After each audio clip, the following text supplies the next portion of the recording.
Hi, welcome to Novel to Listen. Relax and enjoy. Chapter 571 to 590. The location of the horse breeding operation had been very carefully chosen.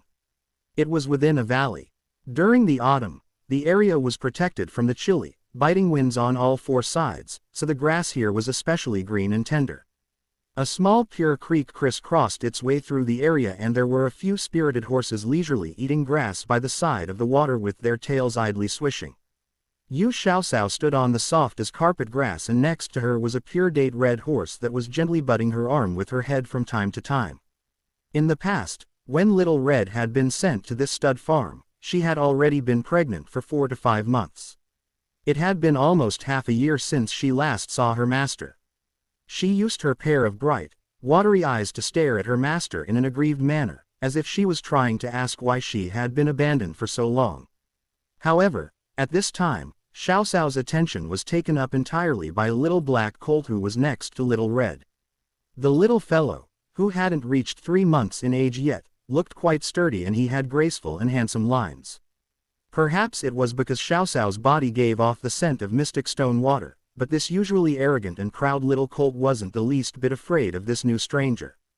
In fact, he pushed away his mother, Little Red, and stretched out his neck to touch Xiaosao. His pair of large, limpid eyes curiously regarded this strange human in front of it. Xiaosao retrieved a piece of rock sugar from her embroidered pouch and dipped it into some mystic stone water before delivering it in front of the little fellow's face. The little black colt's eyes immediately lit up with interest. This was the tantalizing smell that was in his food every day, and it was more irresistible than oats and bean fodder. How could the little horse possibly reject such delicious-smelling food? However, by the time he reached his head forward, a long tongue curled forward, around the sugar lump, and the tasty snack in front of him had disappeared. The little black colt stood there stupidly for a second and then raised his head. He discovered that the owner of that tongue was his own beloved mother. Wah wah wah. The other foals had mothers who truly loved their children. Every day, those mares would use their tongues to help wash their offspring's fur. However, his mother, other than trying to steal food from him, was like a stranger. No, she was even worse than a stranger. Whenever he tried to get closer to his mother would always step away in disdain. Every day, when it was time for him to drink milk, if it weren't for the farm hands doing their best to placate his mother, then he would have long starved to death. Fortunately, when he got a little bit older, the grooms added food for him. However, whenever it was time to eat, his mother would run over and try to steal his food. The stable hands saw how pitiful he was, so they would always add some more for him later. As he was small, he ate at a slower pace. Thus, when his mother finished eating the food she had stolen, she would always run over to eat his share again. Wah wah wah. Now it was the same again. His mother had stolen that sweet-smelling piece of candy from that human little girl from him. Was he not his mother's true son? He must have been picked up from the side of the road. Wah wah wah. The little black colt's jet black eyes seemed to be shining with wet tears as he wretchedly watched as Little Red chewed on the lump of rock candy with relish. He looked quite pitiful and pathetic at this moment. Little Red truly didn't like that black-furred son of hers. If she hadn't lost control of herself and allowed fierce wind to take advantage of her, she wouldn't have gotten pregnant with this fellow and been sent to this godforsaken place, in the middle of nowhere, as a result. What was wrong with eating his fodder? After all, when she was by her master's side, she ate delicious foods and drank delicious water every day. All of her meals then were more delicious than this little fellow's snacks. She had eaten so many sugar lumps that she had almost gotten sick of them. HMPH. If it wasn't for this little fellow, she wouldn't have had her job snatched away by that stupid white horse and would still be her master's primary steed. Instead, she was banished to this tiny, boring area and was sentenced to eat tasteless grass and fodder all day. This son of hers was complaining even though she ate just a single piece of his snack. Clearly, he wasn't a filial child. Yu Xiaosao knew that Little Red had been spoiled rotten by her and was very particular about her food. In the past, when she fed Little Red and Fierce Wind together, Little Red also insisted on snatching away Fierce Wind's portion, but she also didn't want to let her own share go to waste. Thus, the Little Red horse often ate until she was bloated. Fierce Wind, on the other hand, usually had to go half hungry. However, she didn't expect that this horse was still clueless after becoming a mother and had started to fight for favor and food with her own child. Xiao Cao took out another piece of candy and dipped it into some mystic stone water before giving it to Little Red. Only then did Little Red relax. The master still loved her. She knew that she liked to eat candy and had especially brought more over. Little Red happily ate the piece of rock sugar from her master's hand and even licked all of the mystic stone water from her master's hand clean with her tongue. Now that she was satisfied, when the master attempted to give another piece of candy to her son, she didn't try to snatch it away from the younger horse. The master's embroidered pouch was chock full of rock candy and she wasn't so short-sighted to make her master upset and end up losing more in the end. The little colt was finally able to taste the sweet-smelling candy and he closed his eyes in bliss. The candy was so delicious and was 100 times more tasty than the ones that the farm hands would occasionally give him. His mother had said that the person in front of him, the little girl who fed him the candy, was her master. His mother's master was naturally his own master. If he recognized her as his master, wouldn't that mean, in the future, he would get more tasty sugar to eat? As he thought about it, the little fellow's eyes shined with admiration as he looked at his new master. After Zhu Junyang had heard the reports from the steward in charge of the stud farm, he came over. Behind him was the strong and sturdy Fierce Wind. It had been a long time since Fierce Wind had last seen his wife, Little Red, so he eagerly trotted over and used his neck to rub against Little Red in a very intimate and affectionate manner. Little Red, on the other hand, had no interest in the fellow. In fact, she even twisted her head around and bit at his ears until she drew blood. The criminal who had sent her away to this godforsaken place was him. In the future, she was not going to be nice to him at all. Xiao Cao carefully inspected the little colt. The colt was like a mini version Fierce Wind. She took advantage of the fact that Little Red was being distracted by Fierce Wind and began to get closer to this little fellow. The horse breeder had said that the little fellow was still young but had the same arrogant temperament as his father. Other than his personal assigned groom, no one else was allowed to get close to him. Every time the stud farm's veterinarian came around to inspect him, they needed to expend a lot of effort for this fellow to cooperate. Later on, they discovered that as long as they gave him some of that special fodder, this little colt would obediently allow them to do whatever they needed to do. Truly this fellow resembled his mother as they were both little foodies. Xiao Cao took out another sugar cube while the little colt watched her avidly. Then, when she was adding some mystic stone water to it, the little fellow even stretched his head over and used his tongue to drink the water out of the pouch with a satisfied expression on his face. Xiao Cao hugged the little horse's neck. The colt was so small and was even smaller than Little Red when she first got her. However, it wasn't surprising as the horse had only been born about 3 months ago. The reason why he was able to grow so fast and so strong was probably related to the special fodder that she had sent over here under Royal Prince Yang's name, right? After Little Red was done having her tantrum with Fierce Wind, she noticed that her son was currently being groomed by her master and felt jealousy rise. She rushed over and pushed her son away before stretching her head forward towards her master. Xiao Cao felt helpless at the sight of her horse's jealous actions and could only first groom this jealous vat of vinegar's sleek and soft fur first to soothe her feelings. Zhu Junyang burst into laughter when he saw this. Little Red is still so strong-willed. Look, Fierce Wind has been injured from head to toe from her tantrum, but he's not even willing to bare his teeth at her. Everyone says that a horse takes after his master's temperament. This prince's horse treats his wife so well, so clearly he took lessons from this prince. Fit, you. Xiao Cao comforted Little Red as she interacted with the little black colt. However, she didn't forget to rebuke the self-satisfied man in front of her. Are you sure you want to compare yourself to Fierce Wind? Are you sure you're as good-tempered as Fierce Wind? When has this prince ever been bad-tempered in front of you? All of the rumors in the capital say that this prince is a scary beast, but, in front of you, I act like a gentle little rabbit. I have never had a temper tantrum or threatened force against you. He paused for a moment and then a mischievous smile crossed his face as he slyly said, if you don't believe me, then you can also bite this prince a few times. That way you can test just how good-tempered I am, right? You. Xiao Cao watched as that shameless fellow scuttled over with his lips pouted. Her face felt hot and she glared at him furiously as she snarled, "There's one thing that makes you and Fierce Wind quite similar." Ah, what part? This was one of the only times when that annoying eyesore, Chief Steward Su, wasn't around, so Zhu Junyang took advantage of the other man's absence to monopolize the little lass. He pecked at her red, alluring lips a few times and only backed off once she angrily glared at him.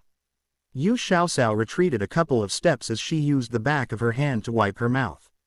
She glowered at him and hatefully said, "You're both incredibly shameless and clingy to the extreme." Brazenly shameless. Everyone always says a fierce woman is afraid of a clingy man. If this prince wasn't more forward, when would I ever be able to hug the beauty? Zhu Junyang was usually quite cold and aloof in front of others, but in private he was quite sloppy and sappy. If his subordinates could see him now, they would have absolutely thought that some evil, perverted spirit had entered his body and started controlling him. Yu Xiaoxiao coldly huffed and stamped her feet helplessly on the grassy ground.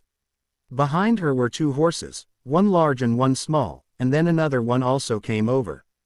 It was Fierce Wind, who was begging for favor. If a stranger was here now, they would have thought that the stud farm had an additional groom in the form of a young girl. "Cower, let me remind you that you will be 16 next year." Zhu Junyang threw a charming look at the little lass in an attempt to change the topic to his liking. Yu Xiaoxiao pretended to not understand what he was trying to hint at and casually replied, "That's right. I'll be older by a year again." Zhu Junyang saw that she was deliberately making things difficult and decided to directly address the issue at hand. "Just look, don't you think this prince should have my lady mother start preparing for the 3 letters and 6 rites? Wouldn't starting to prepare now be a bit too early? Didn't we agree to go with the imperial court's suggestion to only marry when I turn 18? Yu Xiaoxiao continued to bait him. In actuality, after all these years of observation and testing, Yu Xiaoxiao had already accepted this man in front of her. In addition, she felt like she was discovering more and more good things about him every day. One of his good points was that if she married him, he wouldn't expect her to act like the typical virtuous wife like the other old fossils in this era. Other men expected their wives to spend almost all of their time in the 1 mu or so of land in the back courtyard, managing the household and children. Zhu Junyang, on the other hand, had directly said that she could do whatever she wanted to do after she married him. He didn't expect her to change at all. The second good point was that he was very lenient and accepting of her, and this was something very important to her. After all, her ways of thinking and interacting with the world were very different from the other people living in this ancient era. Regardless of what shocking things she did or scandalous things she said, he always reacted the same, with a raised eyebrow and a rueful smile. With Zhu Junyang's observation skills, it would be highly unlikely that he didn't sense that there was a big secret that she was hiding, but he always respected her privacy. He never tried to ask her or chase her about this secret. Sometimes, he would even do something to help protect her and create a smokescreen. His actions truly touched her. Perhaps this was the true reason why she had accepted him. Naturally, the fact that Zhu Junyang had fallen head over heels for her first and chased after her wholeheartedly also played a large role in decreasing the defenses around her heart. "Lass, you couldn't have forgotten, right? 2 years ago, you once told me that, once you turn 16, this prince could propose marriage to you. This prince has thought about it. We'll first settle our engagement, and once all of the ceremonies surrounding that are done, you should be around 18. At that time, we can get married." As he got to this point, Zhu Junyang acted as if he was already in his red wedding clothes, escorting his bride, who was also clothed entirely in her wedding attire. His whole face lit up with exuberant happiness, and it made his handsome face seem even more attractive and bewitching. Yu Xiaoxiao felt her heart itch and thump at the sight of those phoenix eyes filled with pure joy. Her lips curved up into a mischievous smile as she deliberately pasted on a befuddled look on her face. "What? Did I ever say that before? That can't be right. You must have come up with that yourself. You're the big bad wolf trying to trick Little Red Riding Hood." Zhu Junyang narrowed his phoenix eyes and looked at her with a faint smile on his face as he went forward a couple steps. His voice deepened in a magnetizing manner as he said, "Oh, you don't remember. How about this prince help you jog your memory, No. No need. With such an attractive handsome face in front of her, Xiao Xiao unconsciously retreated a couple of steps. She felt like her mouth had suddenly turned dry and she couldn't help but swallow some saliva involuntarily. Bewitching beauties caused the downfall of people, this fact was true. Zhu Junyang, on the other hand, had no desire to let go of such a rare opportunity to be with her alone. Thus, he naturally wouldn't let this little lass, who was always provoking him, go that easily. His voice became a bit hoarse, which added an attractive quality to it, but, this big bad wolf is hungry now and wants to eat Little Red Riding Hood. What should I do? Little Red Riding Hood absolutely refuses. Yu Xiaoxiao seemed to have thought of something as a blush crept up onto her face like the glow from a sunset. Her adorable little pink tongue involuntarily licked the edges of her bright red lips. Zhu Junyang's throat moved a bit and the tiny fire within him ignited with a raging roar. He groaned quietly, "You're the one who's tempting me." Yu Xiaoxiao suddenly felt her waist being embraced by a certain someone's large hand and her body just followed that hand to be smooshed against a certain someone's chest. Her eyes opened wide and she could only see a figure briefly flash before her small mouth had been captured by a warm and soft object. Hot, steamy breath hit her face and she felt her cheeks flush with heat. Her large, doe-like eyes glittered with a bashful light as she looked into Zhu Junyang's phoenix eyes, which were half closed in pleasure.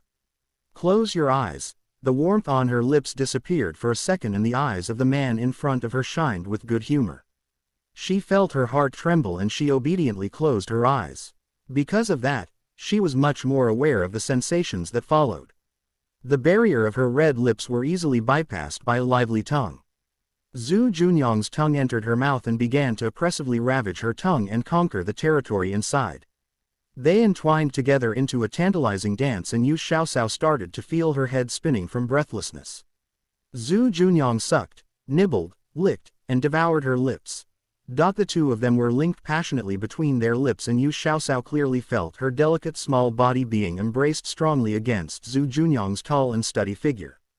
His large, warm hand gently stroked her back, causing involuntary shivers to cascade down her body. Her legs began to buckle and weaken under his ministrations. Just as the two of them were growing drunk on their kisses and were heading towards a mindless state, suddenly, a horse's head appeared between the two of them and interrupted their session. The horse's hot and humid breath steamed over their faces and Zhu Junyang opened his eyes to see a pair of black curious eyes staring at him. He almost couldn't resist the urge to smack that big red horse's face far away. Apparently, when Little Red saw that the master she had waited to see for so long being preoccupied by Fierce Wind's master, she became quite upset and deliberately thrust her face between the two of them to fight for favor. Xiao Xiao, who finally regained her senses, felt her face flush red when she saw her horse looking at her inquisitively. She hurriedly retreated a few steps and hugged Little Red's neck while she buried her face into the horse's neck. As for the little black colt, who had been ignored this entire time, he also squeezed forward and shoved his adorable little head into Xiao Xiao's chest. "Mother's master's body smells so good. I really want to lick at her." All of the lingering affection between the two had been rudely interrupted by these two horses. Zhu Junyang inwardly let out a long sigh and then glared at his own steed. What a useless fellow, you can't even keep your own wife in check. She completely ruined this prince's plans. In the future, it looks like I'll have to change out your good fodder for the ordinary. Fierce Wind expressed his innocence. He was also very aggrieved. All right. Couldn't the prince see that his entire head had been savaged by his wife and was now bloody? His beautiful ears had also been ravaged, but his master not only didn't pity him but also glared at him. Wasn't this just sentencing this horse to death? Zhu Junyang gazed at his future little wife, who was gently stroking the young colt. Her small delicate body seemed to be glowing under the autumn sun, and she looked simultaneously indolent and delicate.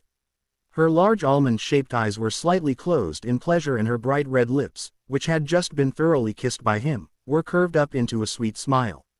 Her entire body seemed to be lit up from within, making her seem like a delicately carved jade statue. Although his future little wife wasn't the most stunning beauty he had ever seen, he felt like the more he looked at her, the more he liked her. He felt his heart begin to throb again. Commander Lu said that there is a herd of wild horses here and there should be some good quality horses that are usually hard to find within them. Do you want to go take a look? Zhu Junyang deeply treasured this time alone with his little lass, and wanted to take her around so she could enjoy the scenery. Naturally, if the little lass would ride pillion with him as well, he would be even more happy. A herd of wild horses. As expected, his proposal had stoked Xiaoxiao's interest. As Xiaoxiao was about to mount her white horse, she discovered that her clothing was being pulled back by something. When she turned her head around, she saw Little Red looking pitifully at her as if she was trying to say, "Master, do you really not want Little Red anymore?" Then, the red horse revealed a fierce expression at the white horse. "The master is mine, go scram. You just gave birth to the baby not long ago, are you sure you're completely recovered?" Yu Xiaoxiao stroked Little Red's head as she asked in concern. Little Red ran around a few times and then rushed back. Her actions were clear. "Master, Little Red is quite well, let's run with the wind." Xiaoxiao took the tack off of the white horse and then put them all back onto Little Red. Suddenly, she saw the little black colt, staring foolishly at them. She couldn't help but ask, "Little Red, your baby is still small, don't you want to spend some time with him?" Little Red snorted in disdain and glanced faintly at her son and then looked away, pretending as if she hadn't seen anything. The little black colt wasn't sad that his mother was leaving. In fact, he was sad because he didn't want Xiaoxiao to go. Usually, Little Red didn't do much else with her son besides trying to steal his special fodder. Thus, the little black colt had already gotten used to the cold treatment from his mother and didn't care anymore. Although he was small, he was quite independent now. Xiaoxiao turned and fed the little fellow another piece of candy. She stroked his neck and comforted him. "Go play by yourself for a bit. We will be back soon. When we come back, I'll give you more delicious things to eat." In a moment of carelessness, she had taken out the thing that the little glutton liked the most. However, it was quite effective. When the little colt heard the words, "delicious things to eat," he no longer clung onto them and obediently watched as the two humans rode off in the distance.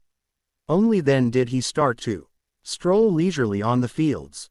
From time to time, he would lower his head to nibble a bit on the grass.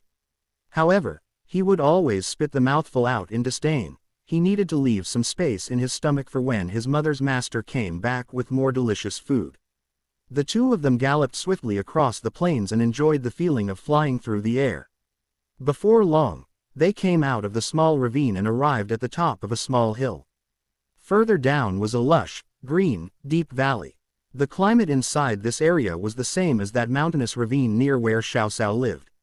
A clear, gurgling stream wound through it and there was an abundance of dark green grass that reached knee-height. From time to time, they could hear the startled cries of marmots and wild hares as they fled away from the horses' hooves. "Did you say that the wild horse herd was in this valley? They chose a good place to live." Yu Xiaoxiao sat on horseback and looked all around this area. With bright and lush greenery all around, she immediately felt her spirits rise. "That's why they say that animals are quite sensitive." Zhu Junyang agreed with her and pointed in a direction. "It's rumored that the herd of wild horses were first discovered over there. If we're lucky today, we might be able to come across them." Yu Xiaoxiao suddenly started to grin mischievously and then spoke her outrageous thought. "The leader of the wild horses must be a stallion, right? Do you think if we use Little Red as a beauty trap that we'd be able to seduce that stallion over?" Zhu Junyang really didn't know what to say. However, this shameless fellow soon smiled brightly and seriously said, "If it were this prince and you came out, I would definitely obediently follow you after being seduced." Yu Xiaoxiao glared at him and growled, "Shameless, not even a little bit shy. However, I heard from the horse tamers say that there truly was a time when a wild horse snuck into our herd here and mated with one of the mares. His offspring was quite a piece of horseflesh." Fierce Wind, who was being ridden by Zhu Junyang, unhappily whinnied, "You want this horse's little wife to go seduce another stallion? Do you have any shame left?" This horse vehemently objects to this plan, absolutely object. Zhu Junyang placated his beloved steed and continued to head into the valley. Without Xiaoxiao prompting her, Little Red followed closely from behind. Evidently, fortune was on their side today. Before long, a herd of wild horses appeared before their eyes. The horses all had their heads down as they leisurely ate grass.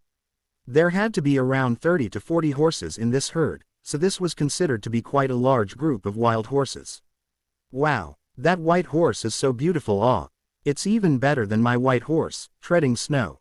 Yu Xiaoxiao's eyesight was quite keen and she pointed out a wild horse who didn't have a single hair out of place. Its fur was a gleaming, snow white, so she couldn't help but exclaim in astonishment and appreciation. Although she didn't know much about horses, she could tell that this white horse, that didn't seem to have a single flaw apparent on its body, was a superior animal. Every line of its body could be seen and healthy muscle bunched out from underneath its fur. The horse that you're talking about should be the head stallion of this wild herd. If you don't believe me, just look.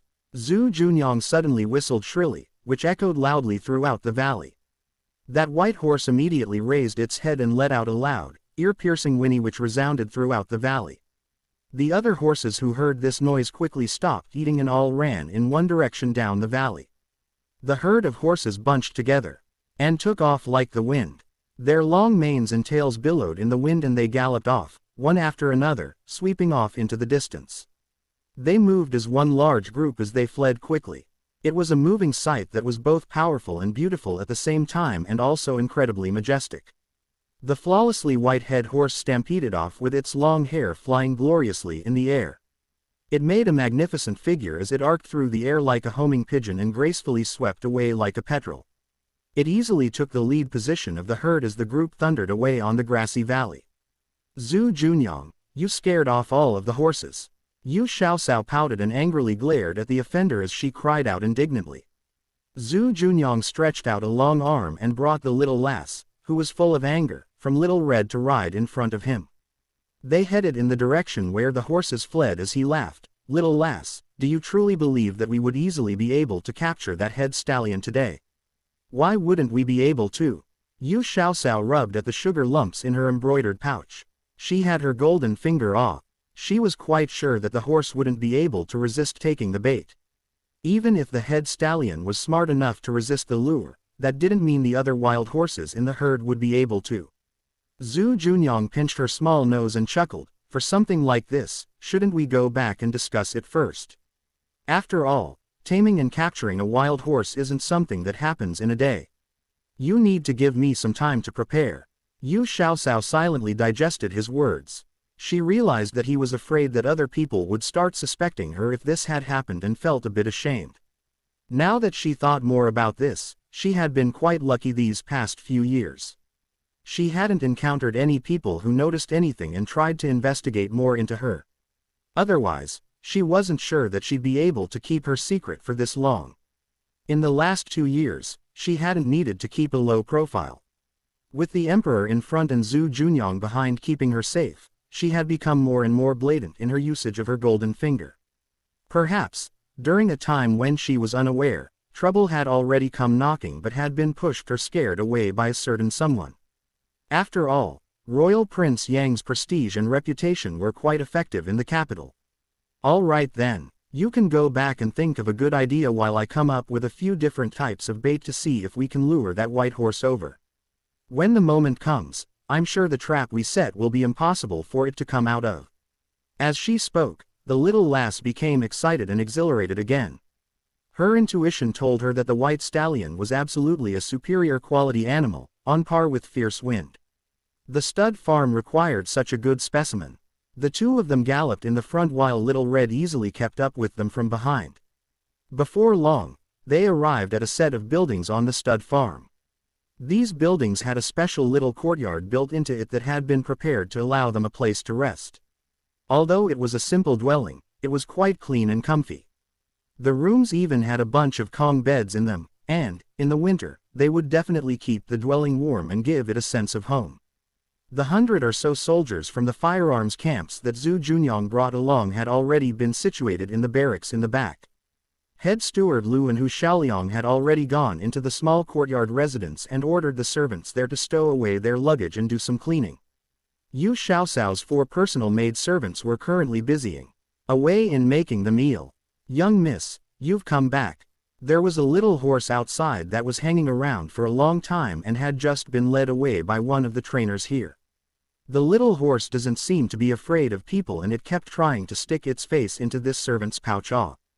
How did it know that this servant keeps snacks in my pouch? As soon as Yingchun saw that her mistress had come back, she came forward and chattered away in welcome. Every time she came out with the young miss, she was always able to encounter interesting and novel things. Thus, whenever there was a trip to be had, she was always very energetic and diligent as she was afraid of being left behind. Wudong, on the other hand, carefully glanced at her young miss and discovered that nothing seemed to be amiss. Only then did she let out a quiet sigh in relief. However, how could her tiny movement escape Zhu Junyang's keen senses? He raised his eyebrows. His little lass's maids were getting harder and harder to fool as time went on. However, he was confident in his ability to steal a few affections here and there away from these guardian devils. A little horse. Yu Xiaosao couldn't help but laugh as she asked, was it a black little horse? Not very tall but seems very smart. Ah. That's right. Ah. Young miss, you've also encountered this horse before. Yingchun looked behind Xiaosao and saw a red horse that she hadn't seen for some time. She smiled. Little Red. It's been a long time. Young miss, will Little Red be able to come back with us this time? Little Red also perked up her ears as if she was very interested in this topic. Although the lands here were full of lush, green grass and she could gallop to her heart's content, she still preferred to stay by her master's side. Her master always gave her delicious foods to eat every day, not like these people, who only gave that little black thing preferential treatment. If she wanted to eat something good, she even needed to steal from him. Such a downgrade. Yu Xiaosao stroked Little Red's neck and fed her a soothing pill as she said, when we go back, Little Red will naturally come with us. The little horse you saw earlier is Little Red's son. Isn't he quite handsome? Ah. She had a proud and happy expression on her face. Little Red had been raised by her since she was young. If in her past life she had taken her pets to be her sons, then Little Red was her daughter now. Thus, her daughter's son was her grandson. Ah. Although she was a bit young to become a grandmother, she was still quite proud of the fact that her grandson was so handsome and lively. Little Red's son. Ah. Iya, if I had known earlier, I wouldn't have let that horse trainer take him away. Wasn't all of the horse fodder we brought along for his sake? Ah. Yingchun exclaimed in exasperation and was a bit regretful that she hadn't spent more time with the little fellow. Young miss, does Little Red's son have a name yet?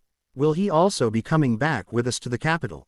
Yingchun helped her master to wash up while she chirped away incessantly like a skylark. The little fellow looks like fierce wind and is black from head to toe. I think the name, Black Whirlwind, will fit him quite well. What do you think? As the grandmother, in this relationship, choosing a name for the horse was naturally her duty. Zhu Junyang, whose opinion had just been asked, had always thought that her naming conventions for things were quite dull. She gave names like Little Red, Little Black, and Little White. In the future, this little colt was destined to become one of the best horses in the empire. He was truly afraid that, in a moment of hot-headedness, she would also give him a simple and common name to this horse. As soon as he heard Black Whirlwind being proposed as a name, he immediately nodded his head in agreement. Out of all of the names that the little lass had come up with, this had to be the best one yet. However, he would have never expected that the lass had gotten this name by purloining it from someone's book. This name is very suitable and quite fitting. Zhu Junyang gave his evaluation. The little lass huffed arrogantly and said, obviously. When have I ever chosen a name that's not fitting? Zhu Junyang glanced in the direction of Little Red and stated, Is that so? Ah. Yu Xiaosao immediately scowled and glared at him angrily. She used her foot to kick at a certain someone's ankle and then huffily left to go eat.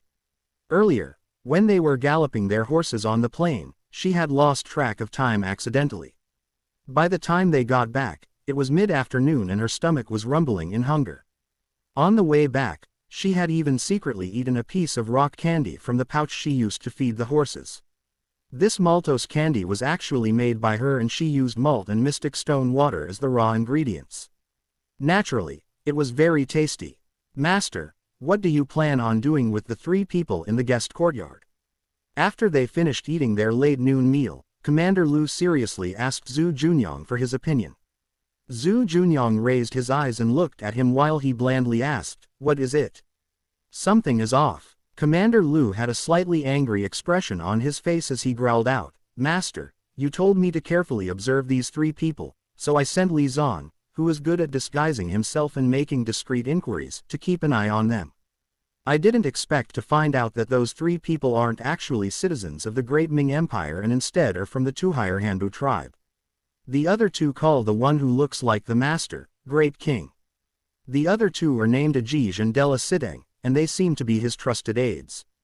Master, for these three people to enter our central plains, they must have ulterior motives. In addition, it must not be for a small reason. This subordinate asks permission to bring a few people over so we can take them for prisoners. Tuhire Hanbu tribe's Great King Yelu Rong. The rulers of the Khitan tribes always had the surname of Shao. Since he had introduced himself as Shao Rong, it meant that he wasn't trying to deceive them. As for Ajij and Della Sideng, one of them was the current wise teacher of the state while the other was a famous general who was well known to be good at fighting. With them here, that basically made it obvious what Yelu Rong's identity was. Although the Tuhire Hanbu tribe was a more subdued tribe, Zhu Junyang still knew them like the back of his own hand as he had once led troops as a high-ranking military official. There were only two reasons why the great king of the Tuhire Hanbu tribe would sneak into their borders, which was a very dangerous thing for him to do. He was either pretending to be injured in order to get closer to his objective, or they had an internal incident in the tribe, leading him to secretly flee into the Great Ming borders. When they had encountered these three men, if he, Zhu Junyang, hadn't lifted a hand to help them, it was likely those three would be dead now. As the great king, Yelu Rong absolutely wouldn't risk his own life to that extent in order to finish a mission. Thus, it was very likely that there was internal strife in his own tribe. No need to hurry. Commander Lu, take a few people to secretly leave the border and make some inquiries on what is happening with that tribe. If it truly is what this prince suspects, then the Tuhire Hanbu tribe will soon make their own moves next. Zhu Junyang smiled craftily like a fox, which made chills run down Commander Lu's body. Like that, Shao Rong and his two advisors were left by themselves in the guest courtyard. Every day, the guest courtyard was always sent delicious foods and drinks for them to enjoy. Furthermore, they even had a highly skilled doctor tending to their wounds. The servants in the courtyard were also extremely polite and treated them with utmost courtesy. Shao Rong had already come up with the idea to become allies with the Great Ming. The only thing he was missing was the chance to broadcast his goodwill to Zhu Junyang. However, by the time their wounds were completely healed, he still hadn't had the opportunity to meet up with the prince. Every time they asked the servants in the guest courtyard about their master's whereabouts, the servants always said the same excuse: the master is currently trapping a wild horse herd for the farm, to diplomatically hint that their master was too busy to see them. In actuality, this wasn't a complete lie. Zhu Junyang had been spending most of his days with his subordinates coming up with a special method to catch these wild horses. Furthermore, they had come up with a perfect strategy. Naturally, this strategy relied heavily on Xiaoxiao's special bait. The so-called bait was merely a cake that was made with a special oat and bean mixture that had some mystic stone water added to it. In order to fool other people, Xiaoxiao also especially added a few uncommon herbs to this bait. Furthermore, her finished bait was tested on the horses at the stud farm. The little black colt, who had just received the name of Black Whirlwind, soon became a frequent visitor at the stud farm's courtyard. Xiaoxiao's and Zhu Junyang's people all knew that he was the son of Little Red and were very lenient towards him. The servants working there had already known that he was the most promising foal they had at the farm, but now they were even more caring around him. The little fellow went in and out of the courtyard all of the time, and he often headed into the inner courtyard's makeshift pharmacy. In fact, he was almost there every day because he was gluttonous and knew that the back courtyard had delicious food. The food there was even more delicious than the extra snacks he was given at the stables. Today, Yu Xiaoxiao was carrying a basket full of bait that emitted the alluring fragrance of spiritual energy. As soon as she exited the inner courtyard, she encountered Black Whirlwind. The little colt's dark eyes immediately lit up and he scrambled over, stretching out his mouth towards the contents of the basket. Tasty snacks, he wanted some. Yu Xiaoxiao pushed at the little fellow's head but wasn't able to push him away. This little guy was extremely shameless and knew everyone favored and pitied him. He knew how to sell his cuteness and used his large, limpid eyes to look anxiously at her, showing that he was feeling a bit aggrieved. His pitiful act instantly conquered Xiao Xiao. She took out a piece of bait that was about the size of a child's fist and had Yingchun feed it to the little fellow. Yu Xiaoxiao lifted the basket and continued to walk in the direction of the stud farm. For the past few days, other than clinging onto her, Zhu Junyang spent the rest of his time at the stud farm, which clearly showed how much importance he placed on this farm. Zhu Junyang was currently discussing matters with the veterinarian and helping the man inspect a horse. When he saw her come over, he fixed his clothing and took the basket from her hands while he quietly asked, "Do you have confidence in this bait?" Naturally, the used products are all top quality. In addition, I added some smoke tree that the horses like and a few herbs to it that will increase the flavor of the smoke tree to its peak. The horses in this paddock should all be able to smell this bait. Yu Xiaoxiao knew that he was deliberately asked this question in front of the vet and the other grooms in the farm. She pretended to not notice that she had inadvertently leaked the ingredients of this bait. When the vet and the grooms in the area saw that their master and future mistress weren't trying to hide the contents of the bait from them, they felt incredibly gratified within their hearts. In their hearts, Royal Prince Yang had risen a few more levels. Zhu Junyang transferred the basket in his hands to Commander Lu. He somewhat anxiously and emotionally shouted at one of his aides, "Zhang Qun, go experiment to see just how far this bait can attract horses. If there's no problems with it, tomorrow we'll start to capture some wild horses. That herd of wild horses has some great quality stallions in there. If we're able to catch around 7 to 8 of them, then our stud farm won't have to worry about having enough prime studs in the future." Yu Xiaoxiao stood at the side and faintly smiled as she watched them busting around. Then, she glanced at the stables behind them and noticed that there were 3 young horses that looked a bit listless. After looking at the clearly worried vet, she could easily tell that there was something wrong with these 3 horses. No wonder Zhu Junyang always ran here these past few days. He now regarded the stud farm with more importance than her. Yu Xiaoxiao didn't want to admit that she felt a bit jealous about this. She stepped closer to the stables and seemed to just idly stroll by the mangers. With her right arm, which had the multicolored stone strung on it, she just seemed to barely pass by the fodder within those mangers. However, if someone was paying attention to the hay and oats inside them, they would have noticed that they now looked a bit more tender and appetizing. "Your Highness, the stables are dirty, please stay away." Commander Lu didn't get to finish his sentence when Yu Xiaoxiao entered the stables. He watched as she used one hand to gently stroke one of the sick horses and had an expression full of pity on her face. Zhu Junyang stepped forward and picked up a dipper full of water and held it in front of Yu Xiaoxiao. He gave her a meaningful glance and Yu Xiaoxiao seemed to understand his hint. She brushed her hand across the ladle and smiled brilliantly at him. In other people's eyes, the actions between the two seemed quite flirtatious in nature. The vet, who was a skinny old man, even deliberately turned his face away in an awkward manner.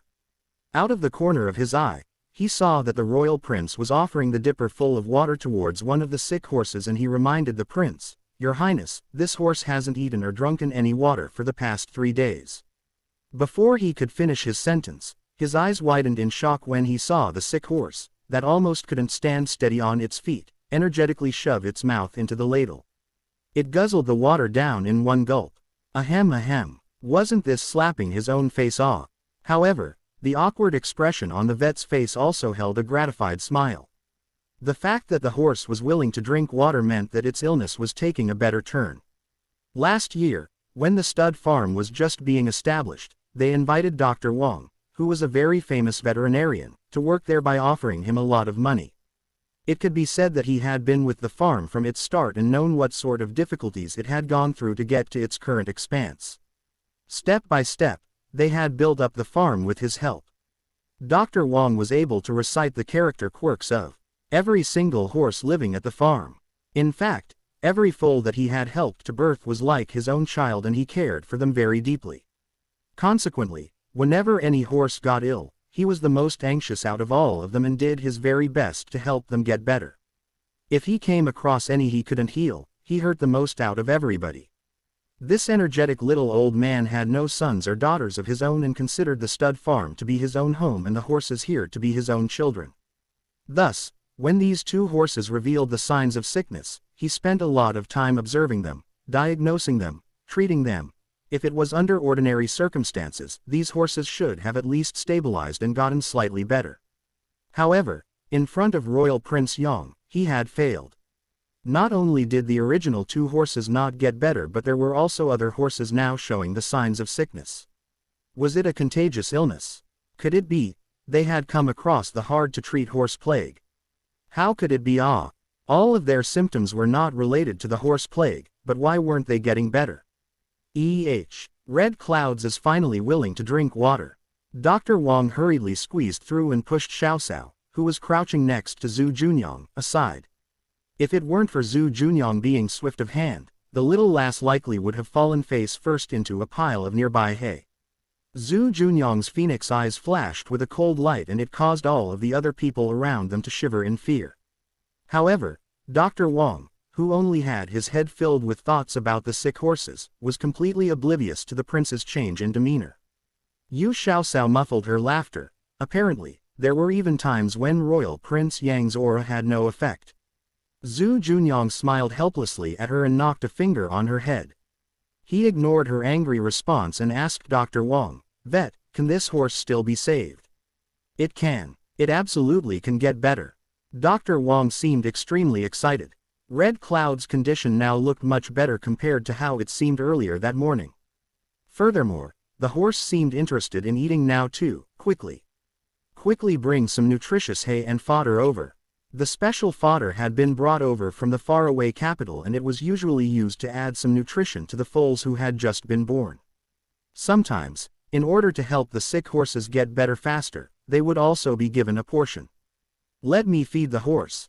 Yu Xiaoxiao took the fodder from the staff in passing. Her pale hand, which seemed as bright as jade, seemed to inadvertently flip the special food around a few times. Dr. Wang frowned a bit and snatched the food over, not even caring that he was being rude to a royal princess. He grumbled quietly, "This special fodder is for the horses to eat, not to play with."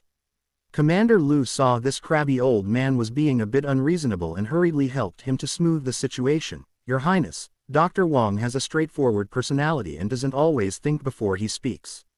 Please don't take it to heart. Not a big deal, he's only worried over the horses after all. The stud farm lacks people like him, who care about the horses wholeheartedly." Yu Xiaoxiao rubbed at her nose a bit self-consciously. In any case, when she had turned the fodder over twice, it had given enough time for the little divine stone to infuse some spiritual energy into it. The horse should get better faster after eating it, right? "Commander Lu, do we have a deep well here at the stud farm?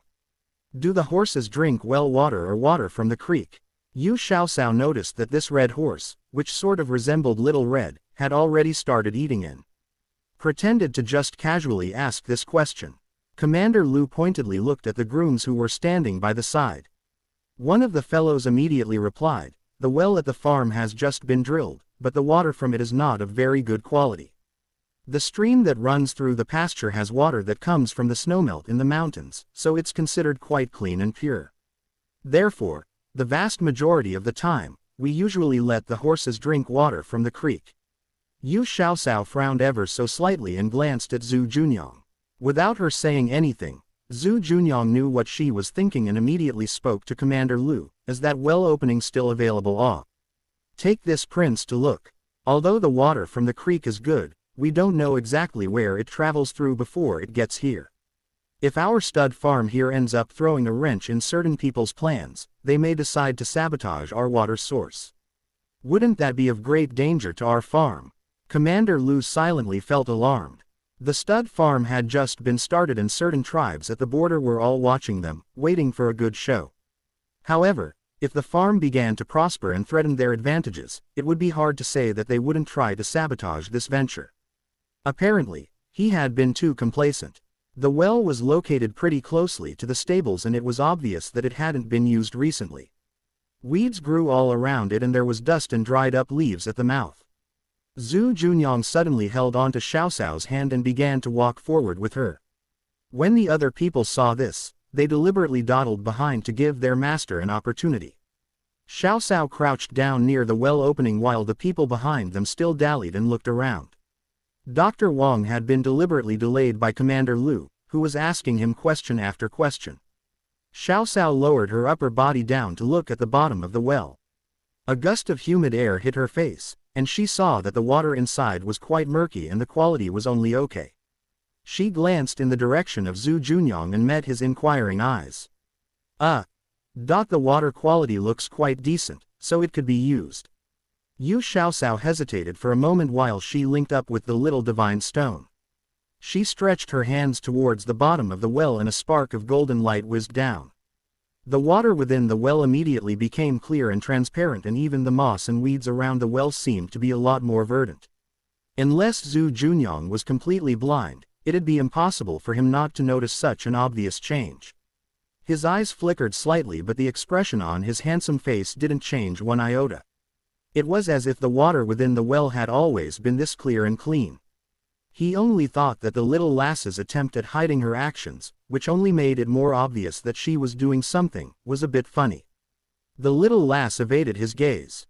If there was suitable sandy ground in front of her, she would have likely buried her head in there like an ostrich to avoid his laughing eyes. One of the grooms retrieved a water bucket and used it to bring up the water from the well by hand. The expression on his face immediately brightened. The water felt cool and refreshing and seemed even more pure than the best spring water from the top of a snow-capped mountain. The taste of the water was also incredibly good. Who would have thought that letting this well sit for a while would let it produce such better water? The stable hand drank another mouthful and almost wanted to continue to drink without stopping. Since the well water can be used, then we will water the horses in the future from it off. Commander Lu also tasted the water in the well and nodded his head in agreement. By the time the group of them were back at the stable, the red horse, who was previously the most ill out of all of them, was already able to stand up again. Its appetite was quite good and it had finished all of the special fodder had been sent over. Furthermore, it looked as if it wanted to eat more. The other few sick horses had also started to eat after drinking the water in the manger. However, they seemed to be only interested in the special fodder and disdained the rest of the food as beneath them. So picky. Dr. Wang patted each horse and there was finally the sign of a smile on his thin and dried-up old face. To him, there was nothing better than a horse getting well to make a person happy.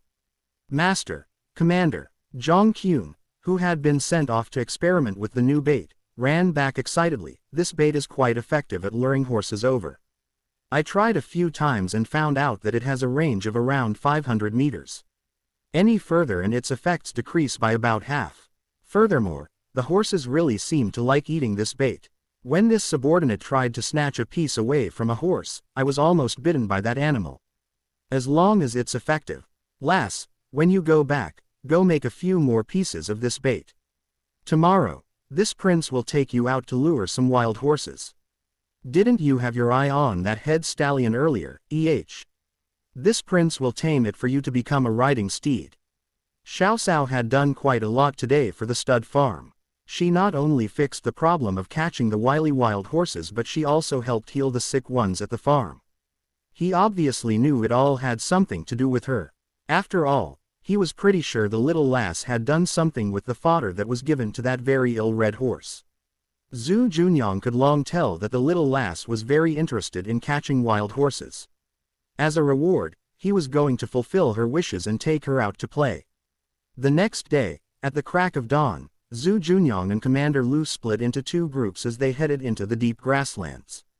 Zhu Junyang's goal was to meet up with that herd of wild horses.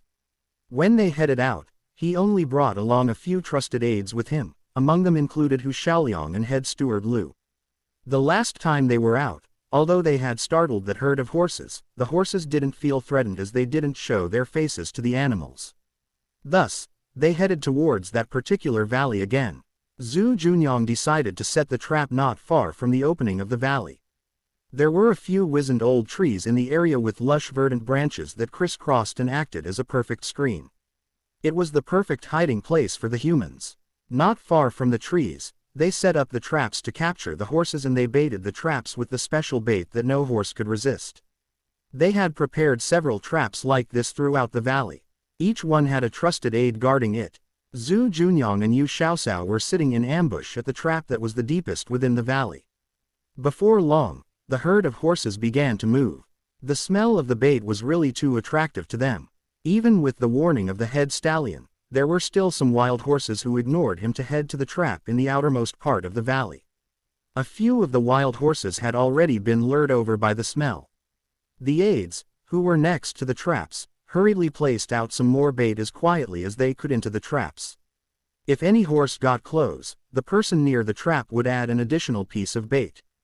Before long, even Zhu Junyang, who was the one closest to the innermost part of the valley, had started putting out bait. As for the aide stationed in the outer part of the valley, there was already a horse who had been lured in. "One's here." Yu Xiaoxiao mouthed a signal at Zhu Junyang. The young maiden was currently lying on the grass and she had a woven grass hat on her head. On top of the hat was a bunch of colorful flowers.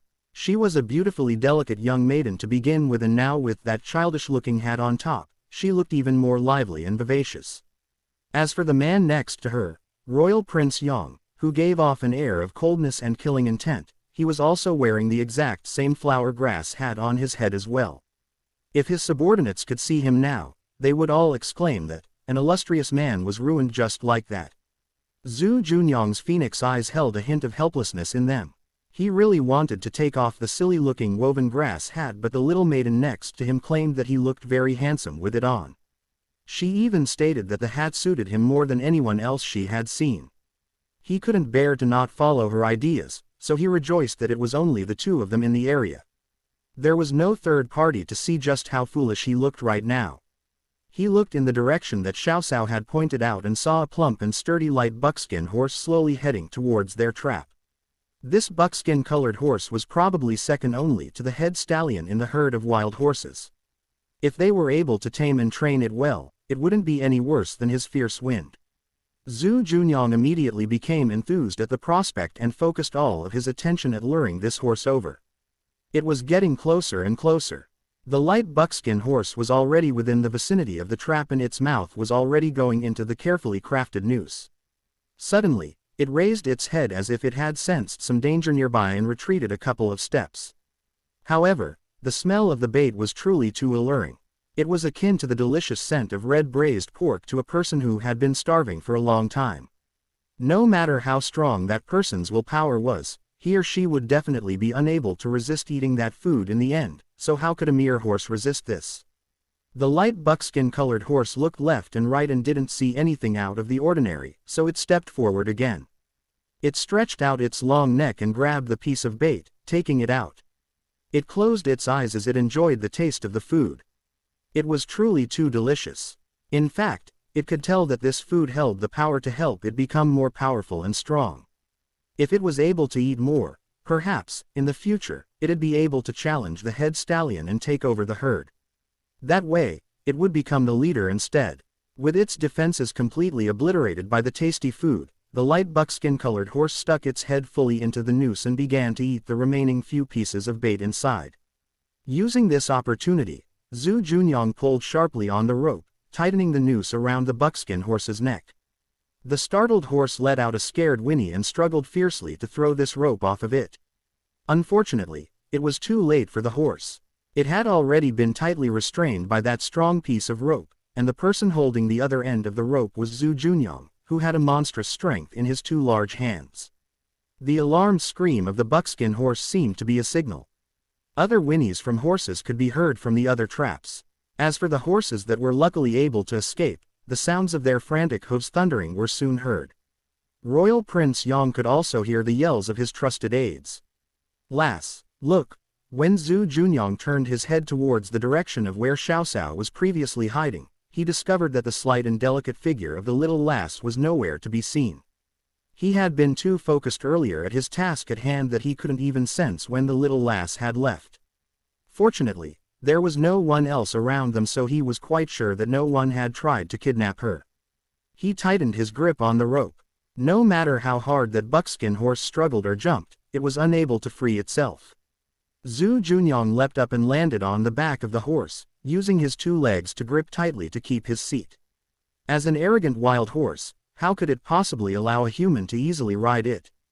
The buckskin horse became frantic and crazy, jumping up and down and bucking with all of its might to get this hateful human off. However, Zhu Junyang's equestrian skills were consummate and he was quite skilled at taming and training horses.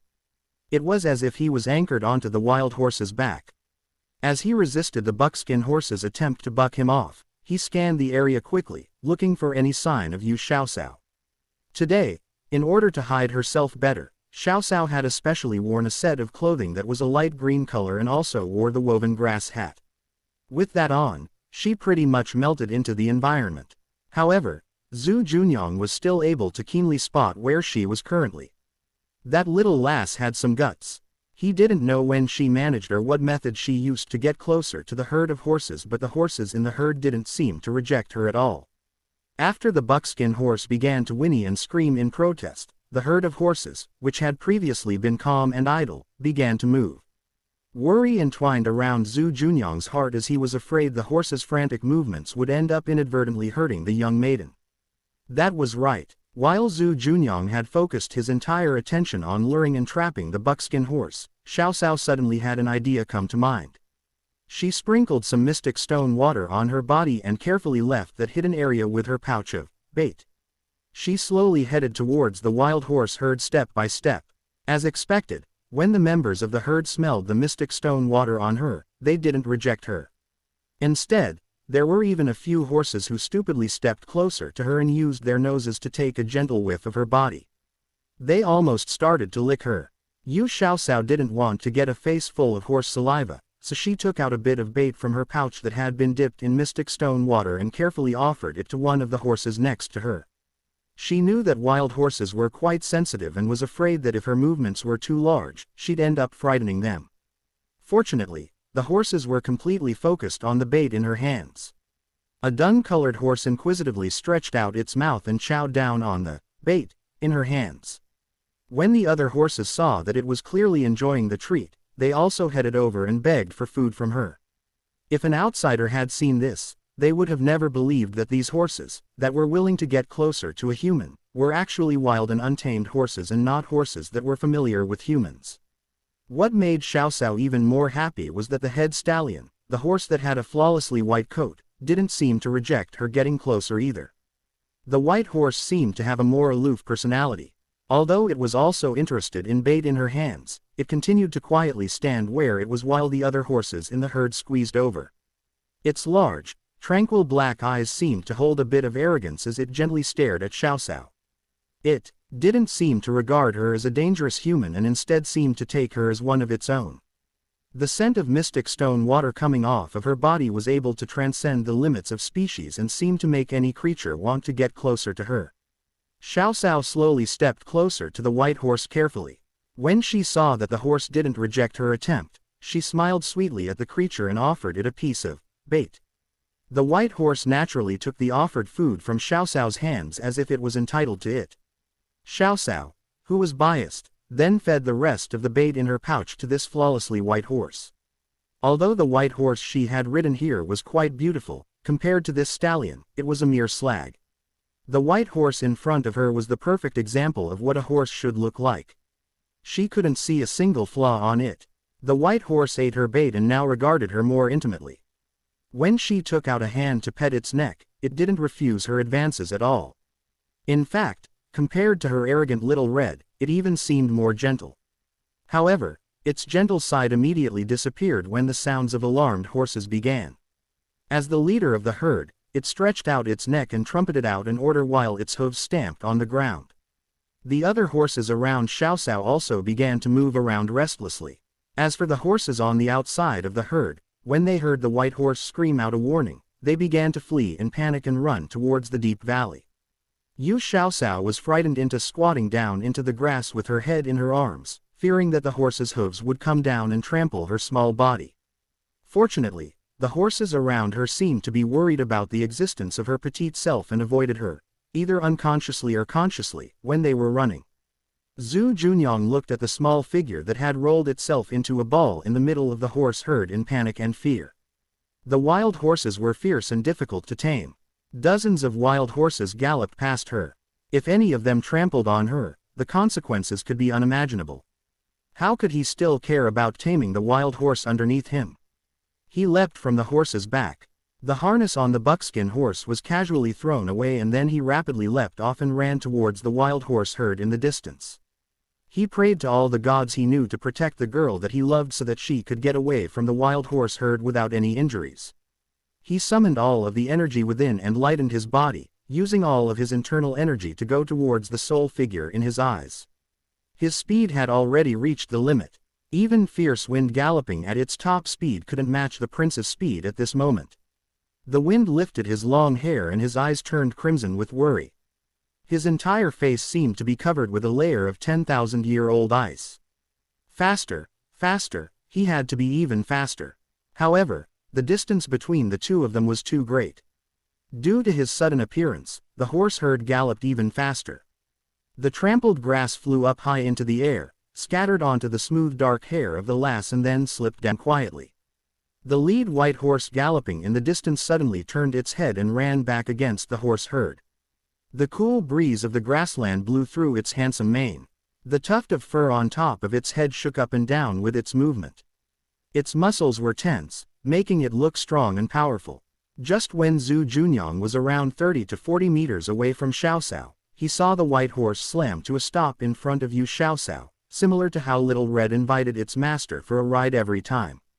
It knelt in front of Yu Xiaoxiao and snorted a few times as if inviting her to mount it. Xiaoxiao was stupefied for a moment. Before her own brain could react, her body had already moved.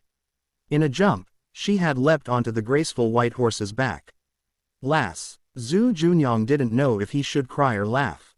This lass, when he was trying to save her using his all, had jumped onto the horse's back without even thinking about it, gradually leaving his sight. Such a heartless little thing. All of his worries for her were for naught. As if it had perceived the dangerous aura coming from the prince, the moment Xiaoxiao jumped on its back, the white horse got up quickly, spread its four hooves, and ran like the wind. The ends of its tail had almost swept across Zhu Junyang's charming face. Don't worry, the horse doesn't have any ill intent towards me. Wait for me to return. Yu Xiaoxiao, who was bent over the horse's back, could only shout at Zhu Junyang as the wind blew into her mouth.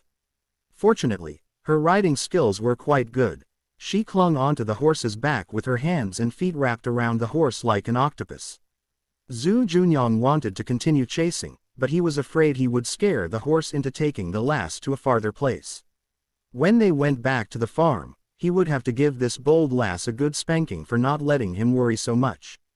While he was having bitter thoughts, he whistled for fierce wind and jumped onto the horse's back, heading in the direction that the buckskin horse had escaped in. Not just anyone could escape easily from the palm of the prince's hand. Let's not mention Zhu Junyang, who had caught up to the unfortunate buckskin horse and was currently having an endurance contest with it. Currently, Yu Xiaoxiao, who was carried on the back of the white horse that was running at top speed, had caught up with the wild horse herd. Dozens of horses galloped through the grassland. After a while, when Yu Xiaoxiao thought she was going to be taken to the distant horizon, the herd of horses slowed down and stopped by a lake.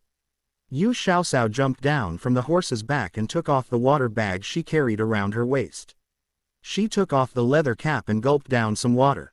The white horse, who had originally wanted to drink water by the lake, stopped the moment she opened the water bag and looked at it eagerly with a pair of big gentle eyes. The white horse's eyes were very beautiful. Under the sun, they flashed with an amber glow. The eyelashes on its eyes were long, curly and thick. If a girl had such eyelashes, she would definitely be envied by her peers. Xiaoxiao had no resistance to that eager gaze. She poured some mystic stone water into her palm. The white horse immediately came to drink the water in her hand, and it even licked all the water droplets from her hand. Yu Xiaoxiao poured several more times until the water in the bag was all gone. Only then did the white horse reluctantly step back, licking his lips with its long tongue. Yu Xiaoxiao washed her hands by the lake and took out a small pastry from the small pouch on her back. She ate it in small bites.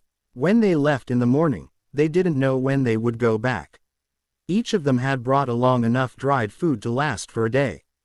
Besides dried meat and crackers, she also brought some personal snacks in her small pouch. The white horse stood silently beside her, watching her eat the pastry with its head tilted, as if it was curious about the taste of the pastry. Yu Xiaoxiao broke off a corner and held it by its mouth. The white horse tasted it and reluctantly ate it.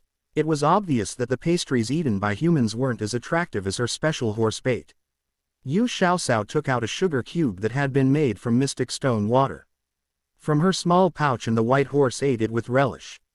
The other wild horses seemed to be very interested in what Xiaoxiao had taken out, but with the white horse present, they seemed more restrained.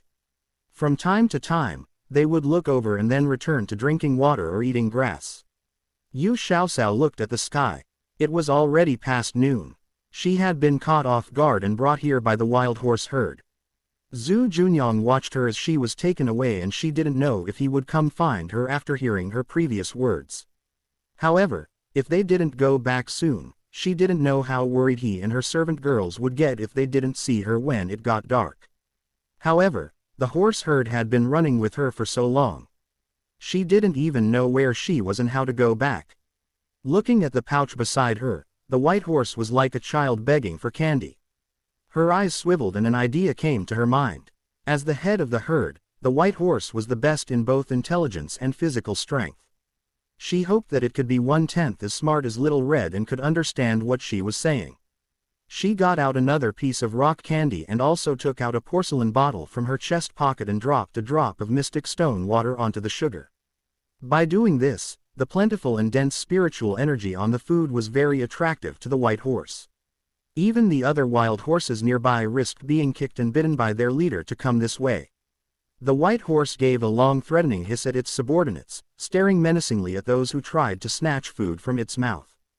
Just as it stretched out his mouth to pick up the sugar cube, which was overflowing with spiritual energy, it discovered that the sugar cube that was right in front of it went missing. Following the spiritual energy, it found that it was hidden behind the little human girl in front of him. The white horse circled halfway around Xiaoxiao, coming to her back. When it stretched out its mouth, the sugar cube changed places and was in the front again. As a proud leader horse, being teased again and again made the white horse a little unhappy, so it bared its teeth menacingly at Xiaoxiao. Hand over the sugar cube or I'll bite you. Yu Xiaoxiao was afraid of provoking this guy. After all, she was counting on it to send her back. She needed to give this guy something sweet to eat first, and she didn't believe that he wouldn't take the bait. I'm playing with you. Here, the sugar cube that was soaked in a high concentration of mystic stone water was put into the mouth of the white horse.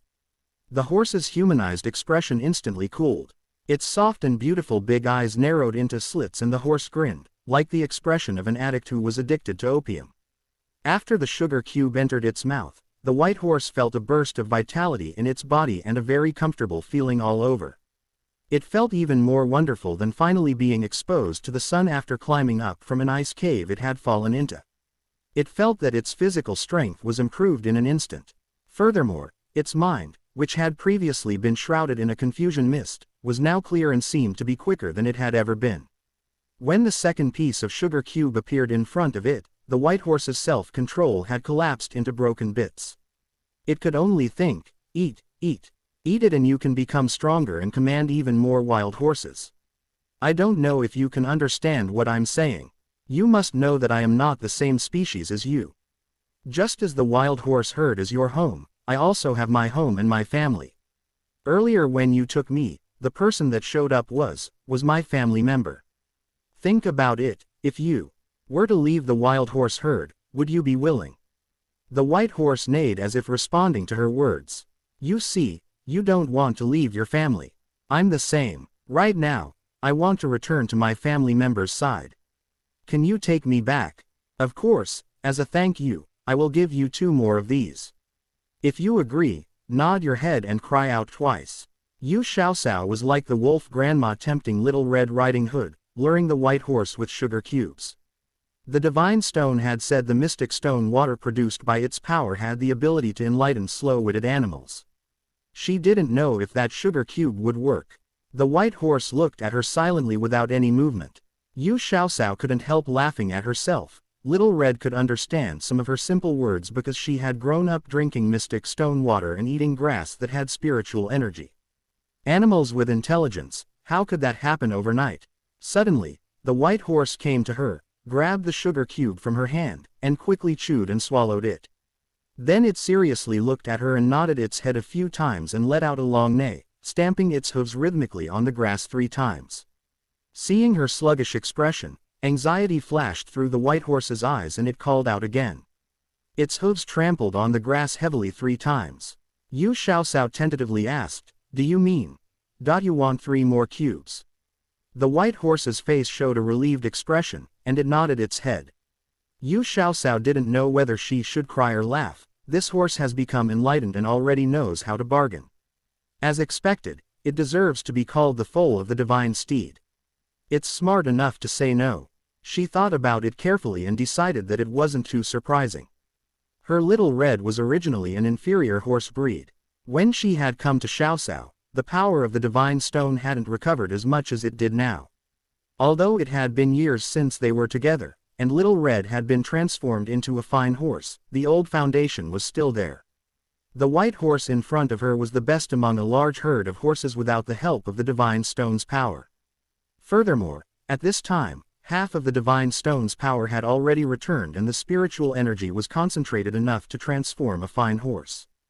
"Deal, you send me back and I'll give you 3 sugar cubes." Yu Xiaoxiao was pleased with the white horse's shrewdness, and wondered whether she could swindle this guy over and help the horse farm breed several fine horses. The white horse stayed in place for a moment to rest before letting Xiaoxiao get on its back. The scene of the horse herd galloping and neighing left Xiaoxiao with only one word to describe it: magnificent. It took nearly an hour and a half for them to get there, so naturally, the journey back wouldn't be short. Zhu Junyang, who had caught the buckskin horse, was full of resentment and had no place to vent his anger, so he began to tame the unruly buckskin horse with all of his might.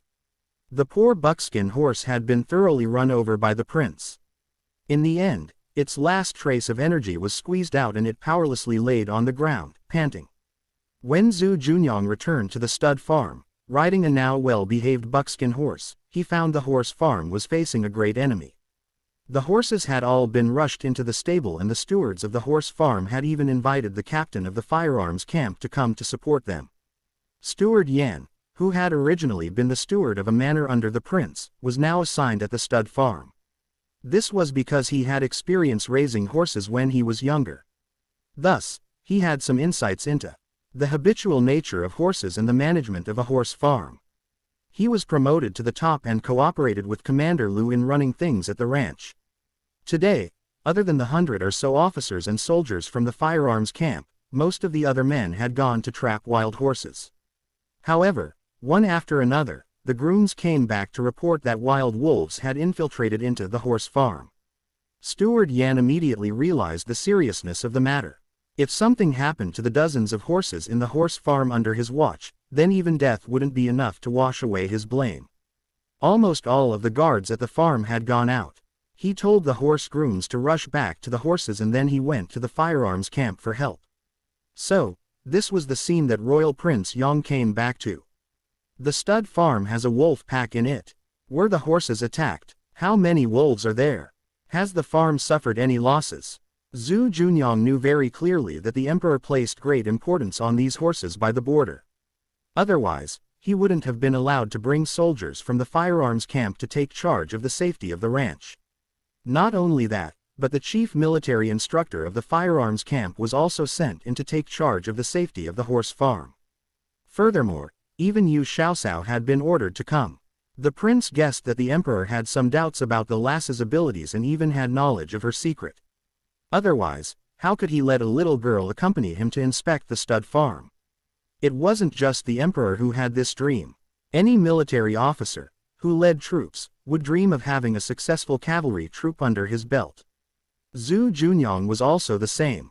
Thus the horse farm's position in his heart was second only to the little lass whose smiles and frowns could influence his heart. A pack of wolves entering the horse farm wasn't a trivial matter. The stud farm had finally found some good horses, so they couldn't be ruined by the wolves. Even the Khitans, who were valiant and skilled in warfare, had almost been annihilated by wolf packs, much less tamed horses. Steward Yan felt deeply ashamed in his heart. In his anxiety, He hadn't asked the questions that the master had asked. Steward Yan pleaded forgiveness for his fault and immediately asked people to find the grooms that had brought the news. He planned to ask them in front of Royal Prince Yong. Faced with the majesty of Royal Prince Yong, who was dressed in fine clothes, the horse grooms felt as if they were between a rock and a hard place. When Royal Prince Yong asked about the wolves, one replied, when pacifying the horse herd in the commotion, this servant faintly saw 2 wolves in the chaos. Another added, the 2 wolves didn't attack the horses and just moved around them at a distance. Another said, I didn't see the wolves. I only heard the wolves howling. What did the 2 wolves look like? Zhu Junyang frowned and had a faint guess of the situation's origin. The 2 wolves are different from the gray wolves we usually see. One was black, and the other was snow white. When you take a quick look at them, you can't tell that they are wolves. A horse keeper who saw traces of the wolves said without thinking too much. Hearing their words, the captain of the firearms camp gave a long sigh of relief and, with a smile, said, false alarm. Guys, withdraw. What's happening? Steward Yan, who saw the officers and soldiers of the firearms camp give a salute to his master and swiftly return to their barracks, was very surprised. Zhu Junyang ignored him. He took out a special whistle and blew on it hard. Before long, 1 black and 1 white lightning-like figure rushed out from the distance, stopping hard. In front of the crowd. That's them. That's them. Several horse grooms stepped back, shouting in confusion. Little Black and Little White suspiciously looked at the only familiar figure in the crowd, and then gazed into the crowd searchingly. Little Black, Little White. Can you guys smell your master? Can you take me to her? Xiao Cao had been taken away by the wild horse herd for more than an hour. The lass was soft and weak, lacking the strength to even truss a chicken. Zhu Junyang was worried about her. If it wasn't because of this mess at the horse farm, then he would have been unable to control himself and had gone looking for her earlier. Steward Yan finally had some idea of what was going on. It looked like the 2 wolves they saw were the pets of the master and their future mistress. He was worried for nothing. Little White stood haughtily, looking at Zhu Junyang with eyes filled with disdain as if it was saying, you are really useless. You can't even protect the master, what kind of man are you? Little Black was more kind because Zhu Junyang had fed him delicious food on more than one occasion, so it was closer to him. Little Black circled around Zhu Junyang twice and took 2 steps in a direction and then stood still, looking back at him as if saying, what are you doing? Why aren't you following? Zhu Junyang mounted his horse and the 2 little ones turned and ran toward a direction in the grassland. The prince, who was riding his beloved horse, followed closely. Fierce Wind was one of the best among the other horses but, when compared to the 2 wolves, who grew up on Mystic Stone Water, it was inferior. Little Black and Little White ran and stopped, and didn't leave the man and horse behind. Little White was more irritating. From time to time, it would look at Zhu Junyang and his horse with disdain as if to remind them of how useless they were. When Zhu Junyang met up with Xiao Cao who was mixed in the wild horse herd, it was already more than half an hour later. Because the wild horses smelled Little Black and Little White earlier, they wanted to get away. However, because the target of Little White and Little Black was their master, who was in the middle of the horses, it became a game of chase and escape. No matter how intelligent the white horse was, its natural fear of wolves was still present. The more it valued the human on its back, the more it wanted to take her away from danger. The other wild horses were even more desperate to run for fear that they would lose and be the unlucky one that lost their life at the mouths of the wolves. Little White seemed to be aware of something and gradually slowed down. Little Black, seeing their owner on the horse's back in the distance, chased the horse with excitement. He easily caught up with the wild horse herd and the wild horses scattered, running for their lives. Out of the dozens of horses in the herd, in the end, there were only 2 or 3 who managed to keep up with the speed, following their leader, running as hard as they could. Awoo! Little Black was side by side with the white horse and howled, acting in a spoiled manner toward its owner, who was on the back of the horse. The white horse was startled by the sound and almost threw Xiao Cao off its back. At first, Xiao Cao didn't notice the 2 little ones. She was very puzzled when the wild horse herd sped up.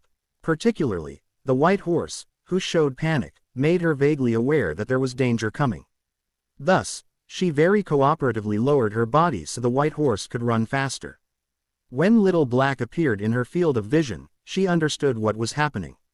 Especially after Little Black's low howl, the horses became even more panicked and flustered, which made her laugh and become a bit mad. "Little Black, do you want me to be thrown off? Don't come so close, let the horses calm down." Yu Xiaoxiao rebuked Little Black, who was running around the white horse happily. Little Black's clear blue eyes immediately filled with puzzlement and aggrievement. Zhu Junyang, who was far behind, was worried and helpless. Little Black wasn't as smart as Little White and was goofy. The more you chased, the harder the wild horses would run unless they became tired, but when would that be? However, seeing that Xiaoxiao was safe and sound, beside her hair which was messy from the wind and her clothes which were a bit wrinkled and had grass stains, Zhu Junyang could finally relax a bit. Fortunately, Little Black stopped very quickly. His ears drooped down, making him look quite gloomy and sad. His appearance was very pitiful and spoke volumes. "I was very happy to see Master, but Master scolded me. My heart is hurt. Wah wah wah tilde Master is so mean." Little White bit his neck. "You are a male wolf. Why are you crying like a girl? You really give wolves a bad reputation. Don't say you are my brother when you go out, it's too shameful to me." The white horse under Xiaoxiao already had its mind opened. It saw that the black wolf actually listened to the words of the human on its back and stopped. It also slowed down. The rush to flee had used up its physical strength and energy. It didn't know which of its subordinates didn't escape the wolves' mouths. However, since the black wolf listened to the human girl's words, that meant the white wolf probably wouldn't hurt the other horses without an order, right? As a fine horse that could go 1,000 miles, it was only slightly tired after the sprint. The other horses following were in a worse state, with foam at their mouths and their hooves were beginning to weaken. If it wasn't for the fear of being overtaken by wolves, they would have fallen to the ground in pure exhaustion. Xiaoxiao comforted the white horse and finally made it stop. She placed a sugar cube soaked in mystic stone water into other horses' mouths that were by her. After eating one, the white horse stretched out its mouth over again. The horse's eyes were full of emotions as if it was trying to tell her that she needed to keep her promise. The herd of horses, which had been chased by Little Black until they almost wanted to vomit blood, very quickly regained their senses after eating the sugar cubes. A few of the horses were able to keep up with the white horse's pace. Although they weren't as smart as the white horse, they were still considered top-quality specimens. Furthermore, they at least knew that Yu Xiaoxiao had something they wanted to have and yearned for. Every single one of them that originally had arrogant expressions now all revealed gentle looks. Think about it. If you go back with me, I'll have the humans take good care of you all. For example, you'll all be able to eat one piece of this sugar candy every day. Yu Xiaoxiao hugged every single horse's neck and then rubbed them. She was setting the stage for the future. The white horse had a face full of disdain. Those horses who had been tamed had all forgotten what it was like to gallop free without any restraints. Submitting to humans was losing their face. It had no desire to become one of those horses. It had no desire to submit and wasn't someone who would be moved by wealth or honor. However, once its thoughts had been translated over to Xiaoxiao through the little divine stone, she could tell that its eyes had never left the embroidered pouch by her waist. Its words would have been more persuasive if it wasn't staring at her goodies. Xiaoxiao hugged the white horse's neck and continued her persuasions. "If you come with me to the stud farm, I promise that no one will try to tame you, unless you want it. I can also promise that you will all at least be able to eat one meal with the fodder that I have just given you. You will all have a lot of freedom and can come and go as you please on the prairie. Furthermore, you won't have to worry about humans coming after you, trying to catch you anymore. The people at the farm will also keep you safe. At night, there's even a warm stable to shield you all from rain and wind. That way, you don't need to be exposed to the elements like you were in the fields and forage for food in bad weather." There were some terms that the horses didn't understand. However, Xiaoxiao had the little divine stone translate everything for her, so her ideas and explanations were fully transmitted to the horses. The little divine stone, who had been suddenly pulled into working for her, had once again morphed into a pocket-sized horse. It jumped and ran around the wild horses. In this form, It didn't even reach the height of the horse's knees but still frolicked around as if it wasn't afraid of being stepped on.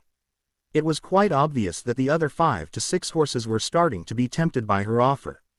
Only the head stallion, the white horse, was still a bit hesitant. On one hand was the dignity of the horse race, but, on the other hand, there was the temptation of delicious foods to eat. The horse battled between these two factors and couldn't come to a decision. Yu Xiaoxiao patted its neck in a comforting manner and smiled as she looked into the distance at that figure that was speeding over. She lightly sighed and said, "There's no need for you to make a decision today. You can go back and think about it. I'll be at the farm in the future. If you want to eat sugar cubes or fodder, you can go and find me. My companion is here and it's getting dark, so I need to go." As she spoke, she took out the last piece of rock candy from her pouch and stuffed it into the white horse's mouth. The white horse could sense that there was another human approaching and became a bit uneasy. The other horses, on the other hand, seemed to be quite calm.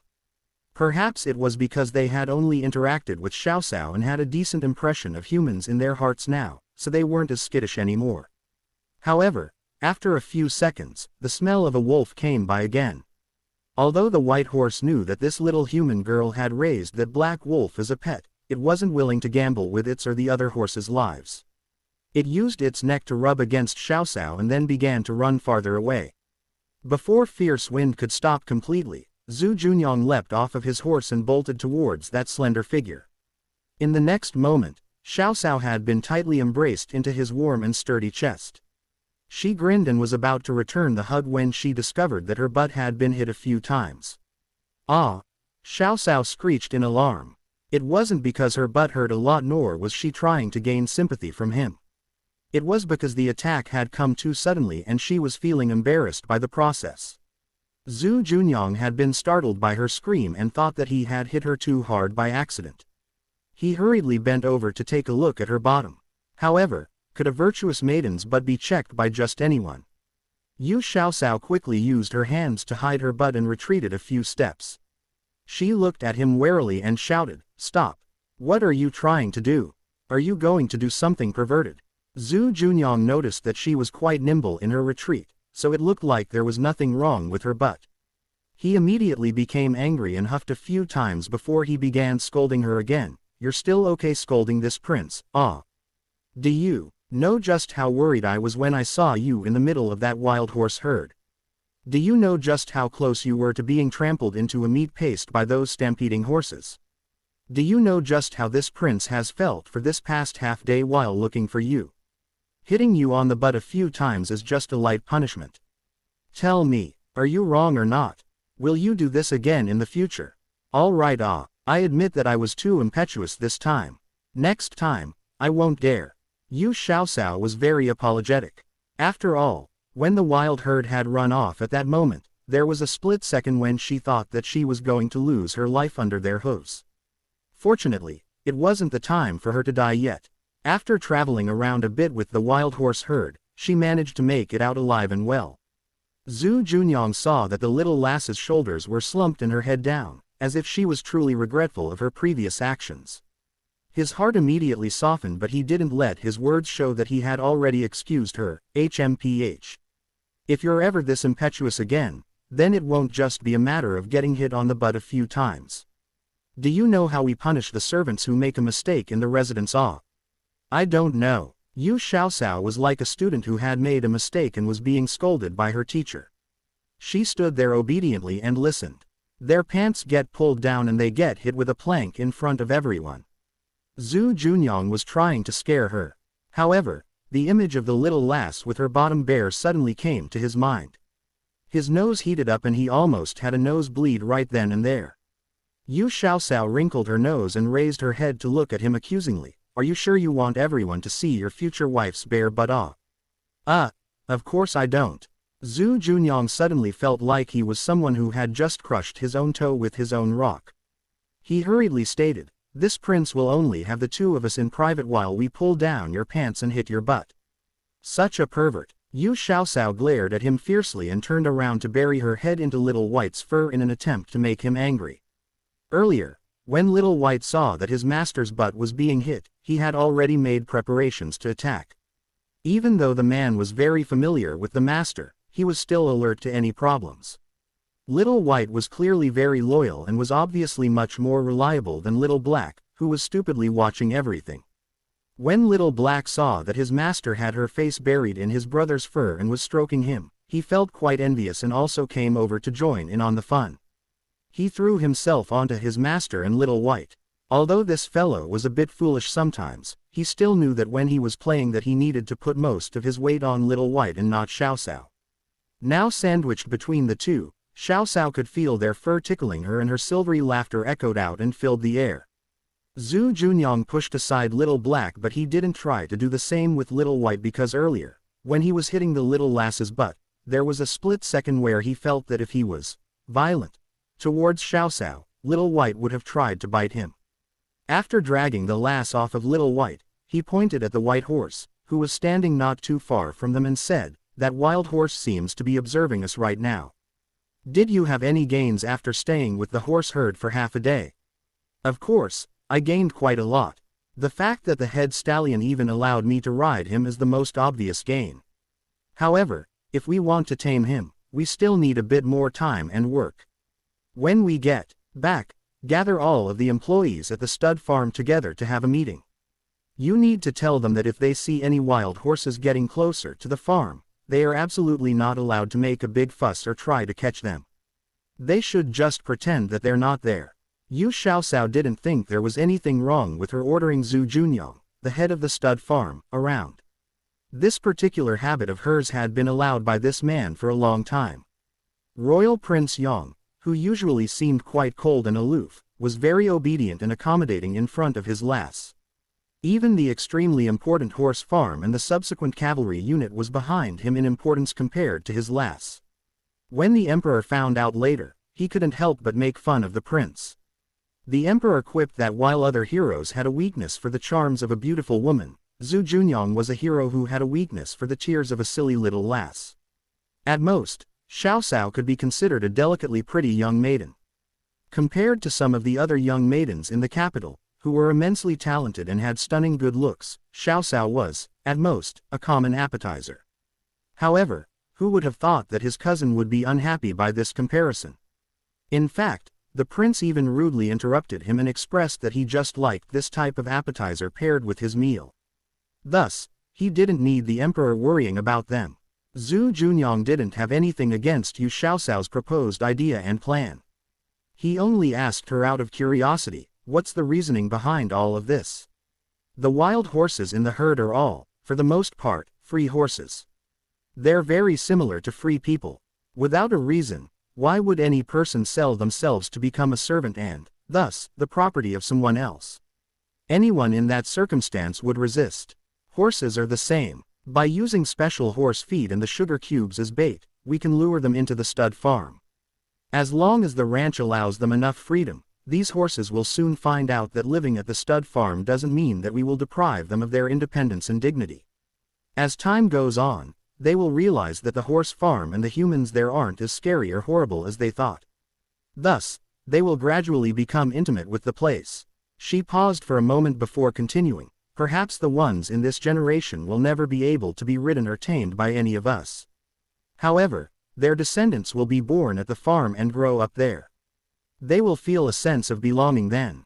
At that time, these descendants won't leave the farm even if we tried to make them go." Zhu Junyang wasn't a slow or stupid person.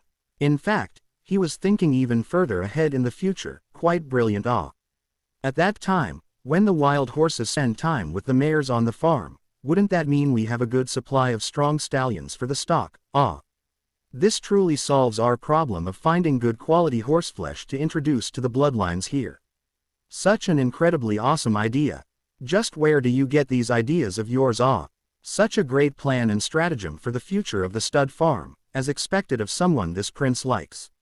HMPH. Just who was the one hitting me earlier and also stated that I needed to be punished?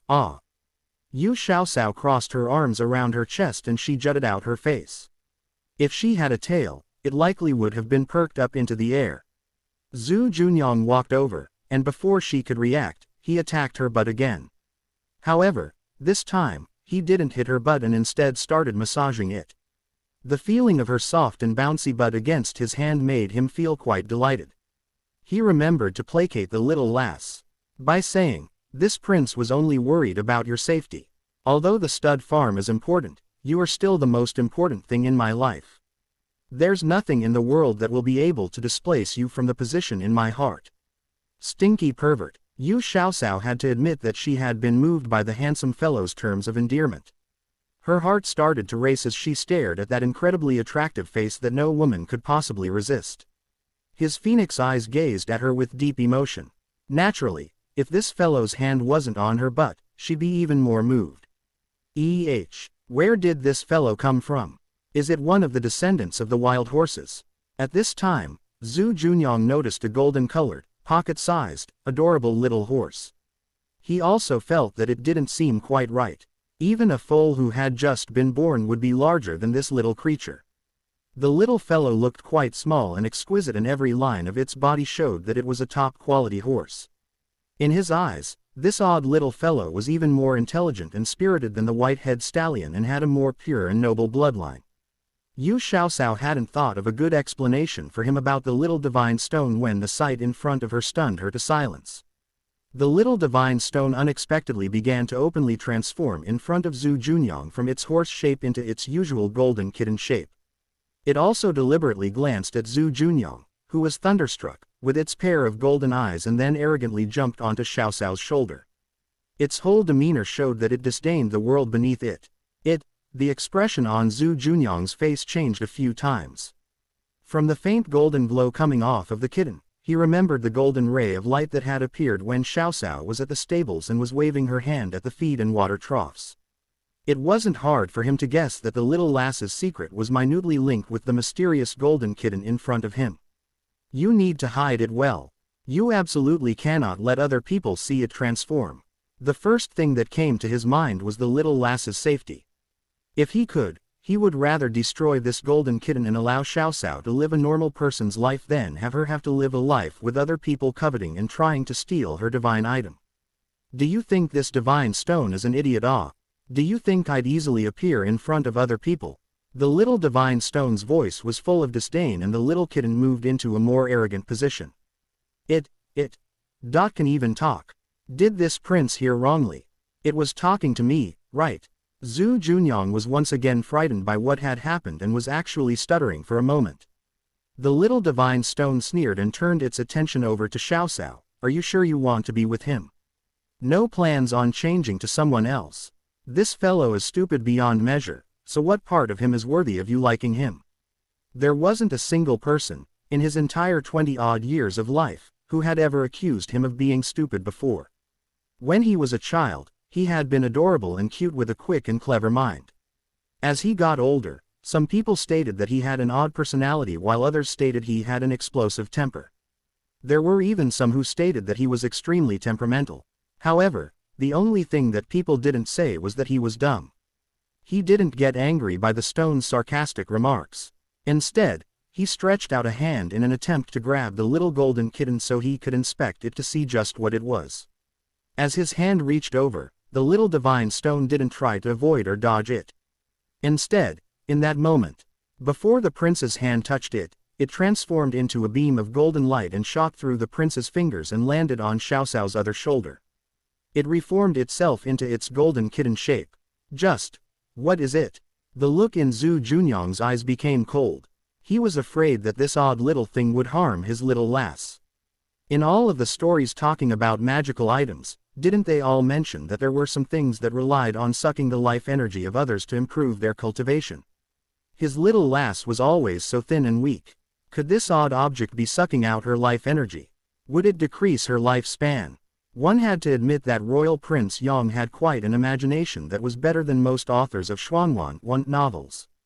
The little divine stone scornfully rolled its eyes at him and lazily remarked, "Xiaoxiao, are you sure you can't like someone else? This fellow even thinks that this divine stone is sucking out your life energy. And also thinks that I'm hurting your lifespan. Go tell him that, if it wasn't for this divine stone, your weak and sickly body would have long expired and you would have met the king of hell. You probably would have reincarnated into a different family by now. It can even tell what this prince is thinking. Does it also have the ability to read thoughts like I do? Zhu Junyang frowned even more deeply. This fellow had too many abilities. It'd be quite difficult to eliminate it. However, did he even have the strength to get rid of this creature for his little lass? At least you know your limits. You want to destroy this divine stone. Maybe in your next life you'll reincarnate into a dimension where you can cultivate. After cultivating for a few thousand or 10,000 years, then you can see if you can get rid of me.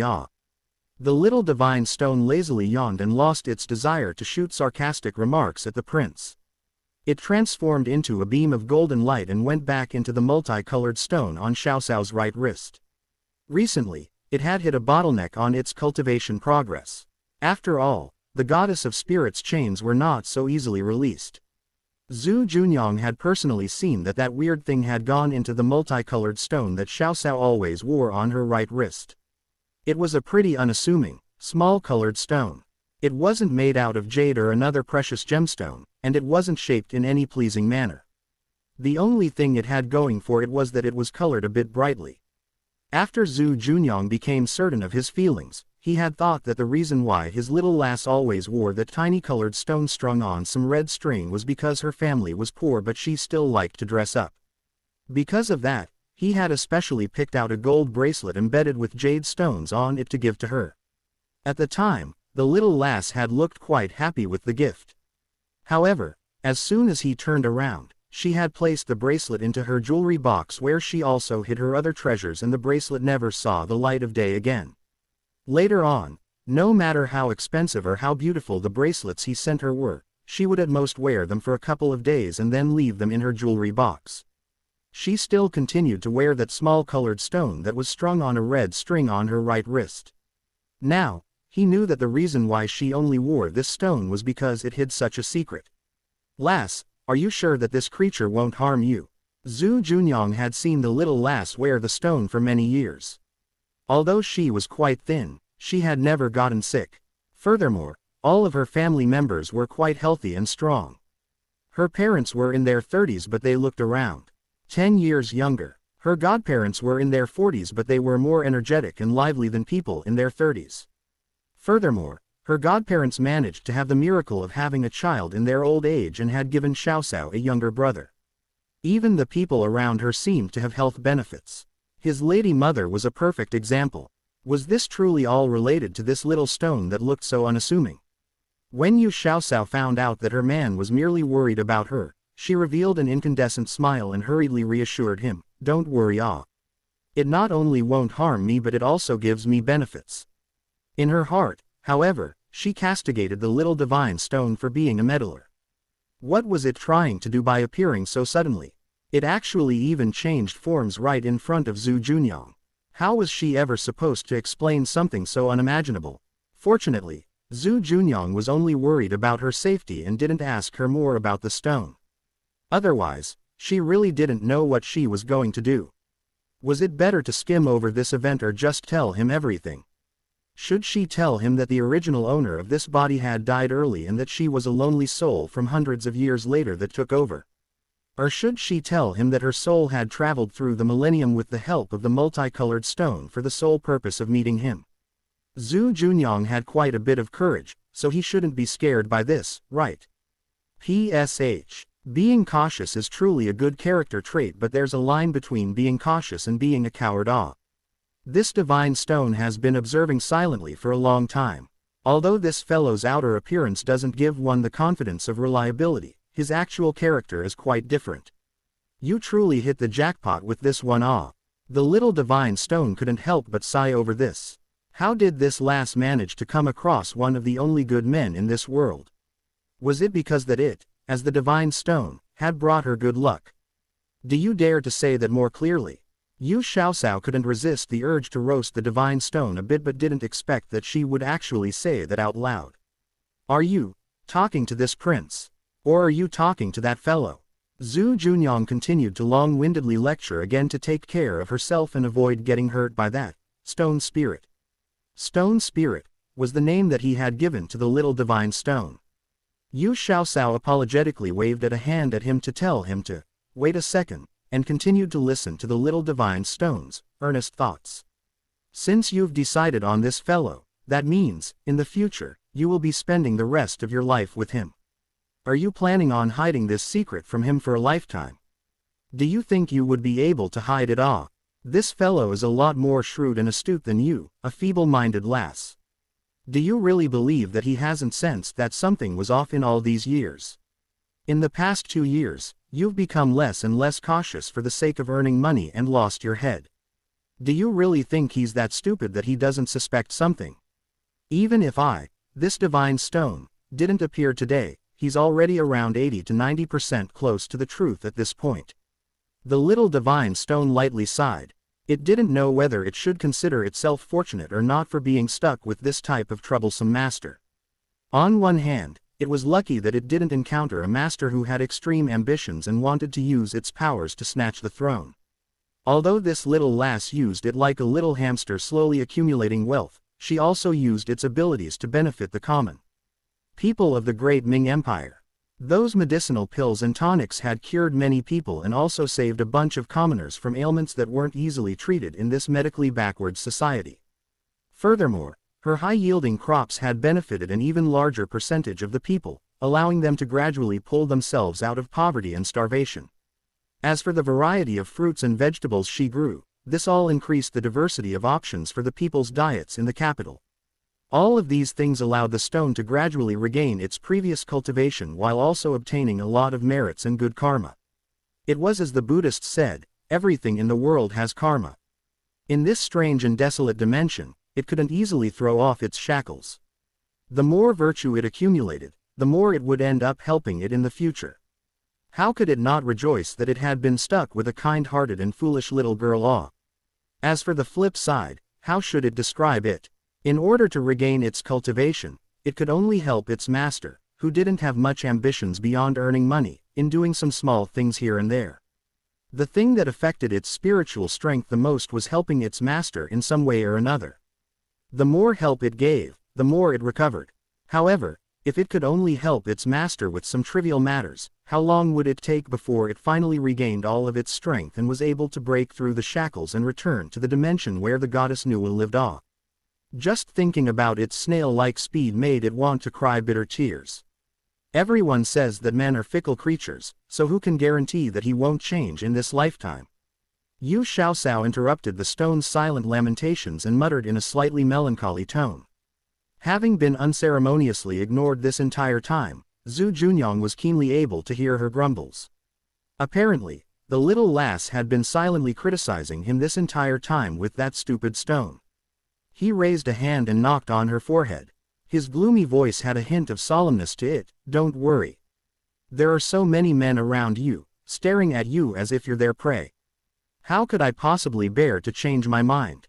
This prince will only recognize you in this life and I don't have any room in my heart for anyone else. Yu Xiaosao rubbed at her forehead, which was faintly sore, and rolled her eyes at him. She continued to converse with the little divine stone. This divine stone also cannot guarantee whether he'll change or not. The only thing I am certain about is that he is solely preoccupied with you. Couldn't you tell that he's been helping you hide everything that you've been secretly doing at the stud farm? He even said that he got the special herbs for the horse bait from the Western Hemisphere.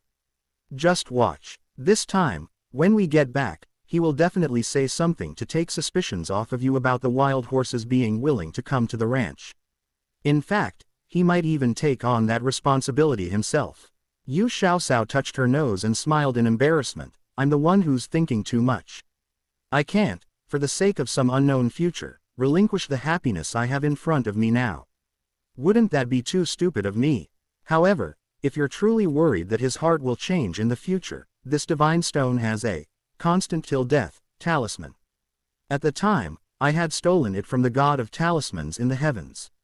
That fellow even chased me to Goddess Nuwa's palace and wanted to complain to her about me. Fortunately, Goddess Nuwa was in closed-door cultivation then and I was the highest-ranked entity in the palace. The god of talismans could only helplessly leave. Ha. The little divine stone let out a joyfully satisfied laugh. No wonder the goddess of spirits ended up sealing your powers and banished you to the mundane world. You're so naughty. Did Goddess Nuwa know about any of this? Yu Xiaoxiao lowered her head to look at a piece of yellowing paper with weird symbols written on it that had suddenly appeared in her hands. She inspected it excitedly, mostly because she had never seen a talisman before and was incredibly curious about them. She had no intention of using it on Zhu Junyang though. The little divine stone immediately stopped laughing and became unhappy. Can't you just converse with me normally? Mocking someone is uncouth. It's better to use your mouth to accumulate virtue. Forget it, this divine stone is generous and magnanimous, and I won't lower myself to your level. You can keep this talisman.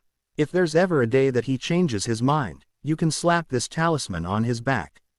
That way, you will never have to worry about him betraying you.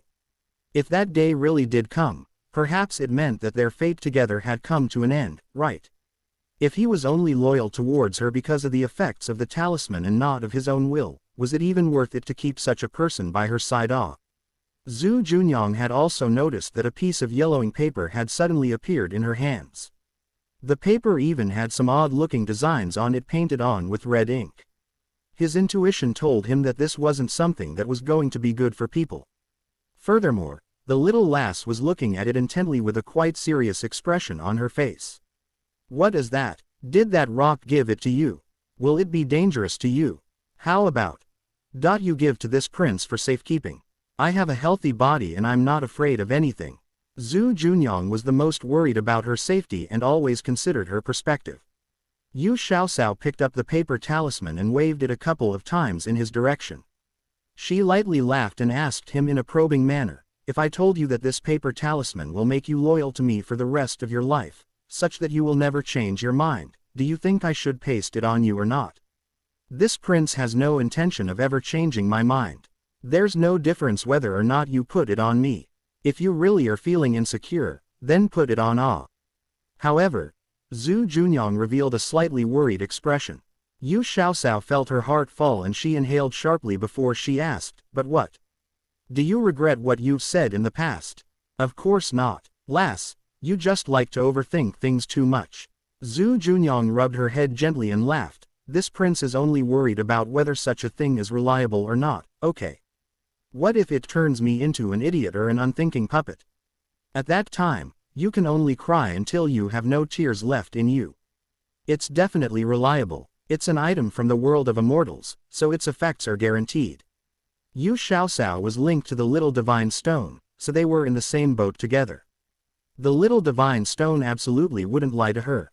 An item from the world of immortals. Zhu Junyang promptly viewed this piece of paper in a whole other light. From what you're saying, then that piece of stone you hang around with is also from the world of immortals and you just happened to come across it.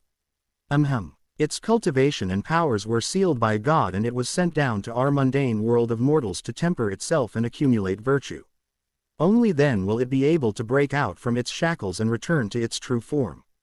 Didn't all of the cultivation novels say something like this? Yu Xiaoxiao gave the prince a half-false and half-truthful explanation. The little divine stone, on the other hand, fell into thoughtful contemplation. Was that truly the intention of the goddess of spirits? The goddess of spirits had always been close to goddess Nuwa like a pair of true sisters. All those years ago, it had caused quite a bit of trouble for goddess Nuwa and offended many people. The other immortals often came charging over to tattletale on it and ended up impacting goddess Nuwa's cultivation progress. After it had been kicked out of the world of immortals, it had been stuck in a bottleneck for a long time. The goddess of spirits must have seen everything clearly, which was probably why she sent it, who was stubborn and mule-headed, down to the mundane world to temper its heart and spirit. Was it possible that only after it learned these hard lessons, its cultivation would increase by bounds and it could return back as a high-leveled god? Even a mere mortal was able to see through to the truth, yet it had held a grudge against the goddess of spirits for all these years. No wonder its recent cultivation progress had been so slow and tortuous. Once it understood its situation better with Xiaoxiao's advice, and realized the goddess of spirits' true intentions, it began to reflect on itself. Suddenly, it felt that, out of the three shackles suppressing it, one of them had been broken. The energy that the goddess of spirits had imbued into that shackle began to harmonize with its own and began to stimulate its stagnant cultivation. In a split second, it felt its energy increase by leaps and bounds. It didn't even have the time to say a parting word to Xiao Xiao when it jumped back into its separate space to begin earnestly cultivating again. It could tell that, once it finished this episode of closed-door cultivation, it would be able to return to almost half of its previous strength. Since you are confident that this talisman has no issues with it, then go ahead. Where do you want to stick it? On my forehead. Zhu Junyang stuck his head forward and even conscientiously bent down to make it easier for her. Yu Xiaoxiao used her other hand to push away his face. The dimples on her face deepened and her pair of large, almond-shaped eyes shone brightly, glittering with emotion. She pretended to be angry as she replied, "Do you believe everything I say? This is only a peace and safety talisman, but it truly was given to me by the little divine stone. Its effects are definitely much better than the ones you can beg from temples. You often are out and about. Tomorrow, I'll make you a small pouch to hold it. You should bring it around and you definitely shouldn't take it out lightly." Zhu Junyang stared at the talisman for a long time and tried to see from Xiao Xiao's expression if there was anything else he was missing. However, Xiao Xiao hid her thoughts very well, so he temporarily believed her. He shook his head in refusal. "Are you still not familiar with my talents? Does this prince really need a peace and safety talisman? You should wear it instead. Last time, at the hunting grounds, weren't you almost eaten by a tiger for a snack? Although it was a frightening experience, didn't that tiger, in the end, become our prey? Xiao Xiao lowered her head and quietly mumbled a bit. It had been almost a year since that happened, yet Zhu Junyang still harped about it. "Keep that talisman safe. When you get back, have Wudong make a small pouch for you. I'm afraid your embroidery skills are such that you wouldn't be willing to wear anything you made yourself." As he talked, he especially glanced at the ugly embroidered pouch that was hanging on his waist. Yu Xiaoxiao's face immediately turned bright red. That was the pouch that she had made after her godmother had threatened her. It was supposed to be a way for her to learn some feminine skills. However, not only did the pouch turn out slightly deformed, but even the embroidered pattern on the outside was also quite sloppy. It was hard to make out what it was supposed to look like. At that time, she had even happily showed off her first finished sewing product to the prince, but he had actually snatched it away from her. He began using it despite other people laughing at him. Even He Wanning had teased her for this. She said that, when she compared her skills to that pouch, even her sewing skill level seemed to go up a few. Yu Xiaoxiao had tried many times to get the pouch back from Zhu Junyang to no avail. Now that she thought about it, perhaps she needed to learn how to sew better from Pippa when she got back. That way she could at least sew a decent-looking pouch. Out of all of her maids, Pippa had to be the one who was the most skilled at the womanly arts. She also had a quiet personality and a lot of patience. Many of the sewn items that she used had all been made by that maid. Zhu Junyang saw that the little lass seemed a bit upset and hurriedly changed the subject. "You said this thing was given to you by that piece of rock. It's only a tiny and round-colored stone. Where does it keep something the size of the talisman? If I didn't personally see that it could change forms with my own eyes, then this prince would have thought that you were cracking a joke." Perhaps beings from the world of immortals all have their own special dimension to carry things off. Like the bracelet of the heavens are dimension pouches from those mythological stories, right? He was successful in switching Yu Xiaoxiao's thoughts to a different subject. She silently asked the little divine stone repeatedly, "Isn't that right?" The little divine stone, who was currently cultivating, naturally had no response for her. She raised her head and shrugged her shoulders at Zhu Junyang. "Little glutinous dumpling must have gained something and is currently cultivating. When I asked it, it had no response for me. Forget it. Once it's done cultivating, I'll ask it then." No wonder that little golden kitten seems to come and go like a ghost. Apparently, it's been hiding on your body cultivating. How much time does it usually spend in cultivation? Zhu Junyang only asked out of pure curiosity. Yu Xiaoxiao also wasn't sure, so she could only say, "Who knows, With its restless personality, as soon as it's done, it'll come out on its own. It's getting late, so we should head back." As she finished speaking, Xiaoxiao carefully placed the talisman into her own embroidered pouch and then waved a hand at the white stallion not far away from them, who still, from time to time, would look over at them. Then, She refused Zhu Junyang's offer to ride pillion and instead jumped onto Little Black's back and let out a loud whistle. They headed back towards the stud farm at an astonishing speed. The grasslands in the evening had a picturesque and stunning view. The setting sun was slowly withdrawing all of its golden needles into itself, and it seemed to regard the world of humans with a shy and bashful glowing red face. Thus, the creek running through the prairie shimmered with a multitude of colors, making people feel as though there was a crystal palace hiding beneath its waters with a precious treasure underneath. A fairy-like young maiden rode a wolf as she sang a beautiful and sweet song. The delicate and lively young lady seemed to be cloaked by a bewitching and gentle rosy glow from the setting sun. It truly looked like she was an immortal girl who had jumped out of a picture. This type of surreal and fantastical image conjured up a bunch of worried thoughts in Zhu Junyang. As someone who had a divine object by her side, would she have the chance to ascend to the world of the gods one day, leaving him alone in this mundane mortal world? Or perhaps, she, who had been touched by divine energy, would continue to be as youthful and beautiful as an immortal while he aged into a stooped-over and white-haired old man. At that time, would he still be able to keep her, an immortally beautiful fairy, by his side? On this day, the people that Zhu Junyang brought along had a decent outcome. Altogether, they had caught 6 wild horses. The best horse that they had caught that day was the light buckskin-colored horse that Royal Prince Yong had personally trapped. As for Commander Lu's group, they didn't come back to the stud farm that day as they had traveled farther to find the other herd of wild horses. 3 days later, they came back with 8 proud and hard-to-tame wild horses. Although none of them could compare to the superior horse that their master had caught, every single one was still much better than the other specimens at the ranch. Following that, Commander Lu and his subordinates began to tame these wild horses.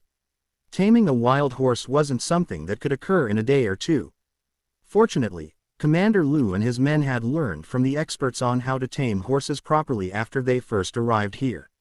Other than the buckskin-colored horse giving them some issues, the rest of them would only require a bit of time before they were ready. Unexpectedly, the wildest and most arrogant buckskin-colored horse was actually the one that got tamed first. Zhu Junyang was tough and unyielding, and his equestrian skills were consummate.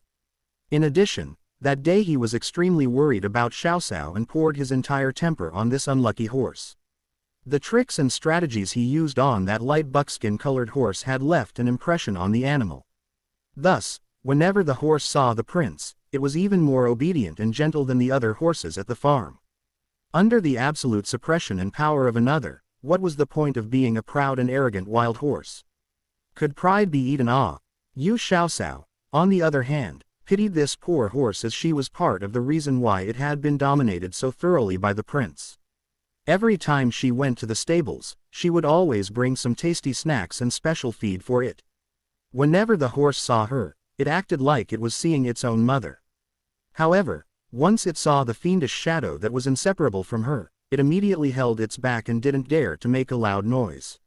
Even when Xiaoxiao stuffed a piece of rock candy in its mouth, the horse acted like a noble-born young maiden and delicately ate the food in a refined manner.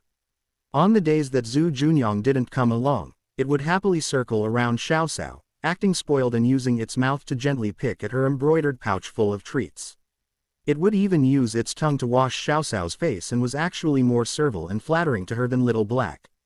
In the blink of an eye, 5 days had passed and there was no news of seeing the white horse and its other compatriots.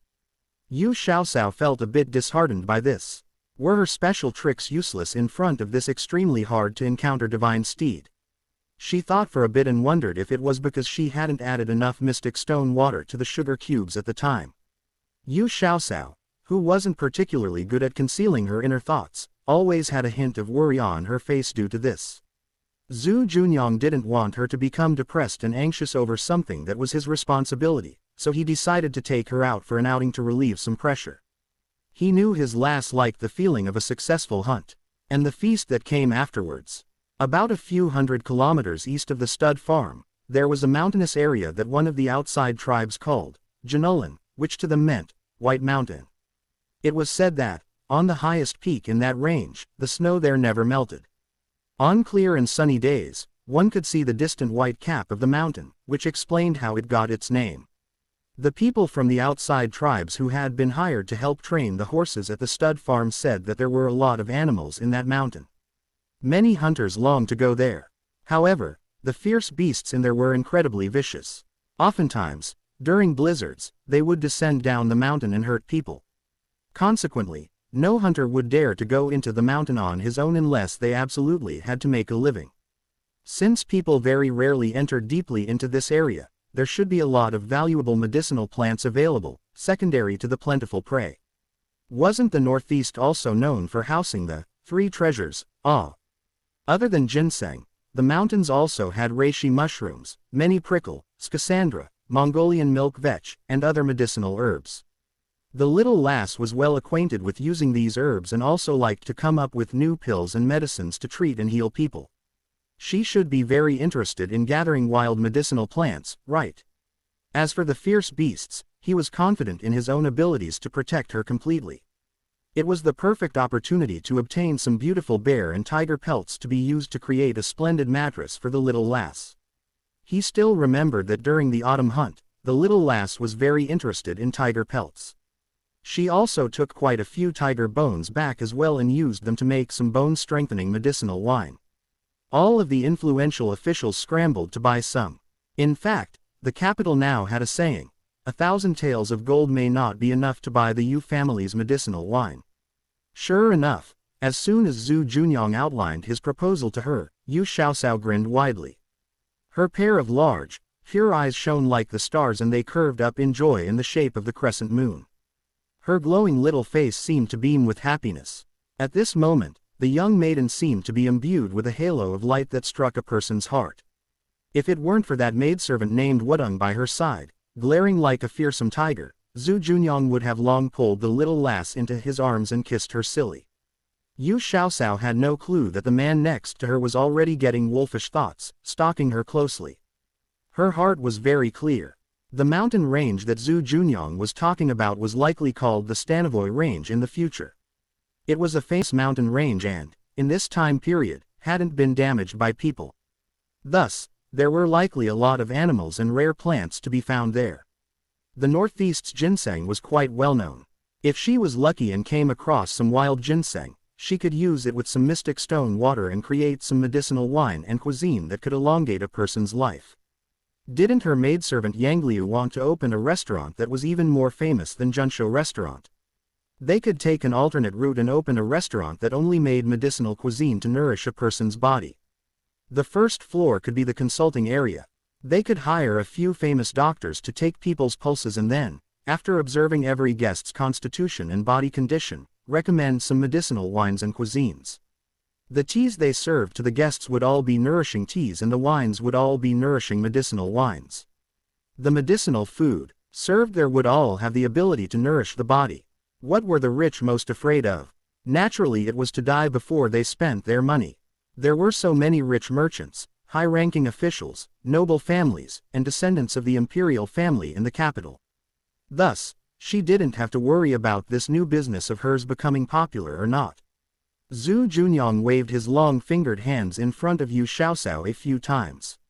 She didn't blink a single time and there was a dreamy smile on her face. She looked like she had suddenly seen a massive mountain of gold in front of her and he thought she looked quite amusing. Just what was the little lass daydreaming about again? Did his proposal prompt another money-making idea in that brain of hers? The little lass always came up with more and more ideas to make money. Now, her family was among the wealthy in the capital. How many years had it been since she got there? If a few more years went by, would she become the richest woman in the capital? By the time he was able to marry her, would other people start suspecting him for going after her immense wealth? After they got married, would his colleagues start to think that he was an idle pretty boy who lived off of his rich wife's money? Zhu Junyang couldn't help but rub his face at this moment. Arg, he spent a lot of time in the military camps, drilling and doing exercises like all of the other soldiers and officers in the regiment. After a month outside, everyone else had already tanned into a manly and healthy bronze color. His skin, on the other hand, hadn't seemed to have much change at all. In a group of brawny, tan fellows, he looked even more conspicuous. With that added onto the face he had inherited from his mother, Didn't he really resemble a pretty boy now?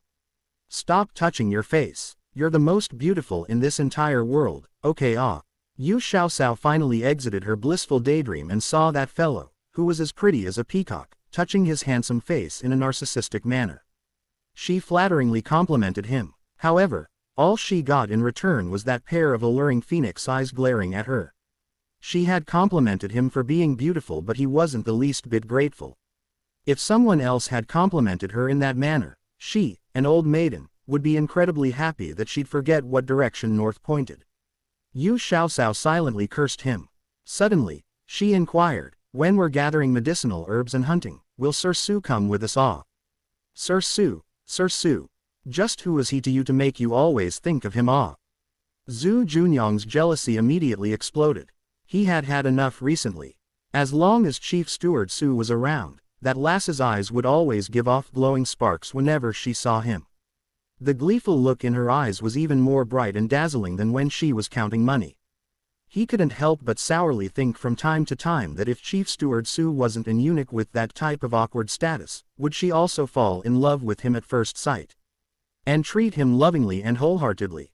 Yu Xiaoxiao was not willing to admit that she found Chief Steward Su's elegant beauty to be charming, so she came up with a different explanation. Sir Su is the envoy sent by the Emperor himself and represents imperial power. We naturally must honor and respect him. If we go out on a tour, isn't it polite to ask him if he wants to go? Aren't I right? HMPH. You make it sound like you have some lofty ideal. Do you think this prince doesn't know that the thing you like about Chief Steward Su the most is his looks? The jealousy within him didn't abate at all. He grumbled sourly, "Lass, when you were young and tiny, you used to salivate over me all the time. Furthermore, the first time you saw Chief Steward Su, you wished you could stick your eyeballs onto him. Do you have any womanly reserve in you?" How am I not reserved? Everyone loves beauty and that's a fact. Me showing my appreciation off in a calm manner is much better than those fake fairies who surreptitiously look at others. Yu Xiaoxiao was upset by his words.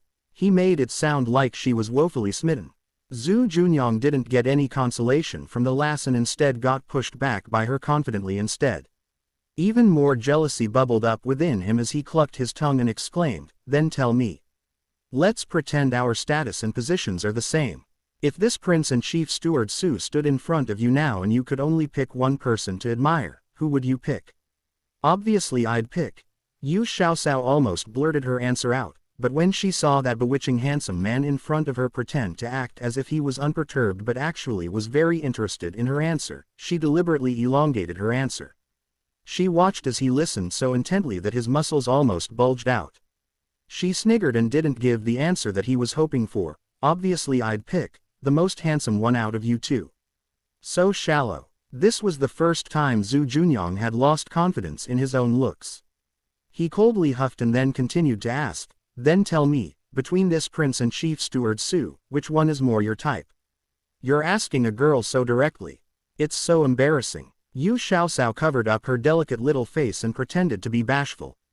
Zhu Junyang naturally knew that she wasn't someone who would get embarrassed over something like this. He grabbed onto her shoulder and asked in a serious and somewhat anxious manner, "Stop fooling around, quickly tell me. Who's more good-looking?" All right. Didn't I say it earlier? You're the most beautiful in this entire world, all right Yu Xiaoxiao's way of saying this made Zhu Junyang feel quite dissatisfied. He was just about to say something when he heard a gentle and full of doubt voice behind him, "Cower, who did you say is the most beautiful?" Yu Xiaoxiao slanted her body to the side to look past Zhu Junyang. When she saw the person behind him, her eyes immediately sparkled like a bunch of small stars and the expression on her face became more lively. "Sir Su, earlier, Royal Prince Yang was very jealous of your elegant and graceful demeanor, which resembles an immortal from a fairy tale. He simply forced me to answer the question of who I found more good-looking between the two of you." Su Ran had long felt the faint aura of animosity Royal Prince Yang had towards him in the past few days. In addition, the prince was becoming more distant. At first, he was quite puzzled by this change. Later on, after some careful observations, he discovered that whenever that last Xiaoxiao treated him warmly, the prince's hostility towards him would increase. Only then did he realize that Royal Prince Yong was feeling the bite of jealousy. Arg, he was pretty sure that, in the whole great Ming Empire, only Royal Prince Yong would actually consider an already damaged person to be an invisible rival for his sweetheart's affections. When he got back, if he told this to the Emperor, Su Ran was pretty sure the other man would laugh until he cried. A faint smile appeared on Su Ran's face. This slight smile made his face seem even more elegant and ethereal. He was the perfect image of a pure and lofty gentleman. So handsome, so elegant. He was even more like an immortal than those actors who played the main characters in the Shenxia One dramas. Yu Xiaoxiao felt like she was truly a bit smitten by his appearance and demeanor. Oh, then, who do you think is more good-looking between the two of us all? Su Ran's tone had a hint of enticing temptation in it, and Zhu Junyang's expression immediately became cold. The prince opened his mouth to stop the little lass from replying. Unfortunately, Xiaoxiao had reacted even faster than he had expected. She almost immediately blurted out, "Sir, you and he are both incredibly good-looking in your own ways. Each of you have your own styles, and both styles have their merits." It was important to realize that Chief Steward Su hated people commenting on how good-looking he was the most. Apparently, during his youth, he had a few bad experiences all related to his stunning good looks. His handsome appearance had induced a few people to scheme against him for unsavory reasons. In fact, even after he had been rescued and sent into the ranks of the hidden guards, he still had some shadows from those previous experiences. It was said that when he first entered the palace service, he had caught the eye of a particular member of the imperial family. That person wanted to ask the Emperor Emeritus to give Su Ran to him as a favored human pet, but Su Ran vehemently refused to go. This caused that member of the imperial family to have a hateful grudge against him, and that member ended up bribing some of the stewards in the family to harm and kill Su Ran. Fortunately, he had been saved by the current emperor when he was still the heir of Imperial Prince Duan. After that, Su Ran had slowly climbed to the position where he was today. Not long after the current emperor ascended the throne, Su Ran became the head of the hidden guards and was in charge of the internal affairs of the palace. He had helped the emperor from behind the scenes to handle many disloyal people. As for that particular member of the imperial family, after Su Ran became powerful, he suddenly had a serious illness that caused pus-filled sores to grow all over his body. In addition, these ulcers stank to the high heavens. Even the imperial physicians from the palace found themselves unable to figure out where he had gotten this condition from. After lying in bed, struggling to hang onto his life for half a year, he died just like that. Some people claimed that the pus-filled sores that the member from the imperial clan had gotten were related to Chief Steward Su Ran. He had chosen that horrible method to take revenge for his previous insult and dishonor. In addition, other people who had commented or gossiped about Su Ran's looks all ended up having bad outcomes, such as breaking an arm or a leg during some accident. Thus, all of the hedonistic nobles in the capital soon learned to change the subject as soon as someone mentioned Su Ran and refused to say a peep about him. If anyone else, especially a man, had frankly complimented Su Ran on his looks in the way the little lass did, it was likely that person would already be on the ground and unable to get up again. The injuries inflicted on that person would take at least 10 days to half a month before they would heal enough for the person no longer to be bedridden. However, this time, Chief Steward Su seemed quite pleased by her words and even began to joke with the chilly-looking Royal Prince Yong. "It is my honor to be compared to the capital's most famous handsome man who also has an equally bad reputation, Royal Prince Yong. We're both on the same level, okay?" Zhu Junyang's alluring phoenix eyes met Su Ran's pair of elegant and clear-looking eyes. It was clear that there was a competition going on. In terms of reputation, both of them were considered to be calamitous stars in the capital and were on other people's, do not offend, lists.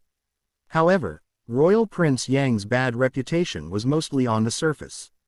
Since he had highly skilled bodyguards and head steward Lu at his side, when he lost control of himself in the past, at most, he would beat the offender until he was half dead.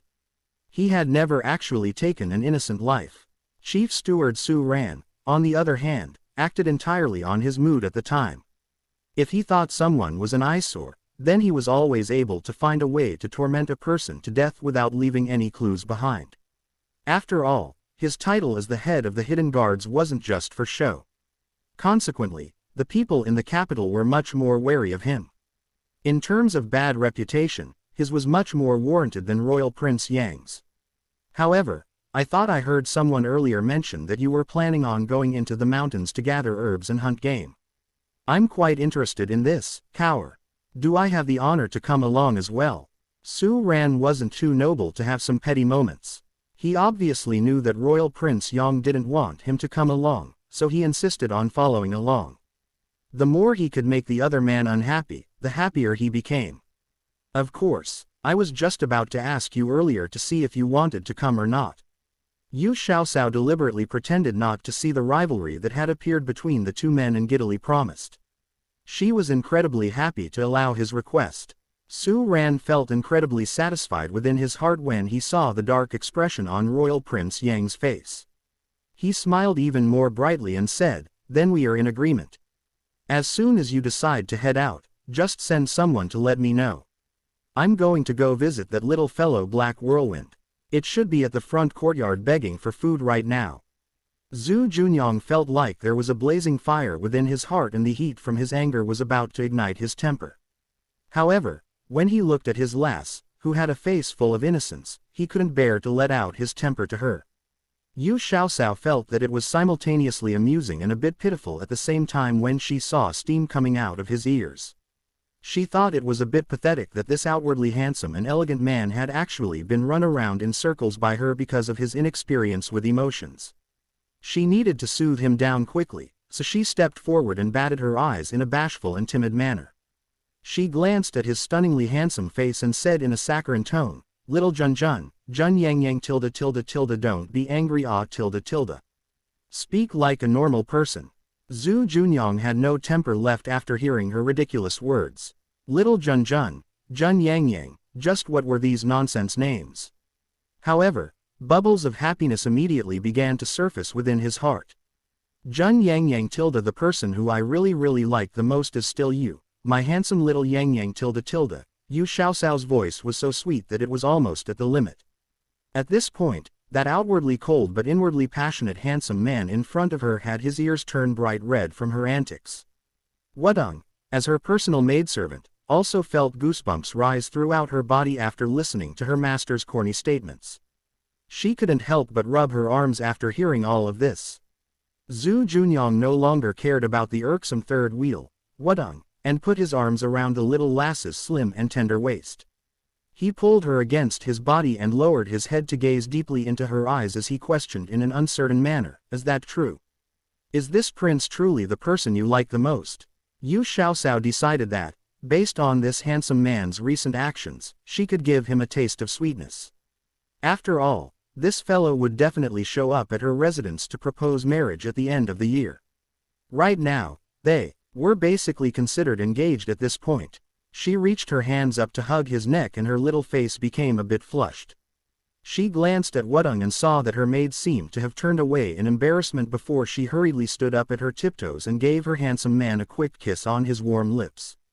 In actuality, Wudong had been paying attention to her master this entire time. Before they left, Lady Fang had warned her many times to make sure she kept an eye on the young miss and to absolutely not allow a particular big wolf to take advantage of her. After being with her master for such a long time, she had long found out that Royal Prince Yang was only a paper tiger. As long as she worked hard for her mistress, even if Royal Prince Yang found her irksome, he wouldn't do anything against her for the sake of her mistress. Therefore, Wudong's courage had continued to grow. She frequently interrupted Royal Prince Yang's attempts to hold her young miss's hand or hug her in a stern manner. In fact, she often seriously repeated the words that Lady Fang had told her and, for the vast majority of the time, was successful in stopping him. However, this time, Zhu Junyang had swiftly hugged her master before she could even react. Wudong had just taken a step and was about to say some words to stop them, but her own young miss had moved to ruin her attempt. Lady Fang had only stated that she needed to protect her mistress against Royal Prince Yang and never mentioned what she should do if her own mistress made the first move. Should she pretend that she didn't see anything or be the annoying person butting in between the two lovers? Fortunately, she remembered who she was serving and turned her head around to pretend she didn't see anything. However, She was also worried about her master being taken advantage of, so she continued to watch the two of them out of the corner of her eye. Who would have thought that the one taking advantage of the other person would be her very own mistress? Wudong's delicately pale face suddenly became dyed red, and it was so crimson that it looked like it would start burning at any time. However, she wasn't too frightened in her heart. Ever since she had accompanied her master, she had encountered so many frightening things. She was already used to this. Yu Xiaoxiao's lightning-fast kiss stunned Zhu Junyang for a second, and he missed the best opportunity to strike back. He wasn't satisfied with a paltry peck alone and wanted to kiss her again in a much more passionate manner. However, the little lass had nimbly dodged his attempt. After forcefully pushing away his rock-hard chest, Yu Xiaoxiao leveled a glare at him and then turned to address Wudong with a pout on her lips. "Why are you just standing here? Are you waiting for something? Let's go. Time to pack our bags for the trip into the mountains." Zhu Junyang didn't think he could hate Wudong more than right now. This maidservant had interrupted him too many times. Loyalty was one thing, but this loyal maid always managed to pop up whenever he wanted to get somewhat intimate with his little lass and wave her authority around to make him stop. He stared at her with an icy cold glare. If this look of his had substance, Wudong would have long been pierced and heavily injured by it. Even though it was just a glare, Wudong couldn't help but shiver a bit. When she saw her master turn around to go back to her rooms, she hurriedly trotted after her. She didn't dare to be alone around Royal Prince Yang at this moment because she couldn't guarantee that the youth wouldn't restrain himself and end up strangling her to death. As for the person in question, Zhu Junyang truly had the urge to do so. The next day, the three of them traveled off with their lightly packed bags and a small escort. Other than the three, they also brought along the full of energy Hu Xiaolong and Xiaoxiao's two maid servants, Chunhua and Chushi. They rode their horses towards the east in the direction of Janulin. Wudong, who had no strength or martial arts, had been firmly ordered behind by Zhu Junyang. He pompously stated that she would only cause them to slow down and bring no benefit to their group. Wudong also knew that Royal Prince Yang truly found her incredibly annoying and could only inwardly see that the indignity as she didn't dare to voice her complaints. However, she needed to protect her master's reputation to the very end. The two maids, Chunhua and Chushi, had all been given to her master by the prince, so they couldn't be counted on. Hu Xiaoliang was Royal Prince Yang's lackey, so he naturally was unreliable in this aspect. The only person she could throw her hopes on was Chief Steward Su. Although Chief Steward Su had a stunningly handsome face and a seemingly warm and gentle demeanor, Wudong still felt the hairs on her body rise whenever she was alone around him despite his lack of an actual temper. Her intuition told her that he was even more scary than Royal Prince Yang. However, for the sake of her master, she suppressed the fear in her heart and quietly approached Chief Steward Su. She quickly stammered out her purpose for coming to him. Wudong originally believed that it would take more pleading for her to convince him, but Chief Steward Su agreed immediately to her request after she finished speaking. There was actually a mini version of Su Ran in his heart. The mini version of him had his hands on his hips while smirking evilly. "Blocking Royal Prince Yang is something I'd love to do. It makes me happy and delighted to do so. Rest assured, Miss Wudong." The smile on Su Ran's handsome face softened as he said, "I will take care of your master and prevent Royal Prince Yang from approaching her." Chief Steward Su smiled very gently at her, but Wudong could see through his facade. He was like a restless demon that was grinning evilly at her. Although his handsome face looked elegant and refined, his smile made people shiver on the spot. Wudong's heart trembled in fear. She was more terrified of him right now than the time when Royal Prince Yang went crazy. Along their journey, Su Ran guarded Xiaoxiao, responsibly and diligently. He and Zhu Junyang stood on either side of the young girl to protect her, making sure that they were never more than 5 steps away from her. Su Ran had gone beyond the borders before on his missions, so he had a good understanding of the local conditions, customs, and folklore. Su Ran made many witty comments along the journey, so Yu Xiaoxiao's attention was always on him. Whenever he saw Royal Prince Yang's jealous gaze directed at him, Su Ran felt as if he had drunk a freezing cold beverage in the hottest periods of summer. It was an extremely refreshing feeling. Zhu Junyang had long wanted to pull the obnoxious Chief Steward Su to the side and learn from each other. Even though he may not be as skilled as his opponent, he still wanted to spar with him and vent out his frustrations. Chief Steward Su was definitely doing this on purpose. Every time he wanted to introduce the scenery, customs, or even an interesting story to his little lass, that guy would always intercept his conversation. Zhu Junyang never realized that Chief Steward Su was such an eloquent speaker until now. Unlike other damned palace eunuchs who had ear-piercing voices, Su Ran had a gentle voice. His voice was as gentle and pleasant to the ear as a spring breeze. Zhu Junyang knew that, in addition to being attracted to a handsome appearance, the little lass also liked people who had a beautiful and pleasant voice. Normally, his little lass would fall into a trance due to his deep and graceful voice. He was quite happy about that. However, it was a completely different matter when she fell into a trance from other people's voices. Zhu Junyang's heart was stinging painfully. It was like his heart had been scratched by the sharp claws of a dozen vicious cats. The most important point was that Su Ran's storytelling ability far surpassed his. The back of the little lass's head was facing him as she listened with interest to Chief Steward Su's legend about Jin Alin. Cower. I also know this story. I can tell it to you. Zhu Junyang continued to persist as he tried to draw the little lass's attention back to himself. He had been given the cold shoulder the entire time. Yu Xiaosao didn't even turn her head around and said, "The stories you tell are dry and uninteresting. Sir Su's story is fascinating and he's a great storyteller. Only a fool would listen to your stories. When you return, you should properly read more books and study hard. Be obedient." Zhu Junyang deflated once again. By now, he was extremely depressed, but he had no other strategy left to try.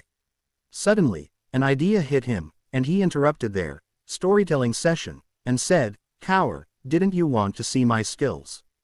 I didn't have an opponent that could match me before, so I couldn't show you. But now, we have Chief Steward Su here. Why don't I spar with him and show you who the real expert is?" He originally thought that the little lass's eyes would brighten and readily agree to his proposal, but she didn't react as he expected. Xiaosao looked back and forth between Chief Steward Su and Su Ran. Then, with a frown on her face, she slowly shook her head and said, "I think it's better if you don't. I don't want to see the two of you with a bloody nose and a swollen face walking around me after the fight. I like this pleasing and delightful view right now." Su Ran smothered the chuckle that almost escaped from him. He looked up at Zhu Junyang and gave him a provocative glance. "Luckily, you managed to escape a calamity. If you challenge my patience again, then I will make sure to beat up your face until it looks like an ugly pig and humiliate you in front of the little girl." Zhu Junyang's temper almost exploded by the provocative glance that Su Ran gave him. However, his sanity was soon restored when his gaze met the little lass's clean and pure gaze. Had his opponent been anyone else, then he was sure to beat them until they fell onto the ground without being injured himself. However, in front of Chief Steward Su, he only had 20% chance of winning in his violent state. If he fought Su Ran right now, he would only be abused and beaten.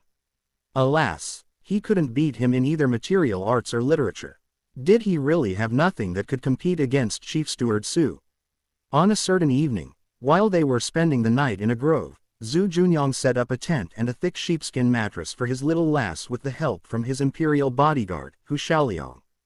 After that, he tugged the little lass around the temporary hotel he built for her. Then, he secretly asked her, "Do you have any powerful sleeping drugs? I need it urgently." Yu Xiaosao was quick-witted and immediately frowned at his request. She looked at him disapprovingly and said in a reproaching tone, "Don't tell me you're planning on using the drugs on Sir Su. I've always thought you were an upright and honorable man. I didn't expect you to actually use such underhanded means. I'm thoroughly disappointed in you. Sir Su is a humorous, charming, and easy-going person. Why must you always cause trouble for him?" "That's right, he's humorous, charming, and easy-going. In contrast, I'm dumb, boring, weird, and wretched. Why don't you ask yourself why I always cause trouble for him?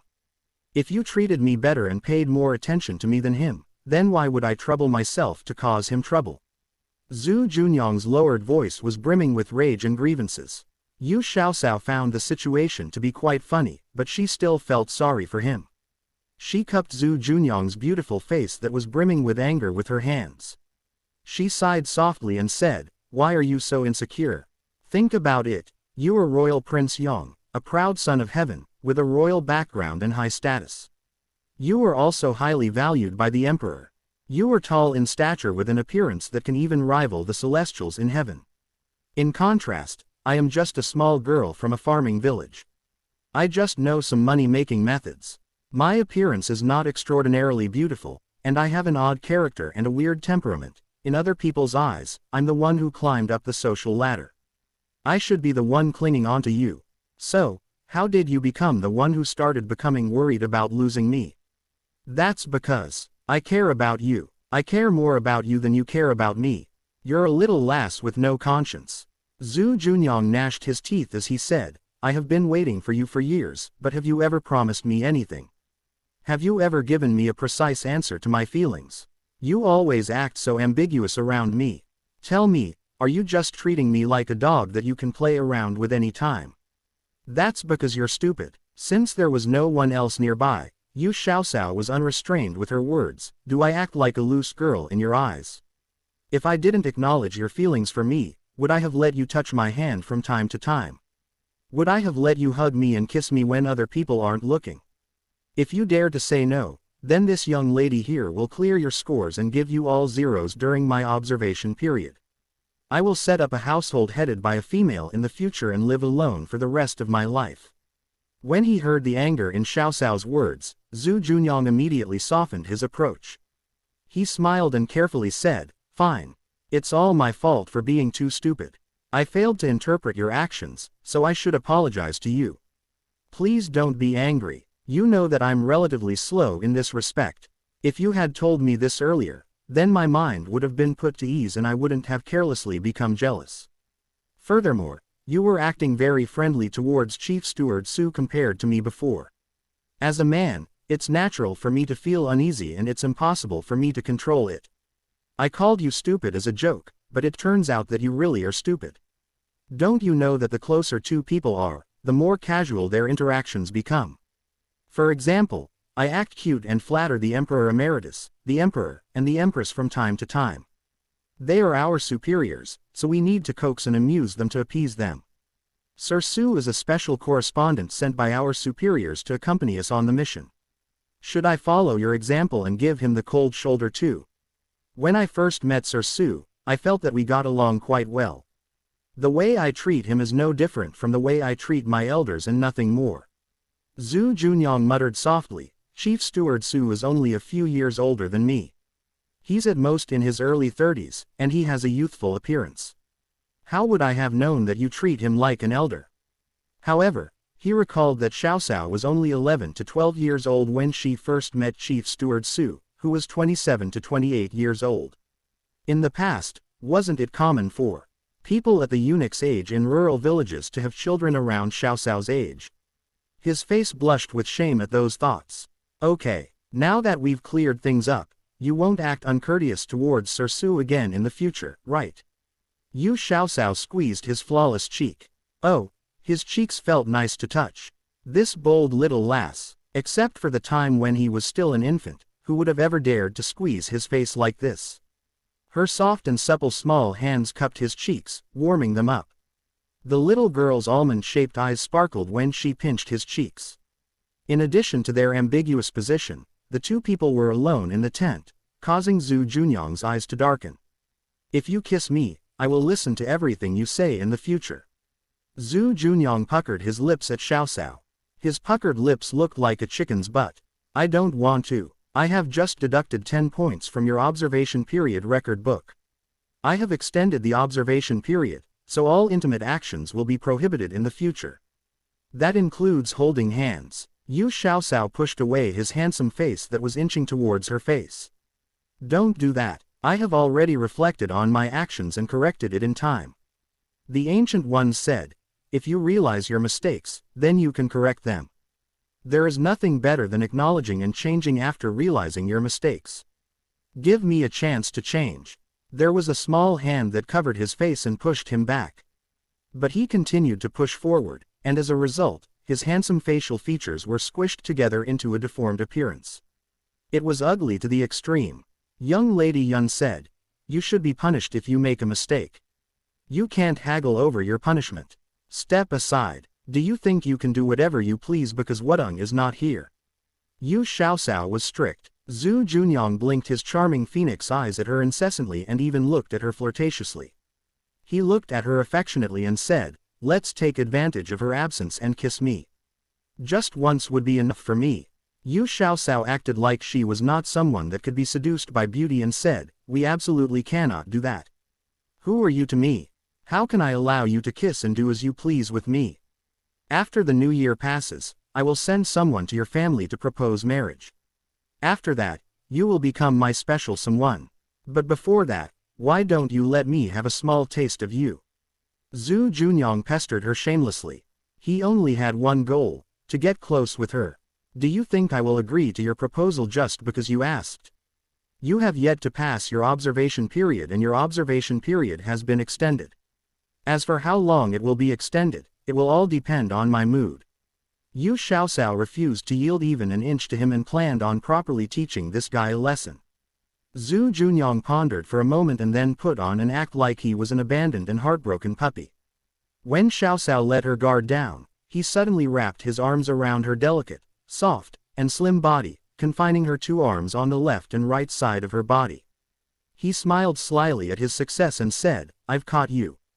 Give me a kiss, just one kiss." He leaned his face towards her as he spoke. Ahem. Cough cough. An untimely voice suddenly flowed towards them at the door of the tent. The darkness in the tent gradually faded as the bright light poured in from the door of the open tent. Zhu Junyang reluctantly released the fuming little girl in his embrace. He clenched his teeth as he turned to stare at the familiar figure standing by the door of the tent. He wished he could tear that person into pieces. He gnashed his teeth and asked, "May I ask why Chief Steward Su is here?" "It's nothing really. I just wanted to check on Xiaoxiao since she hasn't come out from the tent for a while." Su Ran raised his eyebrows at him provocatively, but, when he turned to face Xiaoxiao, there was only a gentle smile on his face. "Xiaoxiao, I have hunted a male deer just now. The quality of the antler is quite good, so I came here to ask you if you want it." "Yes, I want it." Yu Xiaoxiao took this opportunity to kick Zhu Junyang's lower waist, climbed out of the tent, and walked up to the large sika deer. She instructed Hu Xiaoliang to help her cut off the sika deer's antlers. She also put the deer penis and deer blood inside her luggage. These medicinal ingredients are very effective when used to treat certain symptoms of andrology. Once she made it into medicine, she was certain that its stocks would sell smoothly in the capital. Zhu Junyang couldn't help but frown when he saw how enthusiastic she was while she instructed people to tidy up the deer. Was the little lass suspicious of his capabilities in bed? Was she preparing ahead of time for their future happiness? He didn't need it at all, okay. His physical strength and energy were extremely good, okay. If she didn't believe him, then she could try him out. Zhu Junyang had just coaxed the little lass, so he didn't dare to stroke the tiger's whiskers by voicing his thoughts out loud. He was parched after eating roasted venison, but he could only lean pitifully against the tree and watch the small tent from afar. The quiet breathing sound from the small tent made him unable to sleep all night. Su Ran was resting on one of the thick branches on the tree not far from him. He would glance at him mockingly from time to time. Zhu Junyang had nowhere to vent his anger, and now all the bottled-up anger throughout the day exploded. He dragged Chief Steward Su to a distant place from their camp and fought 300 rounds with him. Cough, cough. It was purely a spar to compare their martial arts. It was not what you were thinking. Xiaoxiao was awakened by the birds, chirping the next day. She was feeling quite refreshed when she walked out of her tent, but she was immediately startled by the giant panda above her. If she remembered correctly, they were currently in northeast China, not Sichuan. Why was the country's national treasure here? But upon closer inspection of the giant panda, she realized that it was merely Zhu Junyang who was in a bad mood. Each of Zhu Junyang's eyes was beaten up, donning matching symmetrical bruises. "Oh my, what happened? Did you develop those dark circles under your eyes because you didn't sleep well last night?" Yu Xiaoxiao couldn't help but tease him. Zhu Junyang narrowed his swollen phoenix eyes at her and handed her the toiletries in his hand. He gently tapped her head a few times and said with his silver tongue, "I ate too much venison last night, so I was parched." Last night, I kept tossing and turning while I tried to sleep because I was thinking of you all night. As a result, I became like this. You were the main culprit. Yu Xiaoxiao burst out laughing, and her crisp laughter startled the birds that were perched on the nearby trees. She went into her bag and took out a small bottle that smelled of medicinal herbs. She opened the lid and scooped out a green gelatin-textured ointment and helped him apply it around his eyes. A cool and refreshing feeling quickly spread around his swollen eyes. After the little lass finished, Zhu Junyang could already feel that most of the swelling and pain around his eyes had faded away. He was certain that it was not an illusion. Your ointment is very effective. I will be taking it. Zhu Junyang shamelessly took the small porcelain bottle from and raised his eyebrows somewhat proudly at the white silhouette in the distance. Yu Xiaoxiao applied some mint-flavored tooth powder on her toothbrush and carefully brushed her small teeth. This tooth powder was a product that had recently been launched by Blossoming Beauty. It was much more effective than the green salt that noble ladies usually used to brush their teeth. Not only did it taste sweet, but it also helped whiten the teeth. The mint fragrance that remained in the mouth after someone finished brushing their teeth kept their breath fresh and clean all day long. Soon after this product was launched, the upper-class ladies and nobles rushed to her shop like ducks for this product. Even the menfolk in their family would secretly use their tooth powder to brush their teeth. As a result, the ladies would often notice that they were running out of the tooth powder when they were brushing their teeth. Without any other choice, the noble ladies would buy a box for everyone else in the family the next time they visited Xiaoxiao's shop. Even the young children of the houses received them. The young children used the sweet fruit-flavored tooth powders instead of the mint-flavored ones. There were a total of 5 different flavors, all of which were deeply loved by children. On this journey, Xiaoxiao had brought 7 to 8 cases of tooth powder, and it was enough to last more than half a year. However, on the way here, Zhu Junyang and Sir Su each robbed a case from her. If they stayed in this horse farm for a year, there wouldn't be enough tooth powder for the 3 of them. She used warm water to wash her face, then she applied some moisturizing skincare on her skin. Xiaoxiao was acting a little narcissistic as she touched her tender and bouncy skin. Compared to the young ladies in the capital, Xiaoxiao's appearance was only average, but the condition of her skin was unrivaled. The young ladies that she frequently played with all envied her skin. They said that her skin looked so moist that water could probably be squeezed out of her skin. She recalled the time when she first transmigrated here. Her whole family had yellow and dry skin, like a bunch of starving refugees. Even though her family members' skin could not be compared to hers, their skin was still rosy, healthy, and moist now.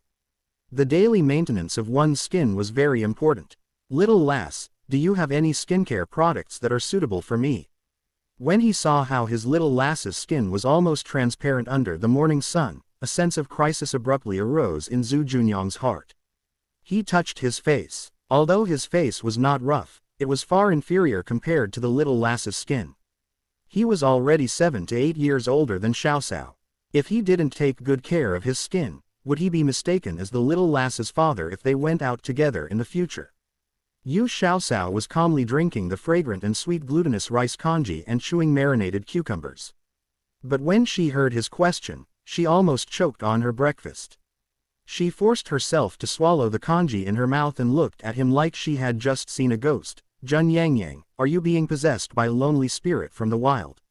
I gave you a set of men's skincare products, but you bestowed it to one of your subordinates because you said skincare products were products for women. So, why did you suddenly ask me about men's skincare? What made you upset to the point that you asked this question? I'm upset by you. Zhu Junyang gnawed on a bite of dried meat and chewed it vigorously. I only have this handsome face that can attract you. If I become ugly one day, wouldn't you abandon me? Stop talking nonsense and just tell me whether there is any. Jun Yangyang, you're being too modest. Yu Xiaoxiao examined his face carefully for a while before she said, to tell you the truth, your skin is in pretty good shape. But because you often stay outdoors, your skin lacks moisture. I have a bottle of immortal water. You just need to apply a layer of it on your skin after you wash your face every day. I promised you that you will look magnificent and dominate all other men in terms of appearance in 3 days. Get lost. Why would I want to dominate a group of men? If I want to dominate, then I will dominate a group of women. Zhu Junyang rolled his eyes at her. Yu Xiaoxiao took out a small porcelain bottle and looked at him with a smile yet not a smile. She made sure to emphasize every word as she spoke. Oh. Royal Prince Yang has such a big appetite for wanting to dominate a group of women. Humph, what a womanizer. Zhu Junyang hurriedly clarified his mistake and said, don't nitpick at my words. I merely followed after what you had just said. Little lass, I haven't even settled your score yet for teasing me and you're already trying to counterattack with my words. Yu Xiaoxiao cutely stuck out her tongue at him and grabbed the dried piece of meat from his hand. She took a large bite of the dried meat and chewed. Zhu Junyang took the small porcelain bottle from her and uncorked it. A calming fragrance emerged from the porcelain bottle. It was the same scent that Xiaoxiao exuded all year round. Could it be? Does this have something to do with that stupid stone? Zhu Junyang saw that Su Ran was standing quite far from them, so he leaned towards Xiaoxiao's ears and whispered the question in her ear, making sure that only she could hear him. You're a stupid stone. A golden ray of light shot out from Xiaoxiao's wrist. Along with the divine stone's words, Zhu Junyang's body suddenly became numb all over and for a moment, he lost all ability to control his body. If he had met a martial arts expert, this moment of inability would have cost him his life. This divine stone was created in the ancient time and trusted by Goddess Nuwa. You are a mere mortal, yet you dare to act so disrespectfully towards this divine stone. This divine stone will allow you to reflect over your mistakes, so don't repeat this mistake again next time, or else I will not forgive you as easily as this time. The golden light materialized into a palm-sized golden cat. It walked up to him proudly and took the last piece of dried meat from his hand and rewarded it to Little Black, who was drooling by the side.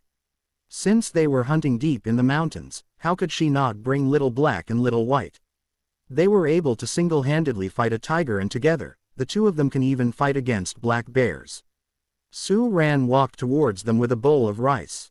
He was a true southerner because he liked rice more than pancakes, steamed buns, and steamed stuffed buns. The rice they brought along was japonica rice. It was thin, slightly green, translucent, and had a captivating aroma. A person could still eat a full bowl of this rice even without side dishes like vegetables and meat.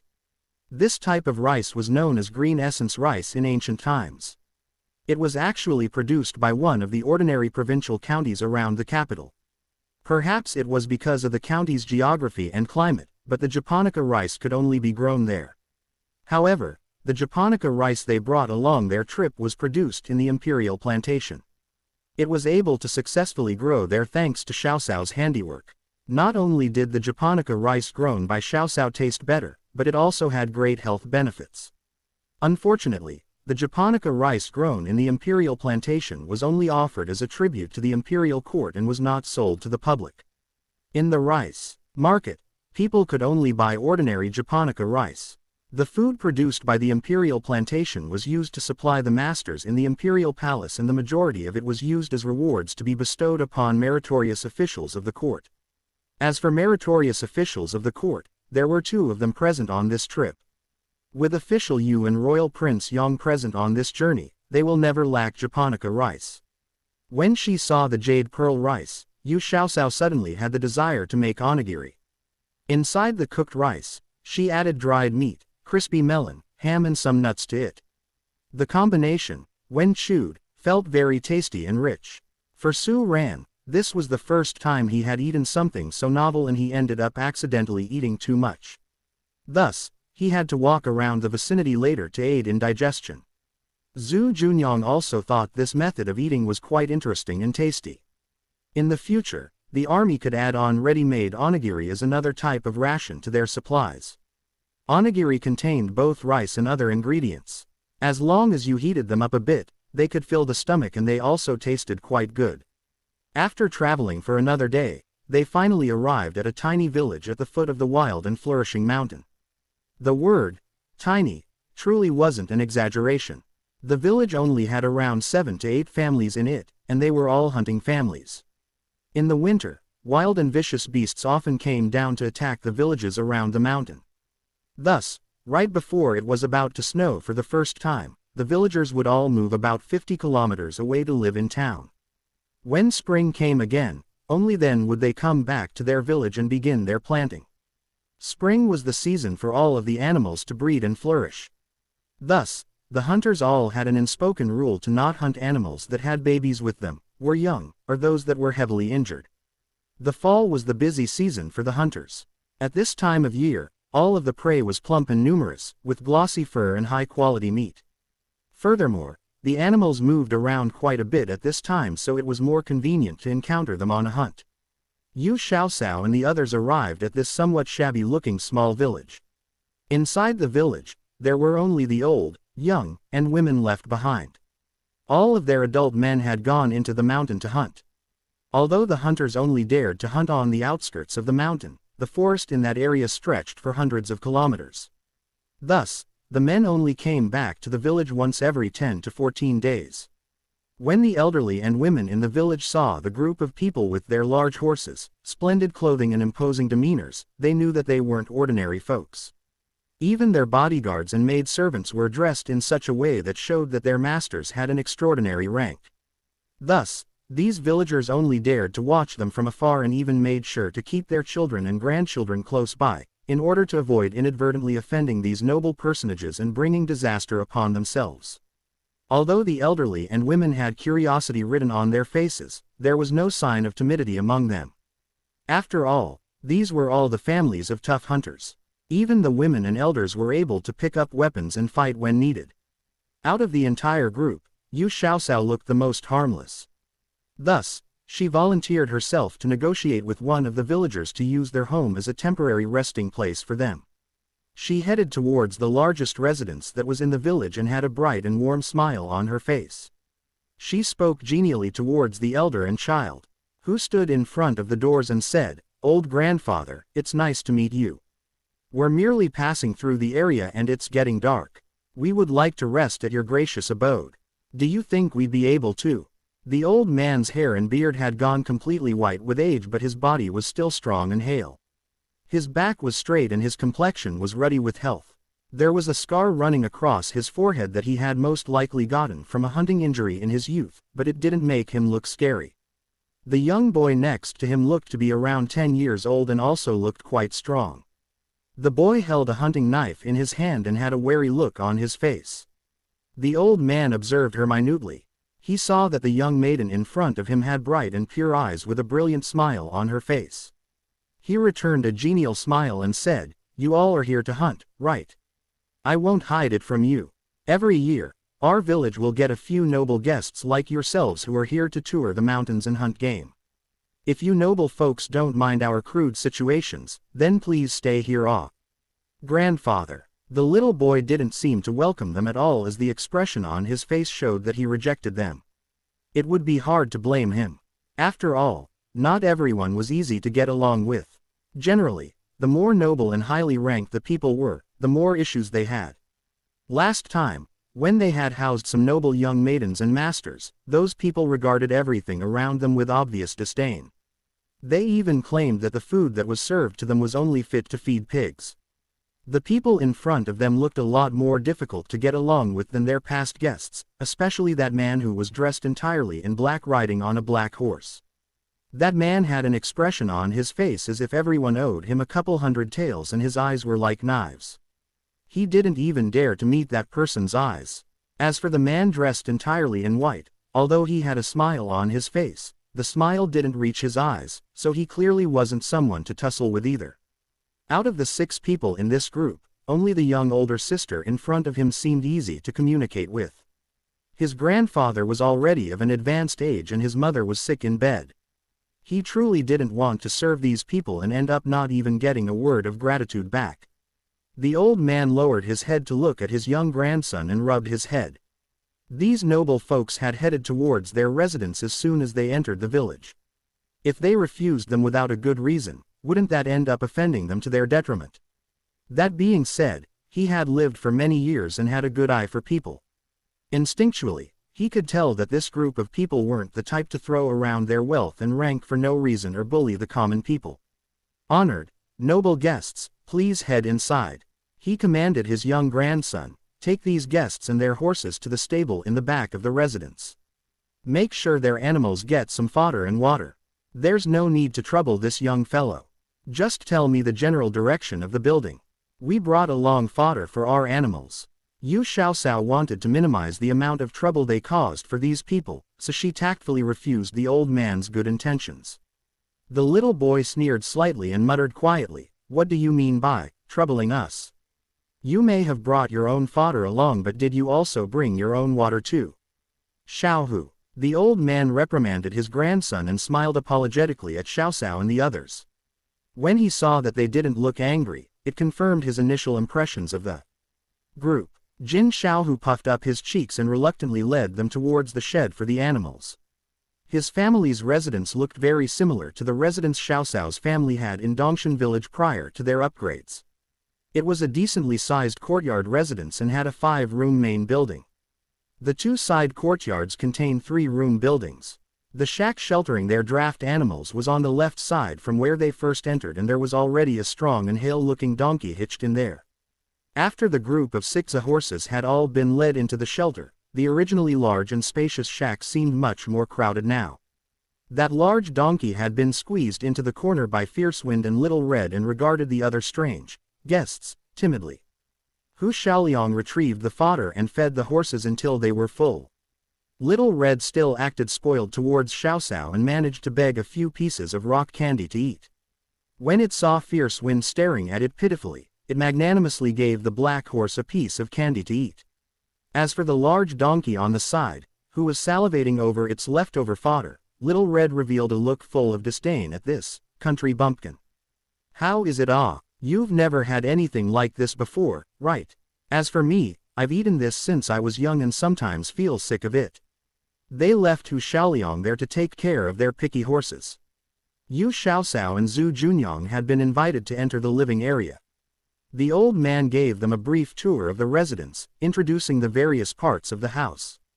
Although their space seemed large and they had a lot of rooms, they also had quite a few people in their family. His sons, grandsons, and other elderly folks altogether came out to be 9 people. Other than Xiaohu, who was by his side, the rest of the men had gone into the mountain. As for his daughters-in-law, other than his 3rd daughter-in-law, who was ill in bed, the rest of them had gone to the wastelands at the foot of the mountain to harvest the corn they had planted there.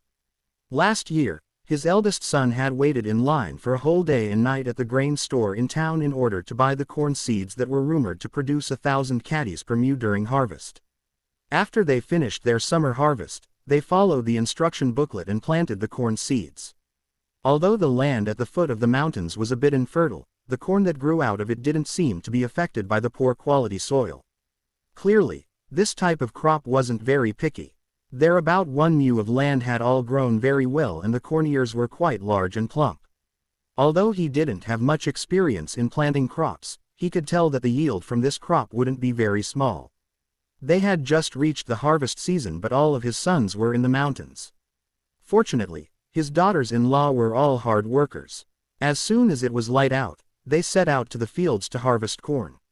The other families in the village all kept an eye on them to see how their 1 mu of corn planting went. They all said that if their family had a good harvest, then, at the start of spring next year, they also planned on going into town to stand in line to buy seeds. That way, the money they had carefully saved throughout the year could be used to buy seeds and improve their family's circumstances. Cough cough. "Father, we have guests here. I'll go make some food." A sickly matron with a yellow complexion walked out of one of the side rooms after supporting herself at the door sill. She had one hand on her chest as she coughed incessantly. Yu Xiaosao noticed that her face was turning red from the effort and that her breathing was labored. She guessed that this woman likely had something wrong with her bronchioles or lungs. "Mother, you haven't gotten better yet. Quickly go back and lie down. They brought their own servants, so if they want to eat anything, they can make it themselves." Jin Xiaohu stepped forward and supported the woman. He used his small body to help his mother support herself. As he walked her back to the room, he even looked back to glare angrily at Xiaosao and the others. The old man hurriedly tried to explain the actions of his grandson. "My daughter-in-law had gotten a chill from the wind a few days ago. She refused to go see the doctor and insisted on staying at home, nursing herself with some common medicine. Yesterday night she ran a fever." Xiaohu was worried about his mother. "Guests, Please don't take it to heart. Yu Xiaoxiao reckoned that this woman's fever likely worsened her respiratory issues, so she took out a bottle of pills that were used to treat chills and respiratory ailments. She handed it over and said, "These are pills from Tongren Medicine Hall and are used to treat chills and lung ailments. It also can treat coughs and fevers. You should have Auntie take one pill at each meal. After taking it for 3 days, she should feel much better." Xiaoxiao still had quite a bit of confidence in the pills that she personally made. Medicinal pills from Tongren Medicine Hall. The old man repeatedly waved a hand in refusal. He had gone to the prefectural city to sell fur pelts a while ago and had walked past Tongren Medicine Hall. There had been many people in line there, waiting to buy medicines. The people said that their pills and syrups cost a few hundred taels per bottle and, despite the high price, were still often sold out. Every time new stock came in, it would very quickly disappear after people scrambled to buy some. The pills and syrups all had an expiration date of 1 year or later. Any family who had some money would always have some at home. It was better to be prepared. The tiny bottle of pills in front of him likely cost a few hundred taels. His whole family was good at hunting, but, at most, they could make 30 to 50 taels a year. When they were lucky and were able to kill an animal that had a rare pelt of fur, they could sell it for around 100 taels.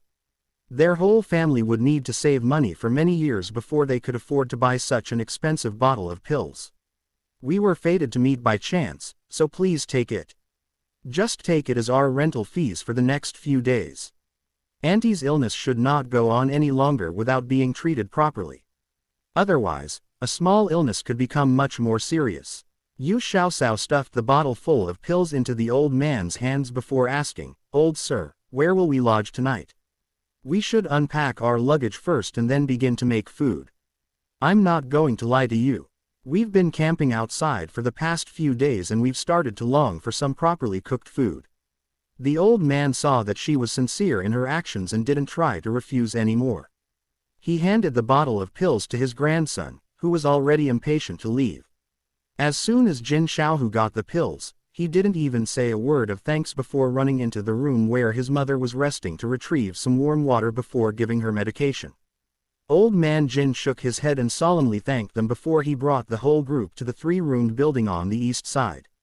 The smile on his face became more sincere as he said, "This 3-roomed building normally doesn't have people living in it. You all can first place your luggage here. In a bit, when my 3 daughters-in-law come back, I'll have them help you clean things up.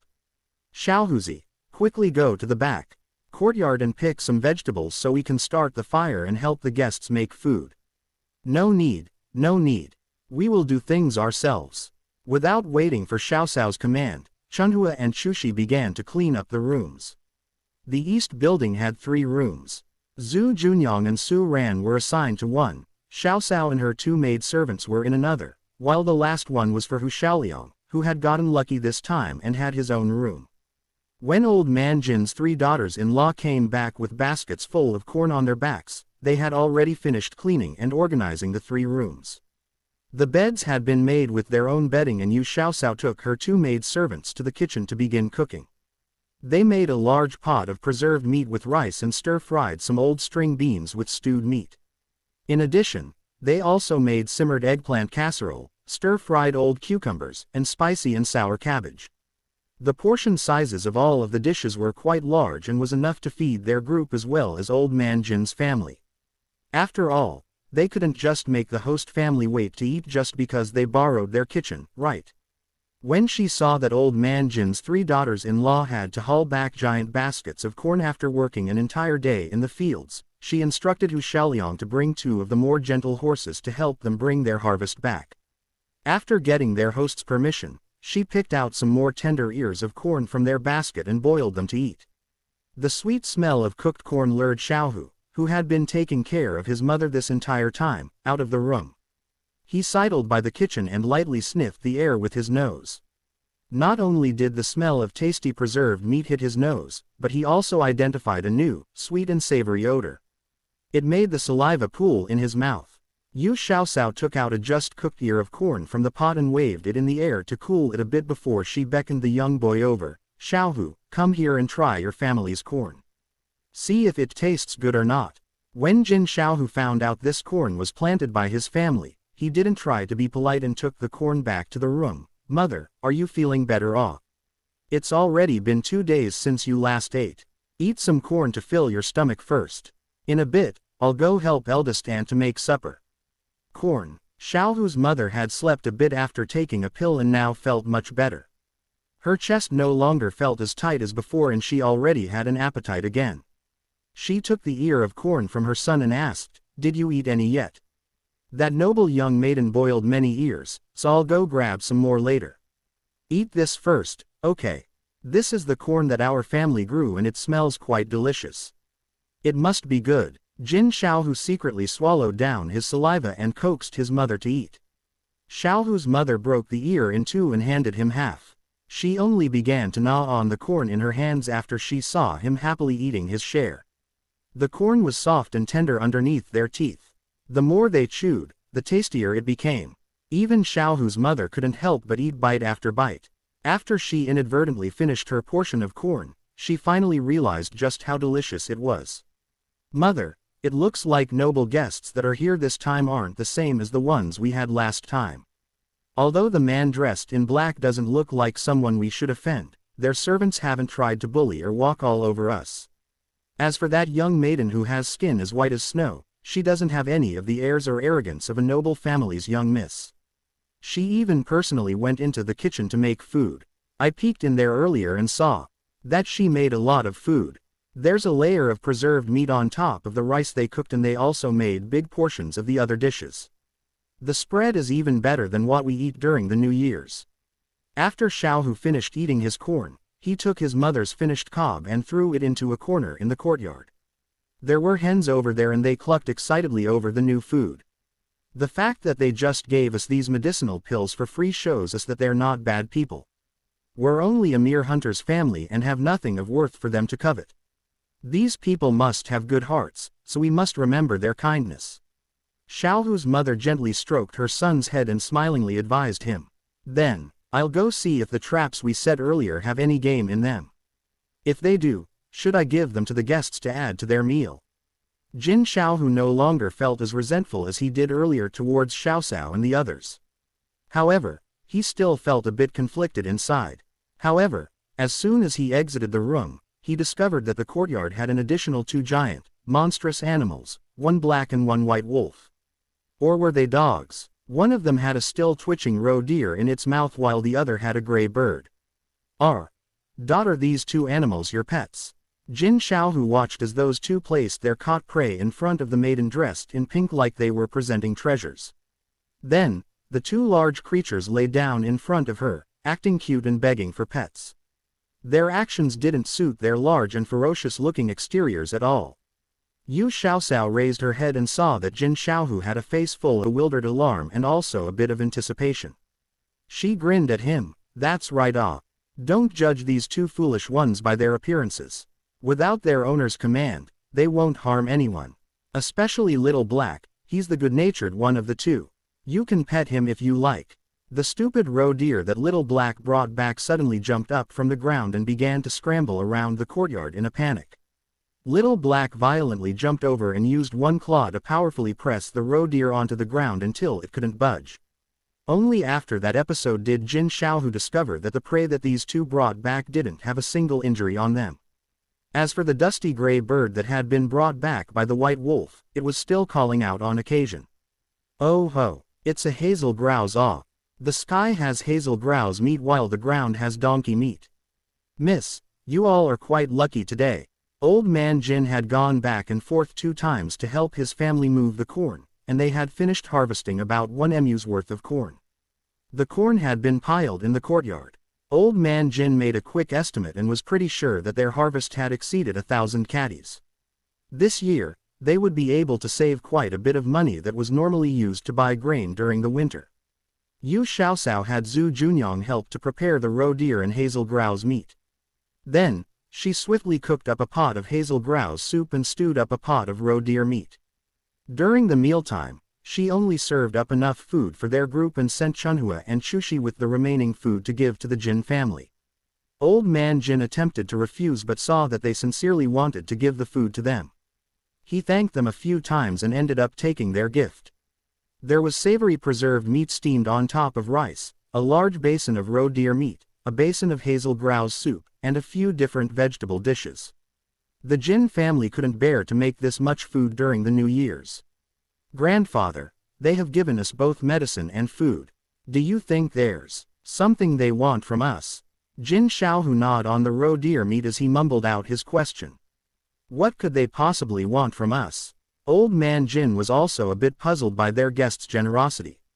"Father, do you think they want us to lead them into the mountain?" Last time, the eldest son of the Liu family was pressured to take some nobles up the mountain and ended up getting savaged by a black bear. When he got back, he only managed to endure for a few days before he passed, right? If they ask this of us, you absolutely cannot agree. How is this leading them into the mountains? This clearly is asking for us to act as bait. The Jin family's second daughter-in-law was a shrewd one. The other two daughters-in-law also began to look worried and anxious.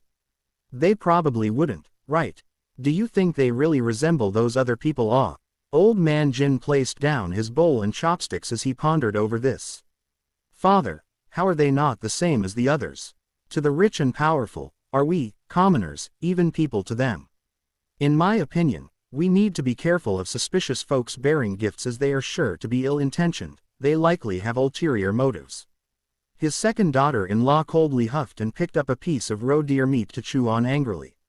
The rich added generous amounts of oil and seasonings to their food, so even the vegetables they cooked tasted better than what their own family made. "Then what can we do? The other two daughters-in-law were so worried now that they had no appetite. Only the second daughter-in-law continued to eat with relish, as if this didn't affect her appetite. "Grandfather, if they want us to bring them up the mountain, let me do it. I often run around the forest near the mountains and know where there aren't any fierce beasts but plenty of prey. Even if we encounter any danger, I have nimble legs and feet and will be able to run much faster than those weak and soft young masters and misses." After thinking about it in this way, Jin Xiaohu felt an urge to eat more. There was so much delicious food and savory meat. It'd be such a pity to not eat to his fill. It was better to fill his stomach than to continue to fret over this. As the Jin family continued to discuss how to avoid being taken advantage of, Xiao Cao and the others were currently making their plans for the next day to enter the mountain. "Tomorrow, just the three of us should go up, right? Didn't they say that there are a lot of vicious creatures up there? It might not be a good thing to bring too many people along." Yu Xiaocao gestured between herself, Zhu Junyang and Su Ran as she proposed her idea. Chunhua and Chushi immediately objected. "Our objective is to keep you safe, young miss. You also just said that there are fierce beasts in the mountain. We need to go with you." Hu Xiaoliang regarded them with a bit of disdain as he opined, "With the master and head Su around, does Miss Yu still need you two to protect her? Just obediently stay back and don't drag them from behind. Look at me, I know my limits and didn't even try to bring myself along." Chunhua and Chushi wanted to continue to protest but they were interrupted by Zhu Junyang who made the final decision. "All right, it'll just be the three of us. Bring along Little Black and Little White. Cower, make sure you let those two know that they are not allowed to leave one step away from you. It's not a big deal. Don't I also have Little Glutinous Dumpling? Yu Xiaocao pointed at the golden kitten that was sleeping soundly on her knee and gave a knowing look towards Zhu Junyang. Su Ran, who was sitting on the other side of Xiaocao, reached out and picked up the golden kitten by its scruff and brought it over. He met the kitten's golden eyes for a bit of time and then shook his head and put the angry little animal back down. He muttered to himself, "This kitten's fur is a bit more brilliant than other cats, but I don't see anything else that's special about it. Are you sure it's able to protect you and wouldn't just run off at the first sign of danger?" The second sentence he directed towards Xiaocao. "Sir Su, don't underestimate it. Although Little Glutinous Dumpling looks quite small, it's very fast and has sharp claws. It can easily attack an opponent's eyes. Even Little Black and the others don't dare to provoke it." Yu Xiaocao comforted the little divine stone who wanted to claw Su Ran for the insult. She said a few good words for it in front of Su Ran in order to have the other man not suspect her too much. "Oh, it's that special Then it must not be an ordinary house cat, right? Little lass, where did you go to get so many powerful pets? Su Ran was very interested in the arrogant and aloof white wolf. If it wasn't Xiao Xiao's pet, he would have long snatched it over. Now, she even had an additional strong little kitten, and it really piqued his curiosity and desire to investigate more into this. Yu Xiaoxiao unconfidently turned her gaze away and lifted the little golden kitten to her eye level. She had an unnatural smile on her face as she said, "I had picked up little glutinous dumpling near the West Mountain, so who knows what type of breed it is. After raising it for so many years, it hasn't gotten bigger. It's always been so tiny and cute, so I kept it by my side. If I'm not remembering incorrectly, I believe your family also has a little roe deer that also hasn't grown throughout these years." Su Ran stretched out a hand towards Xiao Xiao's cat but was pushed back by a swiping paw. Its speed was quite fast as he wasn't able to dodge it at all. He was pretty sure that the little fellow had retracted its claws for the sake of Xiao Xiao. Otherwise, his hand right now would be dripping with blood. Not a single one of the little lass's pets were normal. Even the most normal-looking roe deer was as intelligent as a little devil. He heard that Miss He from the Grand Princess Royal's estate had once asked Xiao Xiao to give her the little roe deer. However, the animal had overheard her request. From then on, as long as Lass He went over to the Yu residence, the little roe deer would hide until even its shadow couldn't be found. It would only reappear once the other girl left. As for the white and black wolves, they were even more astounding. Now, she had a nondescript tiny little kitten whose speed was so fast that even he couldn't dodge it. However, in his eyes, the most unusual one still had to be the master of all of these pets. A teenage girl who was born in an ordinary farming family, whose ancestors had all been ordinary farmers and fishermen, had actually had a variety of talents appear on her.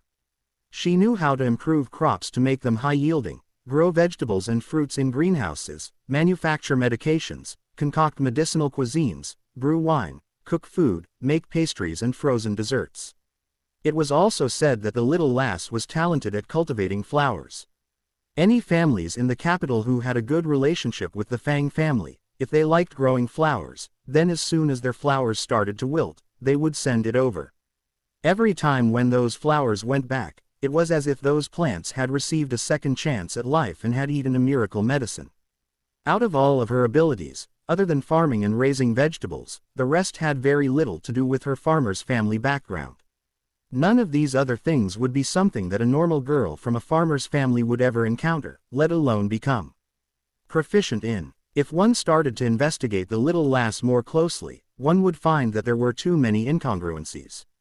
If it wasn't for the fact that the emperor had stopped him from doing so, he would have already begun to deeply investigate her background. It wasn't because he was afraid that the little lass would go rogue but more to satisfy his own burning curiosity.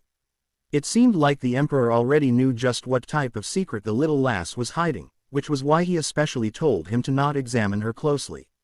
Furthermore, he was instructed to do all he could to prevent other people from investigating the young maiden. Those who attempted to use or trip up the little lass would be warned. If they refused to listen, then he would directly get rid of them. His involvement was the reason why the little lass was able to do so much these past few years in the capital without encountering any sticky situations. Only after Su Ran stopped looking at the little golden kitten with that piercing gaze did Yu Xiaoxiao's nervous expression finally relax a bit. With Sir Su's astute mind and abilities, she was sure that little glutinous dumpling's abilities and her secrets would all be an open book to him. There was nothing that she could do to hide from him if he decided to investigate more. She silently prayed that Sir Su would never become too curious about the little divine stone. Don't worry, the man surnamed Su listens to the commands of your emperor. As long as the emperor doesn't want him to, he won't do more than what is required. If you don't believe me, you can ask your man. Doesn't he have the ability to partially read people's minds? The little divine stone, in its kitten form, lazily stretched out its body and then jumped on the table. It used its paw to pick up a piece of cumin roe deer meat and threw it towards Little Black and Little White, who were waiting for scraps of food underneath the table. It had no interest in foods that had no spiritual energy in them, even if they tasted very good. After all, at its current level of cultivation, it hadn't gained a sense of taste yet. Xiao Xiao saw that when Sir Su finished eating his evening meal, he went straight back to his room to rest and didn't inquire more about the little golden kitten. She threw a questioning look towards Zhu Junyang, who had just placed down his bowl and chopsticks. Zhu Junyang didn't want to see her worry about this and immediately explained the situation to her. If the emperor doesn't want him to investigate something, Chief Steward Su will not do so. Tell me, does the emperor already know your secret? Is that why he's prohibiting other people from investigating into you? The emperor is wise and far-sighted, with clear-sighted eyes. What can possibly escape his gaze? Yu Xiaoxiao had a helpless expression on her face and then remarked in a slightly joyful tone of voice, "Fortunately, the emperor is a wise and benevolent ruler and doesn't covet this official's treasure. Otherwise, I don't even want to think about it." Zhu Junyang fell silent for a moment and there wasn't a single expression on his face as he lightly drew the little lass into his arms and placed his chin on her head. He stayed like that for a long time before he finally broke his silence and said, "Don't be afraid, this prince is here for you." Yu Xiaoxiao suddenly felt her eyes grow hot and sparkling tears appeared in them. She was very well aware of the deep meaning behind his words. "Don't be afraid, even if the entire world is against you, this prince will always stay by your side and protect you using my own body, keeping you safe for eternity." She forcefully blinked the tears back from her eyes and deliberately stated in a light and happy voice. "You are right, even if the sky falls, I have someone tall to shield me. Why should we worry about what-ifs? Life is so beautiful, so we need to treasure all of the good parts. Roizi, from your behavior, this young maiden will now declare that your probation period has ended early." "Really? Then this prince will immediately have someone send a letter back to my parents to have them prepare the matters around proposing marriage." Zhu Junyang didn't expect this to happen and was extremely happy by this change in the situation. His enchanting and alluring phoenix eyes suddenly glowed with joy and were so bright they could blind a person. His handsome face, which sometimes looked androgynously beautiful, had a large grin on it that couldn't be concealed. Yu Xiaoxiao's large pair of eyes curved up in happiness and her dimples became quite apparent as she continued to gaze at that alluringly handsome face. The man before her only showed his good sides to her alone. His tall and imposing figure paired with his strong body always seemed to stand in front of her, shielding her from the wind and rain that raged outside. Why did she still need to worry about her own personal gains and losses at this point? She was sure that her partner would be this man. In addition, she was confident that this deliriously happy man in front of her would be the one to give her a lifetime of happiness. No need to rush, we're still about 3 to 4 months from the New Year's. It won't be too late to propose marriage at the start of spring next year. Yu Xiaoxiao softly said and the look in her eyes was incredibly gentle and soft. Zhu Junyang placed his hands around her slender waist and suddenly lifted her up high, as if he was holding up a priceless treasure. Then he gently placed her down as he spoke somewhat incoherently, "How could I not be in a rush? This prince has waited for so many years for this exact day. This won't do. I need to write a letter and send it by pigeon immediately to tell my lady mother to ask the head priest of Huguo Temple to calculate a fortuitous day. Also, she needs to start preparing the items needed for the 3 letters and 6 rites." As he spoke, he let go of her hand and was about to hastily walk out the room. He was pulled back by Yu Xiaoxiao, who didn't know whether she should laugh or cry at his actions. "Don't you know what time is it right now? It's already completely dark outside and the homing pigeons should be resting right now. That being said, did you bring any homing pigeons along on this trip?" Zhu Junyang gradually calmed down after hearing Xiaoxiao's words. A hint of self-deprecation and embarrassment appeared on his handsome face as he admitted, "This prince was so happy that I became befuddled. How about we head back to the stud farm tomorrow? We'll have plenty of chances to hunt and gather herbs in the future." "You're being absurd now." They were already at the foot of the mountain and Yu Xiaoxiao had no desire to postpone this hunting trip. Where did that shrewd, calm, and meticulous royal Prince Yang I disappear to? Isn't this becoming hasty out of pure happiness? Zhu Junyang also thought that he was being a bit ridiculous. He pulled the little lass, who was behind him, into a hug and enjoyed the feeling of her soft body against his. He then landed a fiery kiss on her temples and started to become a little unruly. Yu Xiaoxiao escaped from his arms and pushed him out of the room. "It's getting late and we need to prepare to enter the mountain tomorrow. Go back to your room and rest off. What else do we need to prepare now? Don't we just need to bring your secret barbecue seasonings along?" How can we possibly starve with that? Zhu Junyang wanted that fragrant and sweet body to stay with him and held onto her again. This time, he secretly tightened his grip. In a few more months, the little lass would be labeled officially as his. His heart desperately wanted to scream, to let the entire world know that she was about to become his official fiancée. Yu Xiaoxiao could sense the roiling emotions in the man behind her. She didn't want things to go too far in this simple and crude room. She cooled down her voice as she blandly asked, "Is it hard to understand my words?" "Easy to understand, very easy. This prince is not one of those people who is all talk and no action. I'm also not the type to say beautiful words to trick young maidens and forget what I pledged later on.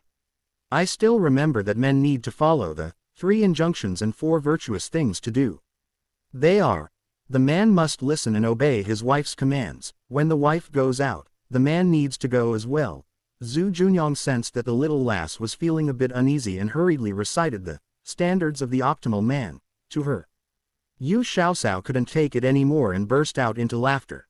She coquettishly turned around to look him in the eye as she said, "Then, this young maiden orders you, let me go. Step away and leave." Zhu Junyang obediently let go of her and didn't try to sneak another touch in. He dilly-dallied in the room, not wanting to leave, so Yu Xiaoxiao had to push him out of the side room. When she saw that the master room in the courtyard was dark and that there was a shadow of Su Ran's body on the opposite bed, she decided that no one was paying attention to them and she hurriedly snatched a kiss from her man's perfect, red lips. Having a man was like having a pet.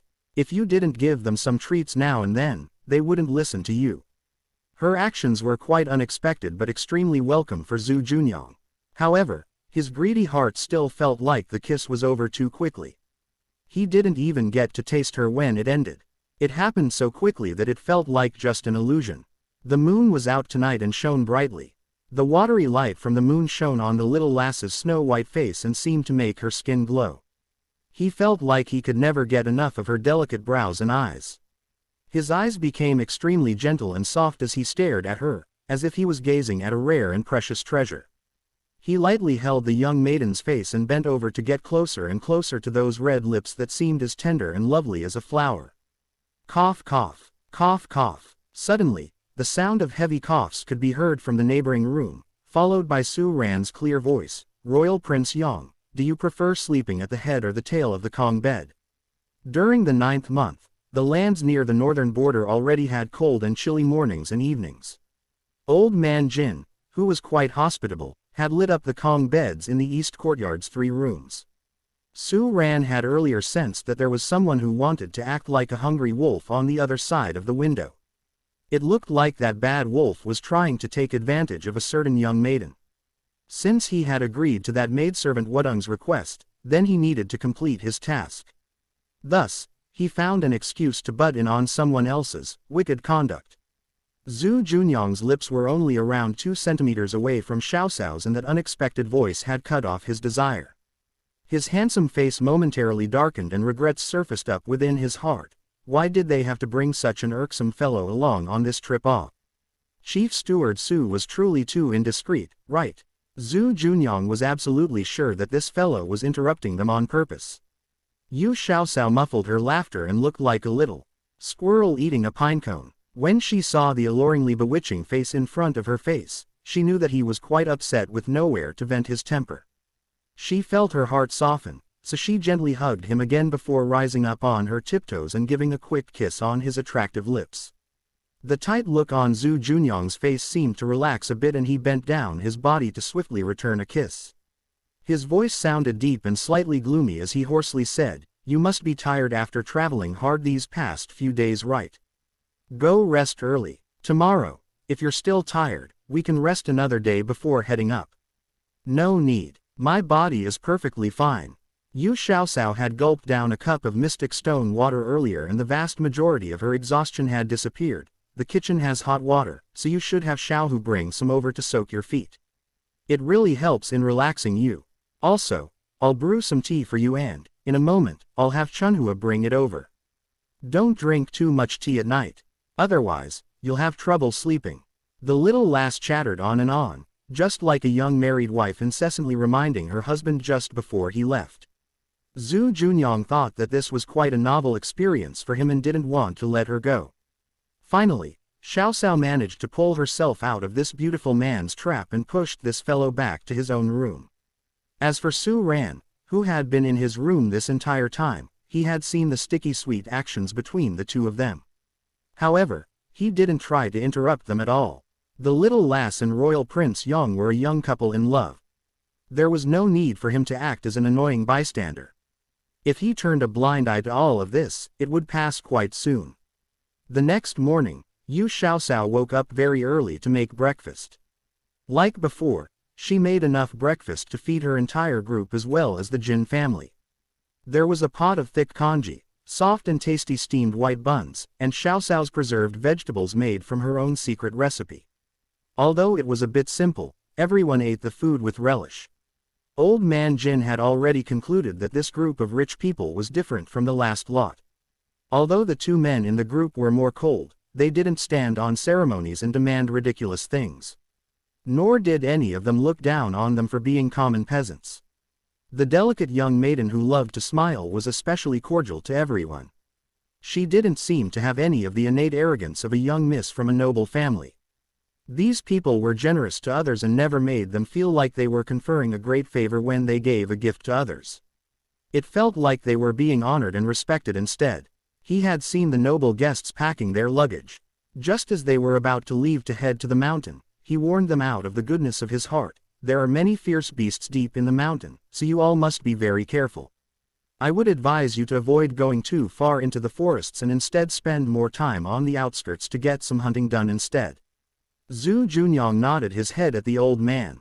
Although his face was expressionless, he appreciated the other man's good intentions. Yu Xiaoxiao smiled brightly and thanked him. Thank you, Grandfather Jin, for your reminder. We appreciate your good thoughts, so don't worry about us all.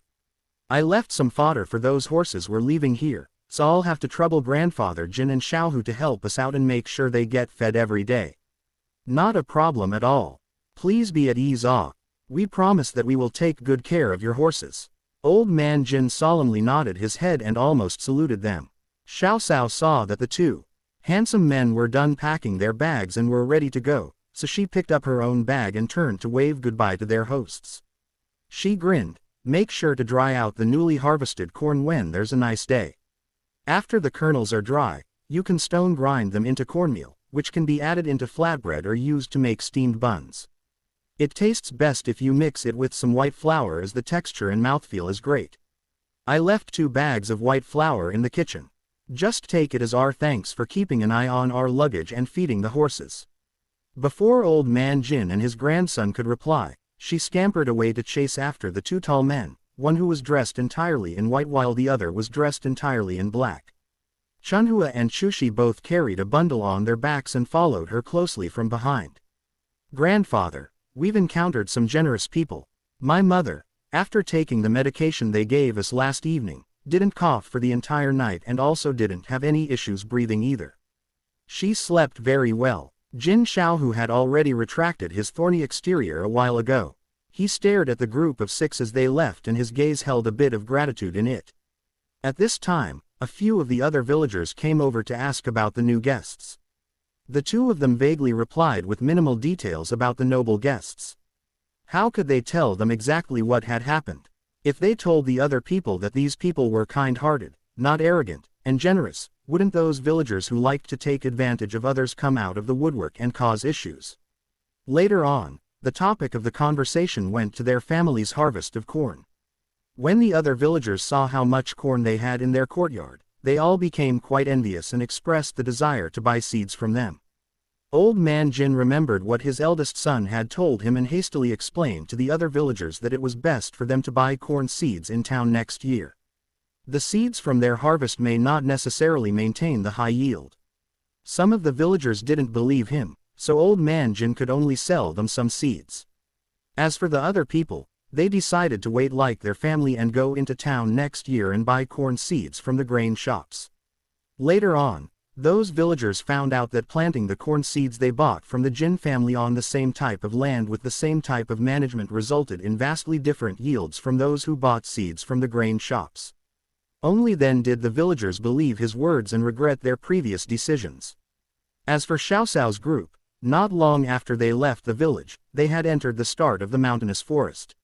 It truly was an old forest and couldn't be compared to the West Mountain back in Xiao Xiao's hometown. Although they were only on the outskirts, they would see beautifully plumaged golden pheasants fly by from time to time or a few wild hares suddenly appearing in the underbrush. They could hear the sounds of living creatures on both sides of the trail they were on. Xiao Xiao took out her scented bags filled with herbs that repelled insects and snakes and gave them to Hu Xiaoliang and everyone else. The little divine stone had helped her increase the potency of these herbs. It told her that all of the bugs and snakes in the area could feel it and were keeping a wide berth from them. That way she wouldn't be frightened by them. Although during the harder times she had previously caught a king rat snake and made it into a soup, as a girl, she still wasn't very fond of these soft and long animals. The mountainous forest became more and more dense and the shrubs and underbrush became more and more lush. Fortunately, they had the two experts, Zhu Junyang and Chief Steward Su, in the front opening the way. Xiao Xiao was behind them, carrying a tiny bag on her shoulders. From time to time, she would pick off a leaf and use it as a tiny flute and whistle a little ditty. She seemed quite free and unrestrained. In the past, when she was still living in Dongshan village, she often entered the mountain and ran a few times in the deep forest. Consequently, she was quite at ease in this area. Everyone else also had no problems with this terrain, so their speed didn't decrease at all. Yu Xiaoxiao's primary goal was to find some rare medicinal ingredients. Hunting was only a side perk. Therefore, as soon as she entered the mountainous forest, she had the little divine stone transform into its kitten form and let it roam independently.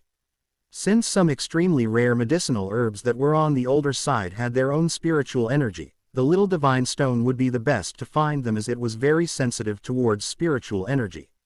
It could be said that it was a rare ingredient detector. In the front was Zhu Junyang, who was opening the way. He constantly thought of the little lass and worried as if she was a porcelain doll, trying to keep her from getting any bumps or bruises. From time to time he would look back to see how she was doing. When he saw that a tiny kitten had appeared on her shoulders, his phoenix eyes flashed a bit but his expression stayed the same. Su Ran, on the other hand, laughed when he saw the little cat. "Why did you bring this little guy along? Does it have a special task at hand?" "Sir Su, don't look down on little glutinous dumpling. I've trained it to especially be able to find rare medicinal ingredients. It has a very sensitive nose and can accurately distinguish the smell of rare herbs from a bunch of other smells. I heard that Jinolin produces ginseng, reishi mushroom, and other precious ingredients. Perhaps little glutinous dumpling will be able to find a lot today." Yu Xiaoxiao quickly outlined the little divine stone's abilities such that, in the future, Su Ran wouldn't feel too suspicious. Just as she finished speaking, it seemed like she had sealed the deal. The little golden kitten suddenly jumped off her shoulders and swiftly ran towards a cliff on the right side. In a blink of an eye, it came back with a frog that was even larger than itself in its mouth. Yu Xiaoxiao stared at it for a moment and called out in surprise, "Wow! An Asiatic grass frog. Not only does it have tender meat but it also can be used to make hosma, which is a very valuable tonic. It is very nourishing, helps support the lungs, and improves one's mind." She took out a sack from Chunhua's luggage and put the Asiatic grass frog that little glutinous dumpling caught inside. She then spoke further to the two men in front, "If you two see any more forest frogs like this, remember to catch them for me. Tonight, I'll roast some forest frogs for us to eat." The two of them were incredibly handsome in their own ways and accepted their mission to continue opening up the road while they looked for more frogs for her. In fact, the two of them actually ended up catching quite a lot. That night, when they camped down, Yu Xiaoxiao began to prepare all of these Asiatic grass frogs and made a secret special sauce to roast them until they were delicious. The two men, who had worked hard the whole day, were able to eat their fill. She herself spent some extra time to extract hosma from all of the frogs. Hosma that had been infused with spiritual energy from the little divine stone was even more effective than the normal kind. When they returned, she was planning on sending some to Princess Consort Jing and Imperial Prince Jing so they could take it to nourish their bodies. She was sure that the effects would be very good. Zhu Junyang watched as the little lass, who had walked a whole day in the mountain, worked tirelessly to extract the hosma. A whole sack of forest frogs only produced around 2 small jars of hosma, and one of those jars was going to be sent to his lady mother.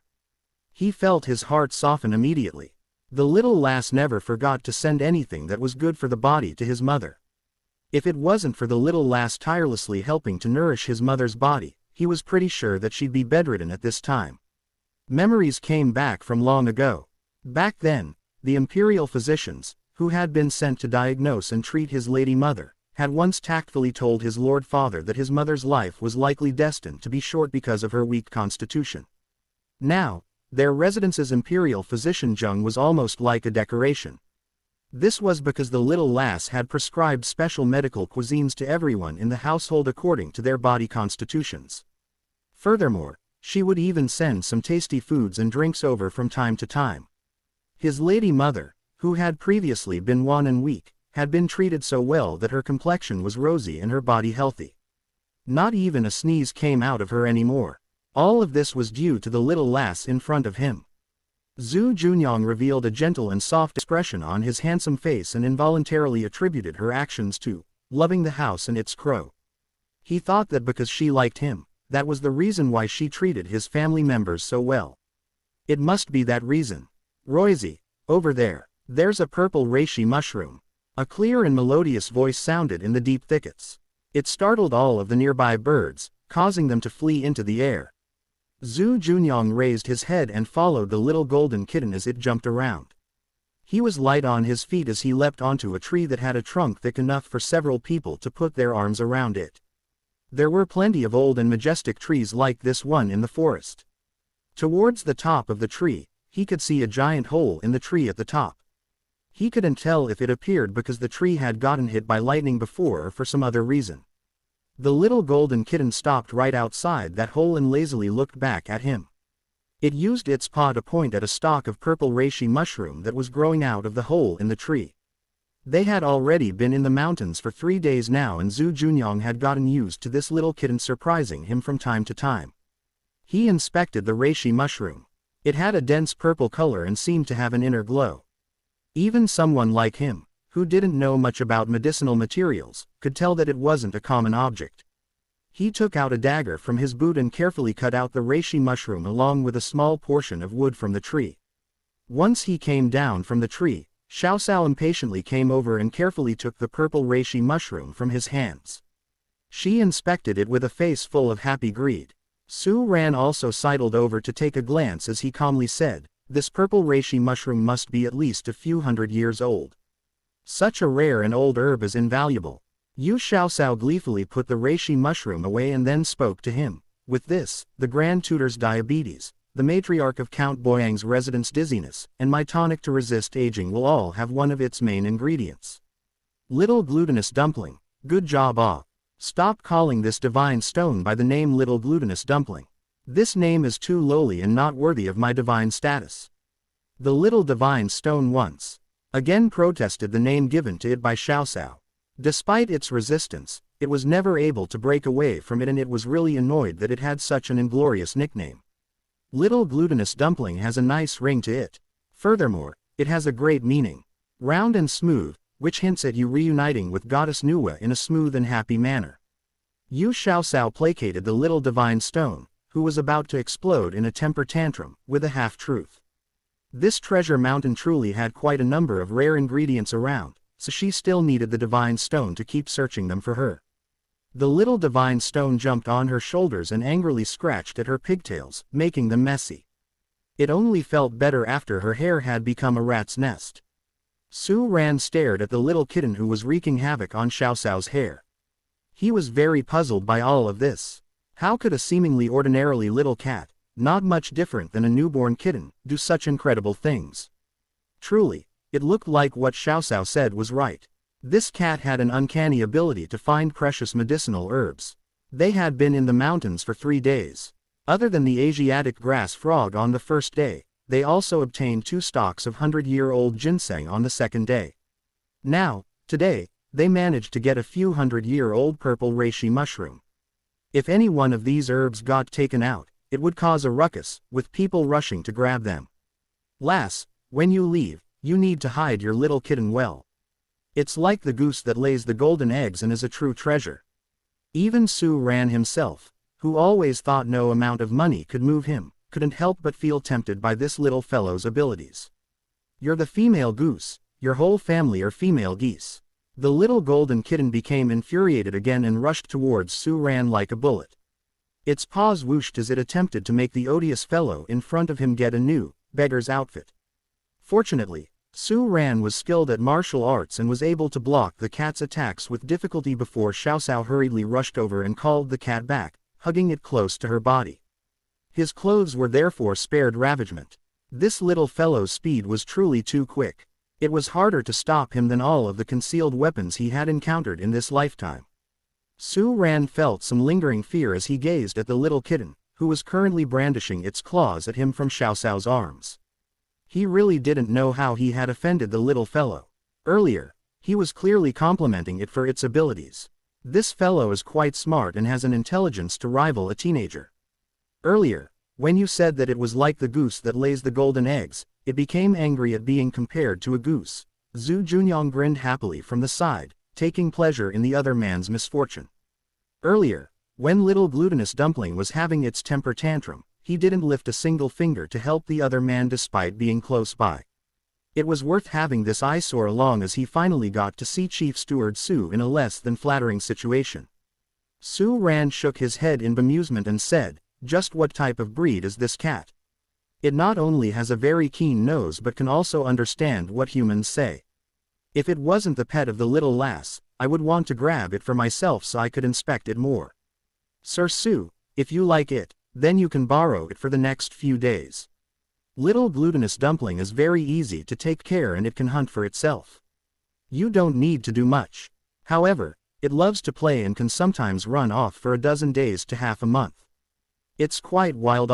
Yu Xiaoxiao kept her two hands around the little kitten as she presented it towards Su Ran. The little divine had a look of disdain on its face as it bared its fangs in protest. "Strike. This divine stone proclaims a strike. Ahead of us, not very far, is a stalk of ginseng that is over 1,000 years old. I originally wanted to find it for you. Now, HMPH, I can save myself the trouble now. Iya, don't be so petty. Sir Su isn't someone who has a greedy and dark heart. He's only a bit curious about you, that's all. He won't do anything to you." Yu Xiaoxiao placed its furry little body next to her cheek and gently rubbed herself against it. She talked to the little divine stone in a flattering manner through their mind-to-mind link. "You're just a sellout looking for honor. Although that fellow has quite a bit of power and is skilled at martial arts, in front of this divine stone, it's not enough. With this divine being's current level of cultivation, I just need to extend a small finger to subdue that fellow. You don't need to lower yourself in front of him to beg for favor." The little divine stone's dark golden eyes flashed with an evil light. Su Ran felt the little golden kitten's malice emanating towards him and felt a large sense of danger approaching him. He hurriedly retreated a few steps and cautiously stared at the kitten's eyes that were shining with ill will. He revealed a small bitter smile and shook his head at Xiao Xiao. "Forget about it all. I don't think I can enjoy this kind of glory. I'm pretty sure that it only does this for you. If anyone else tried, it would rebel and be untamable. Royal Prince Yang, do you want to try? This prince is not as honored as Chief Steward Su. Even you have been rebuffed by the cat, so this prince will not bother even trying." Zhu Junyang glanced at the fierce little cat that was in Xiao Xiao's arms and revealed a scared expression. "Looks like you know some tact." The little divine stone's voice suddenly appeared in his mind and ended up shocking Zhu Junyang to his bones. When he sensed Su Ran looking over in his direction, he hurriedly adjusted his expression, pretending as if nothing had happened. A woo, a familiar howl could be heard. Before long, Little Black's large and sturdy body suddenly appeared before the group of humans. This fellow instantly began to act like a large black dog as soon as it saw its owner. Its fluffy black tail was raised high and it waved back and forth in excitement. It had spent a lot of time with the other dogs in Dongshan village in the past, so it also had picked up some dog-like habits from them. Little Black proudly presented the object in its mouth by carefully placing it in front of Xiao Xiao. Everyone stared at the object. Surprisingly, it wasn't some prey the wolf had caught and was instead a stalk of ginseng that was about the size of a person's thumb. The ginseng still had a layer of fresh dirt on it. Apparently, when this fellow saw the little cat, who it had determined to be something it couldn't offend, being praised by everyone for finding old ginseng, it became envious and jealous. It decided to stop hunting game and began to dig around for herbs. Unexpectedly, it had actually ended up finding a stalk of ginseng. Although this ginseng wasn't very old, it was still an authentic stalk of northeast ginseng from the mountains. Furthermore, this fellow was quite observant and didn't break a single part of the herb. However, this fellow's nose and mouth now had a thick layer of soil on it. Paired with its fawning attitude, it looked quite foolish. Little White, who was holding a large hazel grouse in its mouth, had a look of pure disdain on its face, as if it didn't want to acknowledge that this foolish fellow was its own younger brother. Yu Xiaoxiao stifled her urge to laugh and helped Little Black wipe off all of the dirt from its face. She rubbed its large head and generously complimented the wolf. Little Black is truly too talented. You were able to learn how to find ginseng so quickly. Tonight, I'll make sure to add an extra chicken leg to your food. Little Black cracked open its large mouth, which made it look like it was grinning broadly. It used its claws to gently push at the ginseng it had dug up, telling its master to quickly put the ginseng away. Following that, it sent a look full of pride at Little White as if it was saying, "Aren't you always showing off how capable you are of being able to catch a hazel grouse? But look here, the master already said that tonight I'm going to get an extra chicken leg. None will be going to you." Su Ran could apparently tell what the wolf was thinking from its expressions and couldn't help but laugh. "Lass, I feel like all of the pets you raise are like you. Hardworking and very interesting. I don't actually want to receive a compliment like that, alright Yu Xiaoxiao packed the ginseng away. Although she couldn't sell it for a sky-high price, she could still use it to make some ginseng shampoo, conditioner, or add its essence to some skincare products. It was quite useful after all. Not even a bit like a wolf. So shameful The little divine stone truly disdained Little Black's actions, so it huffed at the animal. Then it remarked arrogantly, "This divine being won't quibble with these silly mortals. Let's go. I'm going to bring you to that ginseng that's over 1,000 years old." Yu Xiaoxiao couldn't restrain herself from cheering in glee. Her eyes shifted a bit under the flabbergasted looks of Su Ran and Zhu Junyang as she smiled somewhat unnaturally. She pointed at the little golden kitten in her arms and stated in embarrassment, "It looks like little glutinous dumpling has sniffed out another herb. It's struggling so hard in my arms to get out Then let it out and have it bring us to it." Zhu Junyang knew that the little divine stone had said something to her which caused the little lass to react impolitely. Thus, he helped her hide this situation. "Lass, this time when we came out, we originally planned on hunting. Looks like it's turned into a trip to help you find medicinal ingredients. You've made quite a haul already, so don't forget to give us some spoils when we're done." Su Ran looked back and forth between the two people as he quipped. Although Yu Xiaoxiao did love money, she wasn't a petty person. She generously said, "Don't worry when I get back, I'll personally make some nourishing and beautifying medicine. You will definitely get a good share." Su Ran's expression changed for a brief second before it returned back to its usual tranquility. "I'll happily take the nourishing medicine. As for the beautifying tonics, it's probably better if you give it to other people, right?" You're right. With your appearance and demeanor, you're truly one of the most handsome people in the capital. How could you possibly need?" Yu Xiaoxiao stuck out her tongue, acting like the mischievous kitten in her arms. She occasionally also liked to show her claws. Seeing that Su Ran's expression was about to break, Zhu Junyang hastily interjected for fear that he would get angry after being offended by his little lass. "Didn't you say that the kitten discovered something? If it's another ginseng or reishi mushroom that's over a century old, then we have quite a good harvest today More than a century old ginseng. Humph. Hold on to your jaw lest you're so shocked later that it drops on your feet." Yu Xiaoxiao wrinkled her nose and had a "just wait and see" expression on her face. The little divine stone jumped out of Xiaoxiao's arms and quickly shuttled through the knee-deep grass.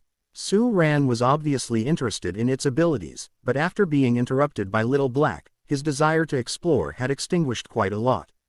He quickly followed behind the golden kitten to see what kind of new surprise it would bring them. The small golden kitten ran very fast, but with Zhu Junyang and Su Ran's skills, they were still more than capable of keeping up with it.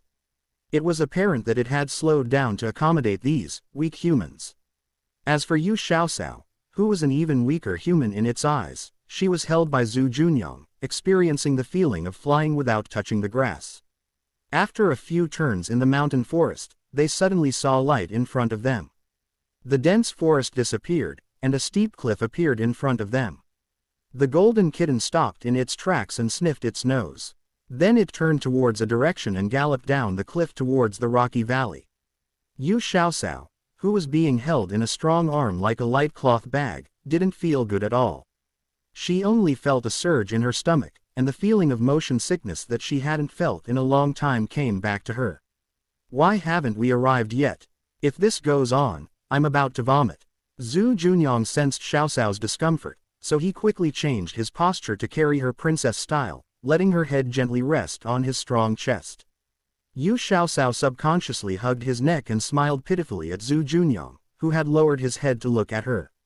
The lass was so light that she was barely heavier than a bag of rice. When Zhu Junyang looked at the lass's nearly transparent, pale face and the weak smile on her face, he felt a pain in his heart. When they returned to the capital, he had to find two capable assistants for the lass to help her with the matters of her business and breeding. As a young girl who had just reached the age of 15, the noble maidens in the capital would only stay in the inner courtyard to embroider, raise flora, recite poems, and play the qin. They were still at an age of acting spoiled in front of their parents. His lass, on the other hand, had too many burdens on her shoulders. It was so irresponsible of the emperor to put the burden of solving the problem of the people's livelihood on a young girl. The lass must be so stressed out. She was so skinny that she barely had any meat on her body, and her waist was so thin that he could almost hug her fully with just one arm. When the matter of horse breeding at the stable was solved, he must present a memorial to the emperor to request him to not put so much pressure on his little lass. Right now, they were familiar with the cultivation method of winter wheat and corn. The little lass was also freed from the laborious field work and able to do what she liked to do. Zhu Junyang was multitasking. He was thinking about how to help shoulder his lass's burden, while holding the delicate young girl and jumping on the rocks in the valley. In the silent valley, the fist-sized golden kitten leapt nimbly through the rocks. It was followed by two handsome men in black and white. In the arms of the man dressed in black was a clever-looking young maiden in a light yellow dress. As for Xiaoliang and the two maid-servants, Chunhua and Chushi, they had long lost track of them. Suddenly, the golden kitten stopped in front of a steep cliff. It seemed to have sensed something when it slowly arched its body and quietly approached the disorderly gravel and grass. It looked like it would attack at any time. Zhu Junyang and Su Ran also noticed that something was off, so they stopped a short distance away.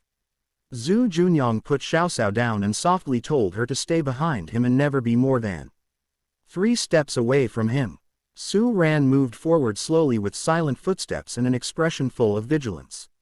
A sudden groan came from the dense grass in front of the golden kitten. The little divine stone stopped briefly, and then continued to slowly approach the injured human who was 2 steps away. Zhu Junyang and Su Ran looked at each other when they heard the sound. They didn't slow down and gradually got closer to the messy grass area. As they got closer, the scene in the grass appeared in front of them. An old man with gray hair and disheveled beard was lying in the rubble, as if he had just awoken from a coma, with a painful expression on his face. His face and arms were covered with wounds, the corner of his mouth was stained with blood, and one of his legs was bent in an unnatural angle. In conclusion, the injury was quite serious. This old gentleman must have fallen from the cliff. Yu Xiaoxiao looked around and saw a broken medicine box lying not too far from the injured old man. He's also of the same profession. The 1,000-year-old ginseng is on top of this mountain wall. The little divine stone wasn't interested in the wounded, and weak humans couldn't arouse the slightest sympathy from it. Besides people and things related to its master, what did other things have to do with it? It jumped several times and climbed onto the protruding rocks and small tree leaning out on the side. When it got on top of the cliff, it stopped beside the 1,000-year-old ginseng. The 1,000-year-old ginseng was definitely something that could only be found by accident and not by seeking. Of course, Xiao Xiao wouldn't let it get away. She looked at the two men beside her, and then said to Su Ran, "Sir Su, would you please go up and get the medicinal herb?" Although she was merely an amateurish doctor, she couldn't ignore a patient lying in front of her. As for Zhu Junyang, he was currently guarding her in a protective stance.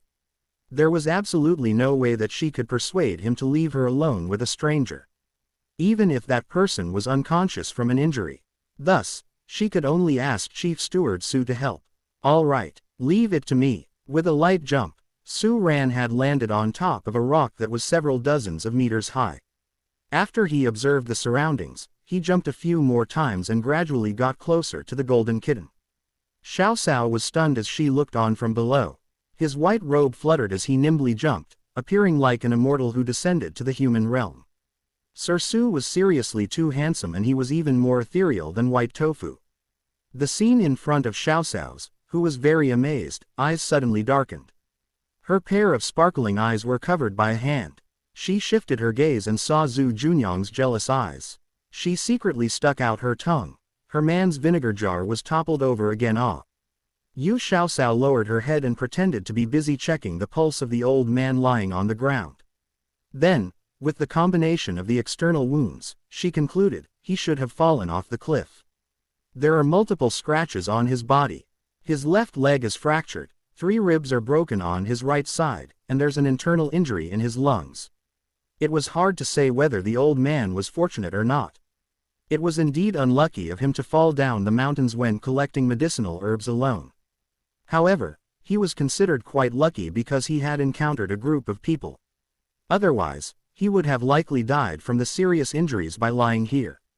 Even if he didn't die of a serious injury, there was also the chance of him attracting a wild beast and being bitten to death.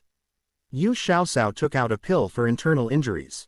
She melted it with mystic stone water, pinched the old man's mouth, and poured it down. Then she had Zhu Junyang cut down a wooden stick nearby to help secure the old man's injured leg. Fortunately, his ribs had just cracked, and weren't broken and dislocated. Otherwise, with her measly skills as a doctor, she really didn't know how to fix his bones. After taking care of the more serious injuries, Xiao Xiao asked Zhu Junyang to help apply wound balm on the old man. By the time all of this was done, the medicine and mystic stone water that the old man consumed had begun to work. His pale face and painful expression had got better. As for Su Ran, who had easily climbed the mountain, he was so shocked that his eyes were about to pop out. This small golden kitten was really something. It was actually able to find 1,000-year-old ginseng. The ginseng that it had just dug out was as thick as 2 fingers, and it was shaped like a human with a head and 4 limbs. Facial features could actually be vaguely seen on its head, and it actually had something between its 2 legs. Perhaps this fellow might become a sprite in a few years. The little divine stone waited on the side with a calm expression. Not to mention this ginseng that had just taken a human shape, it had seen quite a lot of ginseng babies that had cultivated into sprites. At that time, it was cultivating beside Goddess Nuwa, and the Goddess of Spirits often sent elixir pills over, so it didn't need to catch these mystical herb sprites to help with its cultivation.